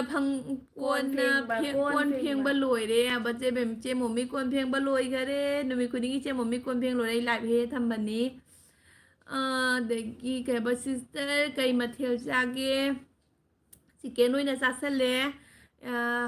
ꯃꯉꯥꯡꯆꯥ ꯄꯔꯤ ꯃꯉꯥꯡꯆꯥ ꯉꯁꯤꯗꯤ ꯆꯤꯀꯦꯟ ꯑꯣꯏꯅ ꯆꯥꯁꯜꯂꯦ ꯅꯦꯍꯥ ꯑꯩ ꯈꯔꯗꯤ ꯅꯨꯡꯉꯥꯏꯇꯦꯀꯣ ꯅꯪꯁꯦ ꯎꯅꯤꯡꯕꯅꯤ ꯑꯗꯣ ꯎ ꯐꯪꯗ꯭ꯔꯦ ꯖꯥꯡꯁꯟꯒꯅꯨꯗ ꯁꯪꯀꯔꯖꯤ ꯉꯁꯤꯒ ꯅꯨꯃꯤꯠ ꯅꯤꯅꯤ ꯍꯨꯝꯅꯤꯗ ꯁꯨꯔꯤꯗ ꯈꯪꯅꯔꯛꯏꯁꯦ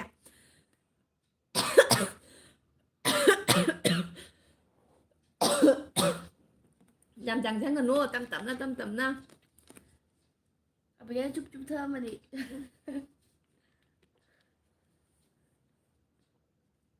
ꯆꯦ ꯕꯦꯝꯆꯥ ꯗꯥ ꯁꯪꯀꯔꯖꯤꯠꯁꯦ ꯁꯥꯎꯔꯤꯕ ꯆꯦ ꯕꯦꯝꯆꯥ ꯗꯥ ꯁꯪꯀꯔꯖꯤꯠ ꯊꯣꯛꯎꯅꯦ ꯑꯩ ꯄꯥꯏꯒꯦ ꯊꯣꯛꯎꯅꯦ ꯅ ꯆꯦ ꯕꯦꯝꯆꯥ ꯗꯥ ꯁꯪꯀꯔꯖꯤꯠꯁꯦ ꯁꯥꯎꯔꯦ ꯍꯥꯏꯌꯦ ꯎꯗ꯭ꯔꯦꯗꯣ ꯀꯩꯁꯨꯝꯇ ꯃꯣꯃꯣ ꯍꯥꯏꯕꯅꯤ ꯑꯗꯨꯒꯩ ꯄꯥꯔꯧꯅꯦ ꯃꯣꯃꯣ ꯍꯥꯏꯕꯅꯤ ꯍꯥꯏꯕ ꯃꯣꯃꯣ ꯍꯥꯏꯌꯦ ꯑꯣꯀꯦ ꯃꯣꯃꯣ ꯍꯥꯎꯔꯦ ꯃꯣꯃꯣ ꯆꯥꯏꯁꯨ ꯃꯣꯃꯣ ꯍꯥꯎꯔꯤ ꯁꯤꯒ ꯑꯗꯨꯝ ꯇꯥꯔꯦꯀꯣ ꯑꯥꯏ ꯑꯦꯝ ꯐ꯭ꯔꯣꯝ ꯆꯦꯟꯅꯥꯏ ꯑꯗꯒꯤ ꯍꯥꯏ ꯄꯤꯡꯀꯤ ꯍꯦꯜꯂꯣ ꯆꯦ ꯃꯣꯃꯤ ꯄꯤꯡꯀꯤꯅ ꯀꯧꯁꯜꯂꯛꯑꯦ ꯀꯩ ꯍꯤꯟꯖꯥꯡ ꯄꯤꯡꯀꯤ ꯀꯩ ꯍꯤꯟꯖꯥꯡ ꯆꯥꯒꯦ ꯋꯦꯔ ꯑꯥꯔ ꯌꯨ ꯐ꯭ꯔꯣꯝ ꯅꯍꯥꯟ ꯑꯟꯁꯥꯔ ꯄꯤꯒꯅꯨ ꯁꯥꯄꯣꯔꯠ ꯃꯤ ꯍꯥꯏꯕ ꯄꯤꯡꯀꯤꯅ ꯔꯕꯤꯀꯦ ꯁꯥꯄꯣꯔꯠ ꯃꯤ ꯁꯥꯎꯕ ꯅꯠꯇꯦ ꯈꯔ ꯋꯥꯔꯧꯕ ꯈꯛꯅꯤ ꯍꯥꯏꯅ ꯍꯥꯏꯕ ꯑꯗꯨꯗꯤ ꯁꯥꯎꯕ ꯀꯧꯗꯦꯅ ꯋꯥꯔꯧꯕꯕꯨ ꯀꯩꯅꯣ ꯋꯥꯔꯧꯔꯁꯨ ꯀꯩꯁꯨ ꯀꯥꯏꯗꯦ ꯉꯥꯏꯍꯥꯛ ꯂꯩꯔꯒ ꯋꯥꯍꯩ ꯑꯃꯈꯛꯅ ꯑꯗꯨꯝ ꯐꯈꯤꯗꯣꯏꯅꯤ ꯆꯦ ꯃꯣꯃꯤ ꯑꯩ ꯉꯁꯤꯗꯤ ꯉꯥꯅꯤ ꯆꯦꯗꯤ ꯀꯩ ꯍꯤꯟꯖꯥꯡ ꯆꯥꯒꯦ ꯍꯥꯏꯕ ꯑꯩꯒꯤ ꯆꯦꯅꯦꯜꯁꯨ ꯁꯞꯄꯣꯔꯠ ꯇꯧꯕꯤꯔꯝꯃꯣ ꯆꯦꯅ ꯍꯥꯏꯕꯀꯣ ꯃꯌꯥꯝ ꯁꯨꯇꯤ ꯉꯥꯡꯉꯣꯝꯁꯨ ꯁꯞꯄꯣꯔꯠ ꯇꯧꯁꯟꯕꯤꯔꯣ ꯁꯨꯁꯤꯂꯥꯅ ꯑꯗꯣ ꯋꯥꯔꯧꯅꯨ ꯚꯥꯏꯅ ꯍꯥꯏꯕ ꯋꯥꯔꯧꯒꯅꯨ ꯚꯥꯏ ꯑꯅꯨ ꯊꯥꯕꯜ ꯆꯣꯡ ꯋꯥ ꯇꯨꯝꯈ꯭ꯔꯦ ꯍꯥꯏꯕ ꯖꯣꯏꯅꯦ ꯑꯅꯨꯗꯣ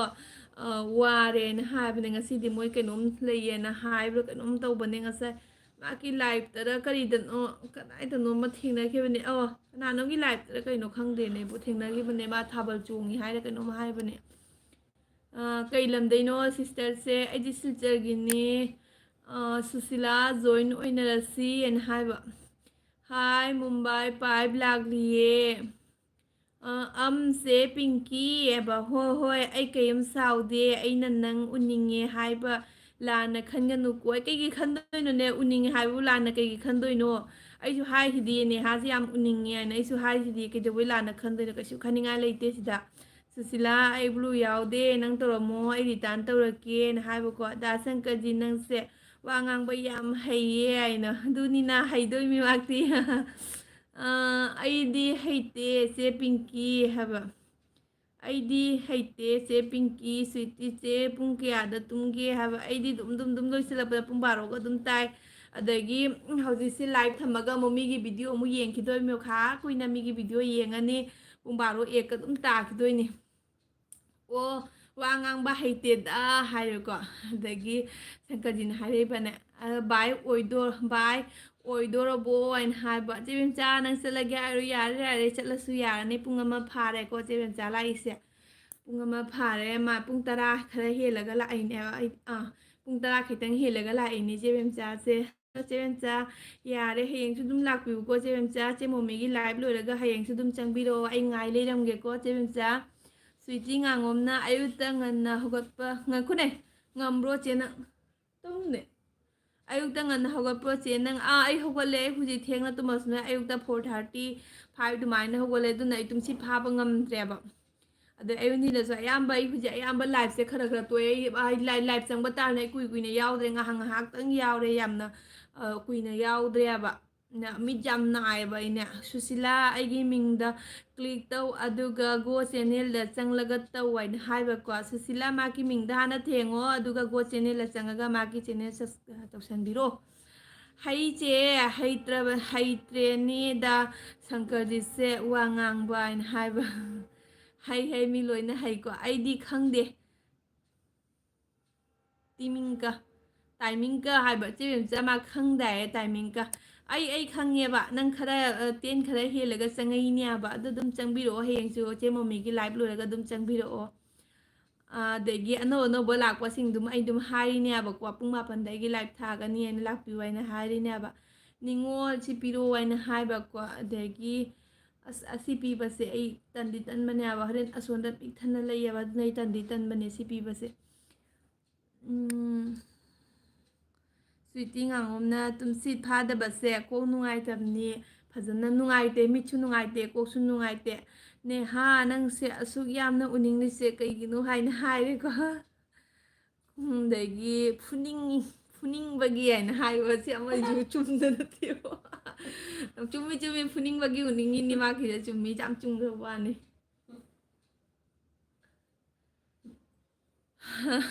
ꯑꯗꯨꯗꯤ ꯍꯧꯋꯦ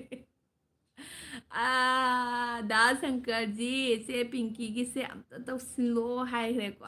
ꯑꯗꯨꯗꯤ ꯍꯧꯔꯦ ꯇꯥꯏꯑꯣꯟꯅꯕ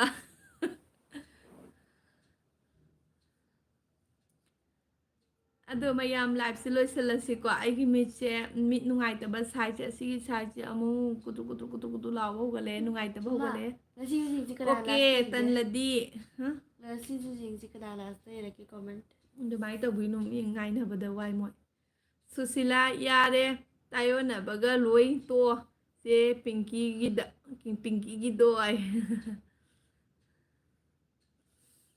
ꯑꯗꯣ ꯁꯨꯁꯤꯂꯥ ꯅꯦꯍꯥ ꯁꯪꯀꯔꯖꯤ ꯅꯪ ꯉꯁꯤ ꯀꯩꯒꯤꯅꯣ ꯌꯥꯝ ꯊꯦꯡꯅ ꯂꯥꯛꯏꯗꯣ ꯅꯆꯦꯒꯤ ꯂꯥꯏꯐꯇ ꯅꯪ ꯌꯥꯝ ꯊꯦꯡꯅ ꯂꯥꯛꯏ ꯀꯩꯒꯤꯅꯣ ꯍꯌꯦꯡ ꯂꯥꯛꯀꯗ꯭ꯔꯣ ꯍꯣꯏ ꯅꯦꯍꯥ ꯆꯦ ꯄꯤꯡꯀꯤꯒꯤꯁꯨ ꯇꯧꯔꯦ ꯍꯥꯏꯕꯀꯣ ꯑꯗꯣ ꯁꯪꯀꯔꯖꯤ ꯍꯌꯦꯡ ꯅꯆꯦꯒꯤ ꯂꯥꯏꯐ ꯄꯨꯡ 7ꯗ ꯊꯥꯗꯣꯏꯅꯤ ꯂꯥꯛꯀꯗ꯭ꯔꯣ ꯇꯧꯅꯦ ꯊꯦꯡꯀ꯭ꯌꯨ ꯍꯥꯏꯕ ꯁꯨꯁꯤꯂꯥ ꯅꯪꯗꯤ ꯍꯌꯦꯡ ꯆꯤꯆꯦꯒꯤ ꯂꯥꯏꯐꯇ ꯂꯥꯛꯄꯤꯒꯗ꯭ꯔꯣ ꯄꯨꯡ 7ꯗ ꯂꯥꯏꯐ ꯊꯥꯗꯣꯏꯅꯤ ꯂꯥꯛꯀꯗ꯭ꯔꯣ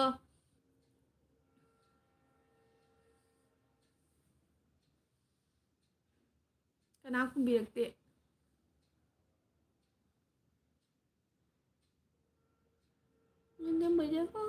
ꯀꯅꯥ ꯈꯨꯝꯕꯤꯔꯛꯇꯦ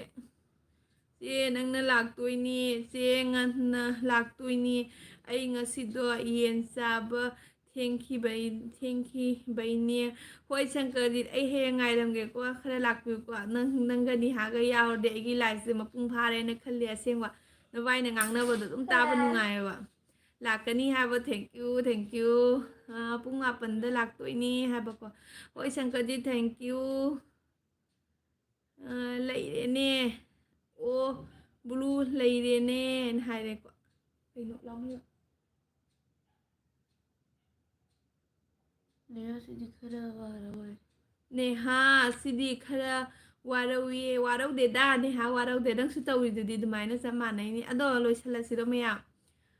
ꯂꯣꯏꯔꯒ ꯂꯥꯛꯀꯦꯅ ꯍꯥꯏꯕ ꯆꯦ ꯑꯩꯗꯤ ꯂꯥꯏꯔꯤꯛ ꯄꯥꯕ ꯂꯣꯏꯔꯒ ꯂꯥꯛꯀꯦ ꯍꯣꯏ ꯅꯦꯍꯥ ꯑꯗꯨꯝ ꯂꯥꯛꯄꯤꯌꯨꯀꯣ ꯆꯦꯒꯤ ꯂꯥꯏꯐꯇ ꯂꯥꯛꯄꯤꯌꯨꯀꯣ ꯗꯥ ꯁꯪꯀꯔꯖꯤ ꯑꯗꯨꯃꯥꯏꯅ ꯍꯥꯏꯅꯣꯃꯤ ꯅꯪ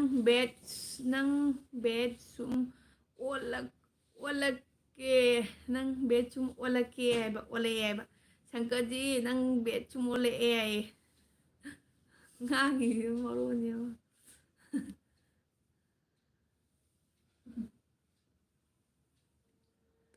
ꯑꯩꯗꯤ ꯉꯁꯤ ꯄꯨꯡ ꯀꯌꯥ ꯐꯥꯎ ꯂꯥꯏꯐ ꯊꯥꯁꯤꯒꯦ ꯑꯗꯣ ꯇꯨꯠꯇꯗꯤ ꯑꯣ ꯑꯩ ꯑꯗꯨꯝ ꯁꯥꯎꯍꯟꯕꯅꯤꯗ ꯑꯃ 24 ꯂꯩꯁꯦ 30 ꯌꯧꯕ ꯃꯨꯊꯠꯂꯣ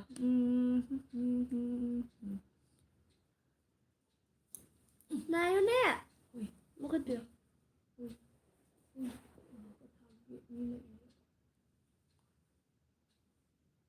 ꯊꯨꯅꯦ ꯑꯣꯖꯥꯅꯤ ꯇꯨꯝꯃꯣꯏ ꯇꯨꯝꯖꯒꯤꯔꯣꯏ ꯅꯪꯒꯤ ꯅꯤꯡꯉꯣꯜ ꯑꯩ ꯊꯣꯛꯂꯒꯦꯀꯣ ꯍꯌꯦꯡ ꯃꯨꯛ ꯂꯥꯛꯀꯦ ꯕ꯭ꯂꯨ ꯂꯧꯔꯣ ꯕꯥꯏ ꯂꯧꯔꯣꯏ ꯂꯩꯖꯁꯅꯨ ꯑꯗꯨꯝ ꯂꯩꯖꯁꯅꯨ ꯑꯗꯣ ꯂꯥꯛꯎꯀꯣ ꯍꯌꯦꯡ ꯄꯨꯡ 7ꯗ ꯂꯥꯛꯎꯀꯣ ꯄꯤꯡꯀꯤ ꯄꯨꯡ 7ꯗ ꯂꯥꯛꯎꯀꯣ ꯂꯥꯏꯛ ꯗꯟ ꯏꯆꯦ ꯀꯄꯜ ꯊꯦꯡꯀ꯭ꯌꯨ ꯀꯄꯜ ꯉꯁꯤ ꯀꯄꯜ ꯅꯪ ꯍꯧꯖꯤꯛꯇ ꯆꯥꯛ ꯆꯥꯕ ꯃꯥꯜꯂꯤꯀꯣ ꯑꯗꯨꯅꯅꯤ ꯅꯪ ꯊꯦꯡꯅ ꯂꯥꯛꯏꯁꯦ Class 6. ꯂꯥꯏꯗꯅꯤ ꯆꯦ ꯃꯣꯃꯤꯁꯦ ꯀ꯭ꯂꯥꯁ ꯀꯌꯥꯅꯣ ꯍꯥꯏ ꯃꯨꯅꯤ ꯆꯦ ꯃꯣꯅꯤ ꯍꯥꯏꯅꯤ. ꯑꯣ ꯃꯣꯅꯤꯁꯦ ꯃꯨꯅꯤ ꯍꯥꯏꯕ ꯃꯣꯅꯤ ꯍꯥꯏ ꯅꯠꯇꯦ ꯃꯨꯅꯤ ꯆꯦ ꯃꯣꯅꯤꯁꯦ ꯀ꯭ꯂꯥꯁ ꯀꯌꯥꯅꯣ ꯍꯥꯏꯕ ꯃꯥ ꯀ꯭ꯂꯥꯁ 6 ꯀꯥꯔꯦ ꯁꯨꯁꯤꯂꯥ ꯑꯩꯗꯤꯕ ꯀꯞꯅꯤꯡꯉꯦꯀꯣ ꯑꯅ ꯍꯥꯏꯈ꯭ꯔꯦ ꯁꯨꯁꯤꯂꯥ ꯀꯞꯅꯤꯡꯉꯦ ꯁꯪꯀꯔꯗꯤ ꯁꯨꯁꯤꯂꯥ ꯀꯞꯅꯤꯡꯉꯦ ꯆꯦ ꯀꯞꯀꯅꯨ. ꯀꯞꯄ ꯆꯥ ꯂꯣꯏꯔꯦ ꯏꯆꯦ ꯀꯔꯤ ꯍꯤꯟꯖꯥꯡ ꯆꯥꯒꯦ ꯀꯩꯅꯣ ꯀꯞꯄꯜ ꯉꯁꯤꯗꯤ ꯆꯤꯛꯀꯦꯟ ꯑꯣꯏꯅ ꯆꯥꯔꯦ ꯉꯁꯤ ꯅꯪꯒꯤ ꯕ꯭ꯂꯣꯛ ꯍꯥꯞꯄ꯭ꯔꯥ ꯍꯥꯞꯇꯕ꯭ꯔꯥ ꯑꯩꯕꯨ ꯌꯦꯡꯉꯨꯗꯦ ꯅꯦꯍꯥ ꯉꯁꯤꯗꯤ ꯎꯏ ꯊꯣꯛꯎꯅꯦ ꯋꯦꯗꯅꯁꯗꯦꯒꯤ ꯊꯣꯛꯎ ꯃꯈꯣꯟ. ꯍꯥꯏꯕ ꯅꯦꯍꯥ ꯅꯪꯗꯤ ꯑꯌꯥ. ꯎꯔꯝꯅꯤ ꯑꯗꯨꯅ ꯂꯝꯕꯤꯗ ꯊꯦꯡꯅꯕꯗ ꯎꯔꯒ ꯂꯣꯠꯅꯨꯀꯣ ꯍꯥꯏꯅ ꯍꯥꯏꯕꯀꯣ ꯍꯣꯏ ꯅꯦꯍꯥꯅꯗꯤ ꯅꯪ ꯎꯔꯕꯅꯤꯅ ꯂꯝꯕꯤꯗ ꯊꯦꯡꯅꯕꯗ ꯃꯥꯅꯁꯨ ꯍꯥꯟꯅ ꯀꯧꯔꯛꯄ ꯌꯥꯏꯗꯅ ꯑꯗꯨꯅꯦ ꯍꯥꯏꯁꯦ ꯑꯣ ꯍꯥꯏꯅ ꯍꯥꯏꯕ ꯏꯆꯟ ꯅꯦꯍꯥ ꯀꯩꯒꯤꯅꯣ ꯀꯞꯅꯤꯡꯉꯤꯕꯣ ꯍꯥꯏꯅ ꯍꯥꯏꯔꯦ ꯍꯥꯏ ꯁ꯭ꯋꯤꯇꯤ ꯆꯦ ꯃꯣꯃꯤꯅ ꯀꯧꯈꯔꯦ ꯁ꯭ꯋꯤꯇꯤ ꯆꯦ ꯃꯣꯃꯤꯅ ꯀꯧꯈꯔꯦ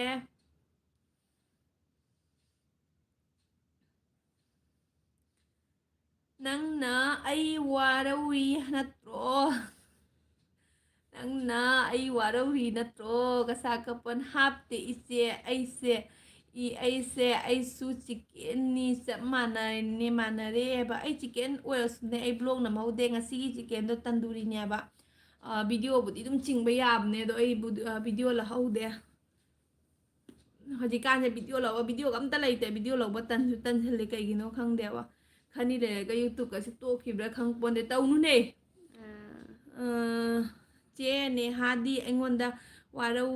ꯋꯥꯔꯧꯗꯦ ꯃꯥ ꯀꯩꯁꯨ ꯈꯟꯗꯦꯀꯣ ꯅꯪ ꯑꯗꯨꯝ ꯉꯥꯏꯍꯥꯛꯀꯤ ꯐꯥꯒꯤ ꯇꯧꯅꯕꯅꯦ ꯈꯟꯗꯦ ꯅꯪꯁꯨ ꯃꯉꯣꯟꯗ ꯋꯥꯔꯧꯔꯦ ꯍꯥꯏꯅ ꯍꯥꯏꯗꯨꯗꯤ ꯑꯗꯨꯃꯥꯏꯅ ꯃꯥꯁꯨ ꯅꯉꯣꯟꯗ ꯋꯥꯔꯧꯔꯦ ꯍꯥꯏꯅꯦꯕ ꯑꯗꯣ ꯐꯥꯒꯤ ꯇꯧꯅꯩꯅꯤ ꯀꯩꯁꯨ ꯈꯟꯅꯗꯦꯕ ꯋꯥꯔꯧꯗ꯭ꯔꯦ ꯅꯪ ꯅꯣꯛꯂꯛꯎ ꯋꯥꯔꯧ ꯑꯩꯅ ꯍꯥꯏꯁꯦ ꯀꯩꯅꯣ? ꯆꯥꯛꯆꯕꯁꯦ ꯎꯔꯒ ꯍꯥꯏꯕ ꯀꯧꯔꯛꯀꯅꯤꯌꯦ ꯃꯁꯛꯄꯨꯗꯤ ꯐꯖꯅ ꯈꯪꯗꯦꯅ ꯍꯥꯏꯕ ꯌꯦꯡꯉꯣ ꯃꯥꯒꯤ ꯚꯤꯗꯤꯑꯣꯗꯣ ꯌꯦꯡꯉꯣ ꯃꯁꯛ ꯐꯖꯅ ꯌꯥꯎꯔꯤꯗꯨꯗꯤ ꯑꯗꯣ ꯆꯪꯉꯒ ꯌꯦꯡꯉꯣ ꯑꯗꯒꯤ ꯁꯪꯀꯔꯅ ꯍꯥꯏꯕ ꯋꯥꯔꯧꯗꯦ ꯅꯪ ꯅꯣꯛꯑꯣꯀꯣ ꯑꯩꯅ ꯆꯥꯛꯆꯕꯁꯦ ꯎꯔꯒ ꯀꯩꯁ ꯂꯣꯏꯔꯦꯍꯦ ꯑꯉꯥꯡꯁꯤꯡꯁꯦ ꯐꯣꯇꯣ ꯎꯔꯁꯨ ꯃꯥꯁꯦ ꯌꯥꯝꯅ ꯈꯪꯗꯦ ꯍꯥꯏꯕ ꯃꯁꯛ ꯐꯣꯇꯣꯒ ꯚꯤꯗꯤꯑꯣꯒ ꯔꯤꯌꯦꯜꯒꯁꯨ ꯃꯥꯟꯅꯗꯕ ꯂꯩꯕꯅꯦꯕ ꯀꯄꯜ ꯑꯕꯦꯝꯃ ꯇꯨꯝꯗ꯭ꯔꯤꯕꯣ ꯏꯆꯦ ꯃꯥ ꯇꯨꯝꯗ꯭ꯔꯤ ꯀꯄꯜ ꯑꯩ ꯉꯁꯤꯁꯦ ꯂꯥꯏꯕꯛ ꯐꯔꯨꯕ ꯍꯥꯏꯇꯥꯔꯦꯀꯣ ꯀꯄꯜꯒꯁꯦ ꯑꯩꯒꯤ ꯂꯥꯏꯐꯇꯒ ꯂꯥꯛꯄꯤꯔꯦ ꯂꯥꯏꯕꯛ ꯐꯔꯨꯕ ꯍꯥꯏꯇꯥꯔꯦ ꯉꯥꯛꯇꯤ ꯃꯃꯤꯠ ꯅꯨꯡꯉꯥꯏꯇꯦ ꯍꯥꯏꯅ ꯂꯥꯏꯠꯇꯒ ꯆꯪꯗꯕꯅꯦ ꯑꯗꯣ ꯉꯁꯤꯁꯦ ꯃꯥ ꯍꯥꯏꯗꯤ ꯇꯨꯝꯗ꯭ꯔꯤꯕ ꯑꯗꯨꯅ ꯂꯥꯏꯠꯇ ꯆꯪꯉꯛꯏꯅꯦ ꯑꯩ ꯉꯁꯥꯏ 11ꯗ ꯂꯥꯏꯚ ꯂꯣꯏꯁꯟꯕꯣꯏꯗꯤ ꯃꯥ ꯆꯪꯕꯤꯔꯛꯑꯔꯣꯏꯗꯝꯅꯦꯕ ꯂꯥꯏꯕꯛ ꯐꯅ ꯇꯧꯏꯅꯤ ꯀꯁꯥꯁꯦ ꯃꯅꯤꯄꯨꯔꯗꯧꯅ ꯏꯔꯥꯡ ꯊꯣꯛꯇ꯭ꯔꯕꯅꯤꯅ ꯌꯥꯝ ꯅꯨꯡꯉꯥꯏꯅ ꯂꯩꯕ ꯃꯥꯜꯂꯦꯗ ꯑꯁꯦ ꯋꯥꯈꯜ ꯁꯦꯔꯥꯟꯅꯅ ꯈꯜꯂꯦꯀꯣ ꯇꯣꯝ ꯆꯦꯅꯦꯜꯁꯦ ꯃꯍꯥꯛꯀꯤ ꯋꯥꯈꯜꯁꯦ ꯁꯦꯔꯥꯟꯅꯅ ꯈꯜꯂꯦ ꯑꯗꯣ ꯅꯣꯏꯅ ꯈꯜꯂꯤꯁꯦ ꯏꯝꯐꯥꯜꯗ ꯃꯅꯤꯄꯨꯔꯗ ꯋꯥꯔꯦ ꯑꯩꯈꯣꯏ ꯀꯁꯥꯔꯤ ꯌꯥꯝ ꯅꯨꯡꯉꯥꯏꯔꯦꯅ ꯈꯜꯂꯤꯅꯦꯕꯀꯣ ꯑꯗꯣ ꯀꯁꯥꯔꯒꯤ ꯃꯤꯁꯨ ꯋꯥꯗꯕ ꯅꯠꯇꯦ ꯃꯅꯤꯄꯨꯔꯒꯤ ꯑꯋꯥꯕꯗ ꯀꯁꯥꯔꯒꯤ ꯃꯤ ꯃꯌꯥꯝ ꯑꯃ ꯁꯔꯨꯛ ꯌꯥꯔꯤꯅꯤ ꯑꯩ ꯏꯁꯥꯃꯛꯁꯨ ꯁꯔꯨꯛ ꯌꯥꯔꯤꯅꯤ ꯃꯇꯥꯡꯒꯤꯅꯤ ꯑꯩꯈꯣꯏ ꯍꯧꯖꯤꯛ ꯅꯨꯡꯉꯥꯏꯇ꯭ꯔꯦ ꯍꯥꯏꯅ ꯑꯗꯨꯝꯇꯒꯤ ꯄꯨꯟꯁꯤꯁꯦ ꯑꯗꯨꯝꯇꯒꯤ ꯅꯨꯡꯉꯥꯏꯇꯅ ꯂꯩꯗꯣꯏ ꯅꯠꯇꯦꯕ ꯉꯥꯏꯍꯥꯛ ꯑꯃꯨꯛ ꯅꯨꯡꯉꯥꯏꯔꯣꯏꯗꯣꯏꯅꯤ ꯉꯥꯏꯍꯥꯛ ꯑꯃꯨꯛ ꯅꯨꯡꯉꯥꯏꯇꯕꯗꯣ ꯀꯥꯎꯊꯣꯛꯇꯣꯏꯅꯤ ꯑꯗꯣ ꯔꯤꯂꯤꯐ ꯀꯦꯝꯗ ꯂꯩꯔꯤꯕ ꯃꯤꯁꯤꯡꯁꯨ ꯁꯣꯞꯁꯨ ꯃꯣꯏꯗ ꯑꯗꯨꯃꯥꯏꯅ ꯇꯧꯕ ꯅꯠꯇꯦꯕ ꯃꯤ ꯑꯃ ꯂꯥꯛꯄ ꯑꯗꯨꯝ ꯃꯣꯏꯁꯨ ꯍꯥꯏꯗꯤ ꯗꯤꯟ ꯑꯃꯗ ꯃꯣꯏ ꯑꯗꯨꯝ ꯃꯃꯤꯠꯇꯒꯤ ꯄꯤꯔꯥꯡ ꯁꯤꯟꯊꯅ ꯂꯩꯔꯝꯃꯣꯏꯕ ꯅꯣꯛꯄꯩ ꯃꯇꯥꯡꯁꯨ ꯈꯤꯇꯪ ꯌꯥꯎꯔꯝꯒꯅꯦꯕ ꯑꯗꯨꯃꯥꯏꯅꯅꯦꯕ ꯑꯩꯈꯣꯏꯅ ꯇꯧꯔꯤꯁꯤꯁꯨ ꯑꯗꯣ ꯅꯣꯏꯅ ꯑꯗꯨꯃꯥꯏꯅ ꯅꯣꯏꯅ ꯋꯥꯔꯦꯅ ꯑꯩꯈꯣꯏꯁꯨ ꯋꯥꯎ ꯍꯥꯏꯕꯗꯨꯗꯤ ꯑꯗꯨꯗꯤ ꯌꯥꯗꯦꯕ ꯑꯗꯣ ꯅꯣꯏꯅ ꯋꯥꯔꯦ ꯑꯩꯈꯣꯏꯅ ꯅꯨꯡꯉꯥꯏꯅ ꯂꯩꯔꯦ ꯍꯥꯏꯕꯗꯣ ꯑꯗꯨꯁꯨ ꯁꯦꯔꯥꯟꯅꯕ ꯋꯥꯈꯜꯅꯦꯕ ꯑꯗꯨꯁꯨ ꯑꯣꯟꯅꯔꯦ ꯋꯥꯈꯜꯗꯣ ꯗꯥ ꯁꯪꯀꯔꯖꯤ ꯑꯗꯥꯏꯅ ꯀꯧꯈꯔꯦꯀꯣ ꯐꯣꯇꯣ ꯎꯕꯗ ꯑꯩꯁꯦ ꯃꯤ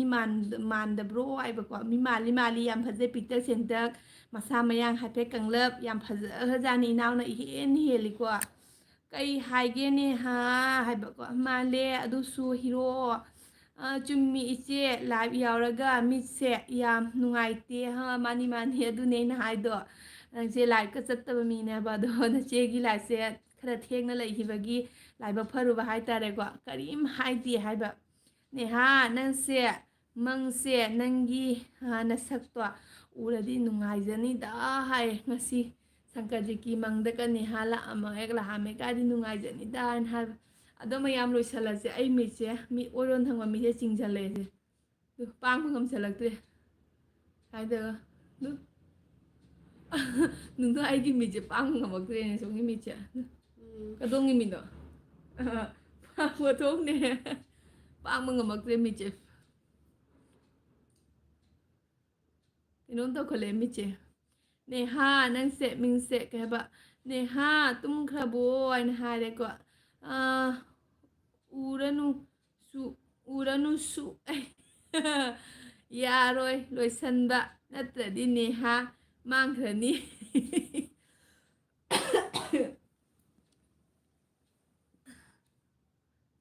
ꯑꯩꯁꯦ ꯁꯨꯃꯥꯏꯅ ꯅꯛꯁꯜꯂꯒꯅ ꯐꯖꯕ꯭ꯔꯥ ꯂꯥꯞꯄꯒꯅ ꯐꯖꯕ꯭ꯔꯣ ꯀꯥꯏ ꯑꯥꯔꯀꯦ ꯏꯆꯟꯊꯣꯏꯒꯤ ꯃꯑꯣꯡꯗ ꯇꯥꯗꯣꯔꯦ ꯃꯌꯥꯝ ꯑꯩꯁꯦ ꯃꯁꯛ ꯐꯖꯕꯅꯤꯀꯣ ꯑꯩꯁꯦ ꯃꯁꯛ ꯐꯖꯕꯅꯦ ꯍꯥꯏꯗꯣꯔꯦ ꯏꯆꯟꯊꯣꯏꯅ ꯍꯥꯏꯕꯗꯣ ꯑꯗꯨ ꯐꯤꯕꯝ ꯇꯥꯔꯛꯇꯣꯔꯦ ꯑꯩꯉꯣꯟꯗ ꯍꯦꯟꯕ ꯀꯅꯥꯝ ꯂꯩꯇꯝꯅꯦ ꯑꯩꯁꯦ ꯃꯁꯛ ꯐꯖꯕꯅꯦ 우수 가하바 임팔 와 로선라세 다 상까지 아두니 하이도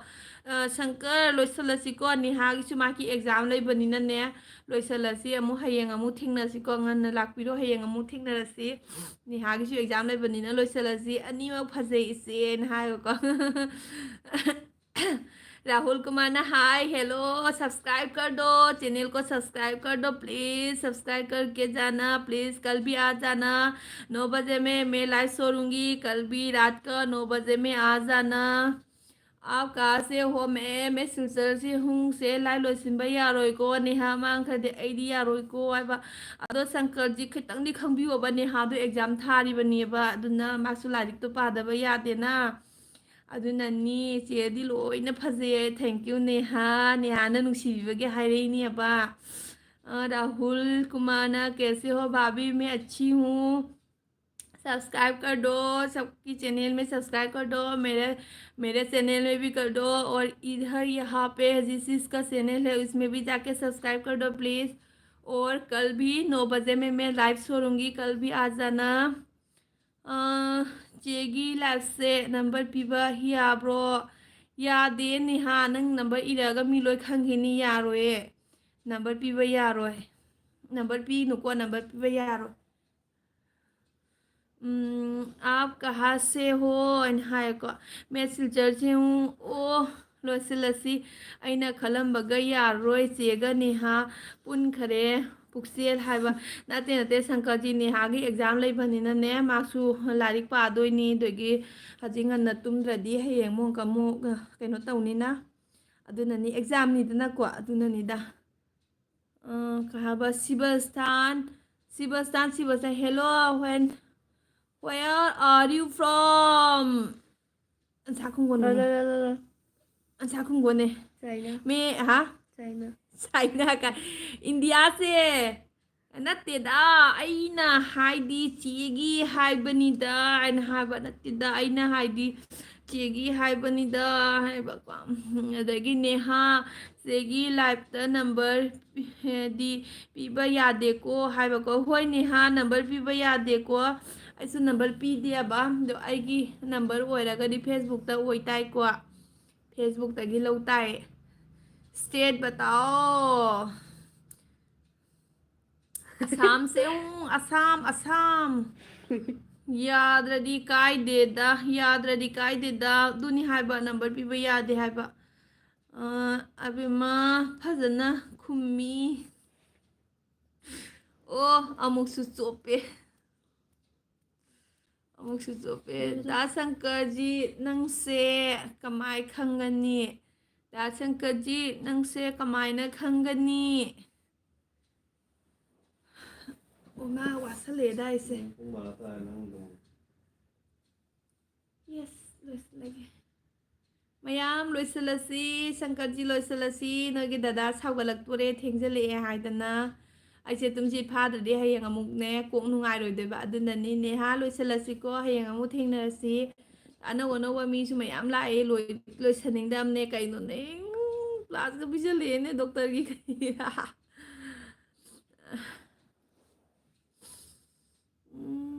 नत्ते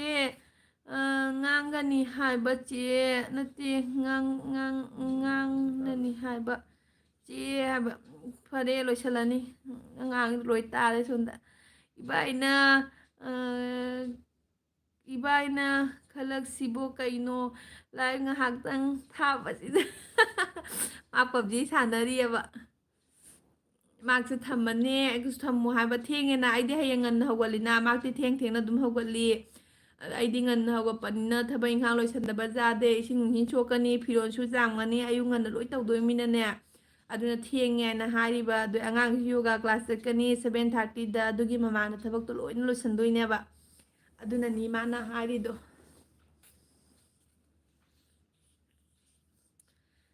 ꯅꯦꯍꯥ ꯊꯝꯃꯁꯤ ꯅꯦꯍꯥꯗ ꯁꯪꯀꯔꯖꯤ ꯂꯣꯏꯁꯤꯜꯂꯁꯤ ꯊꯦꯡꯉꯦ ꯍꯣꯏꯕ ꯅꯦꯍꯥ ꯊꯝꯃꯁꯤꯀꯣ ꯁꯪꯀꯔꯖꯤ ꯊꯝꯃꯁꯤ ꯑꯣꯟꯂꯤ ꯀꯣꯃꯦꯗꯤ ꯑꯔꯤꯎ ꯕꯦꯔꯤꯎ ꯅꯦꯍꯥꯒ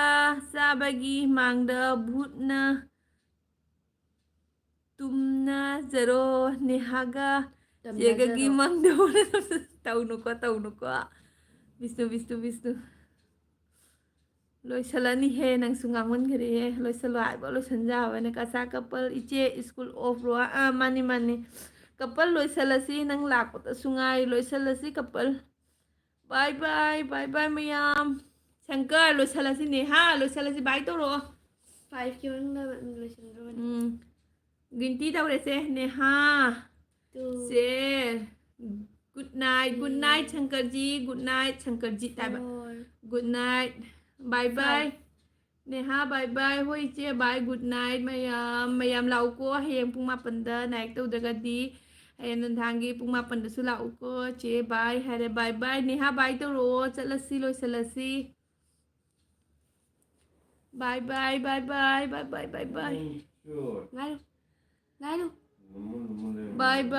ꯉꯥꯏꯔꯨ ꯕꯥꯏ ꯁꯣꯏꯕꯝ ꯁꯨꯁꯤꯂꯥ ꯍꯥꯏꯔꯦꯀꯣ ꯕꯥꯏ ꯀꯩꯅꯣꯅꯦ ꯉꯥꯏꯔꯨ ꯑꯩꯈꯣꯏꯅ ꯃꯤ ꯇꯧꯔꯛꯑꯦꯅꯦ ꯕꯥꯏ ꯉꯥꯏꯔꯨ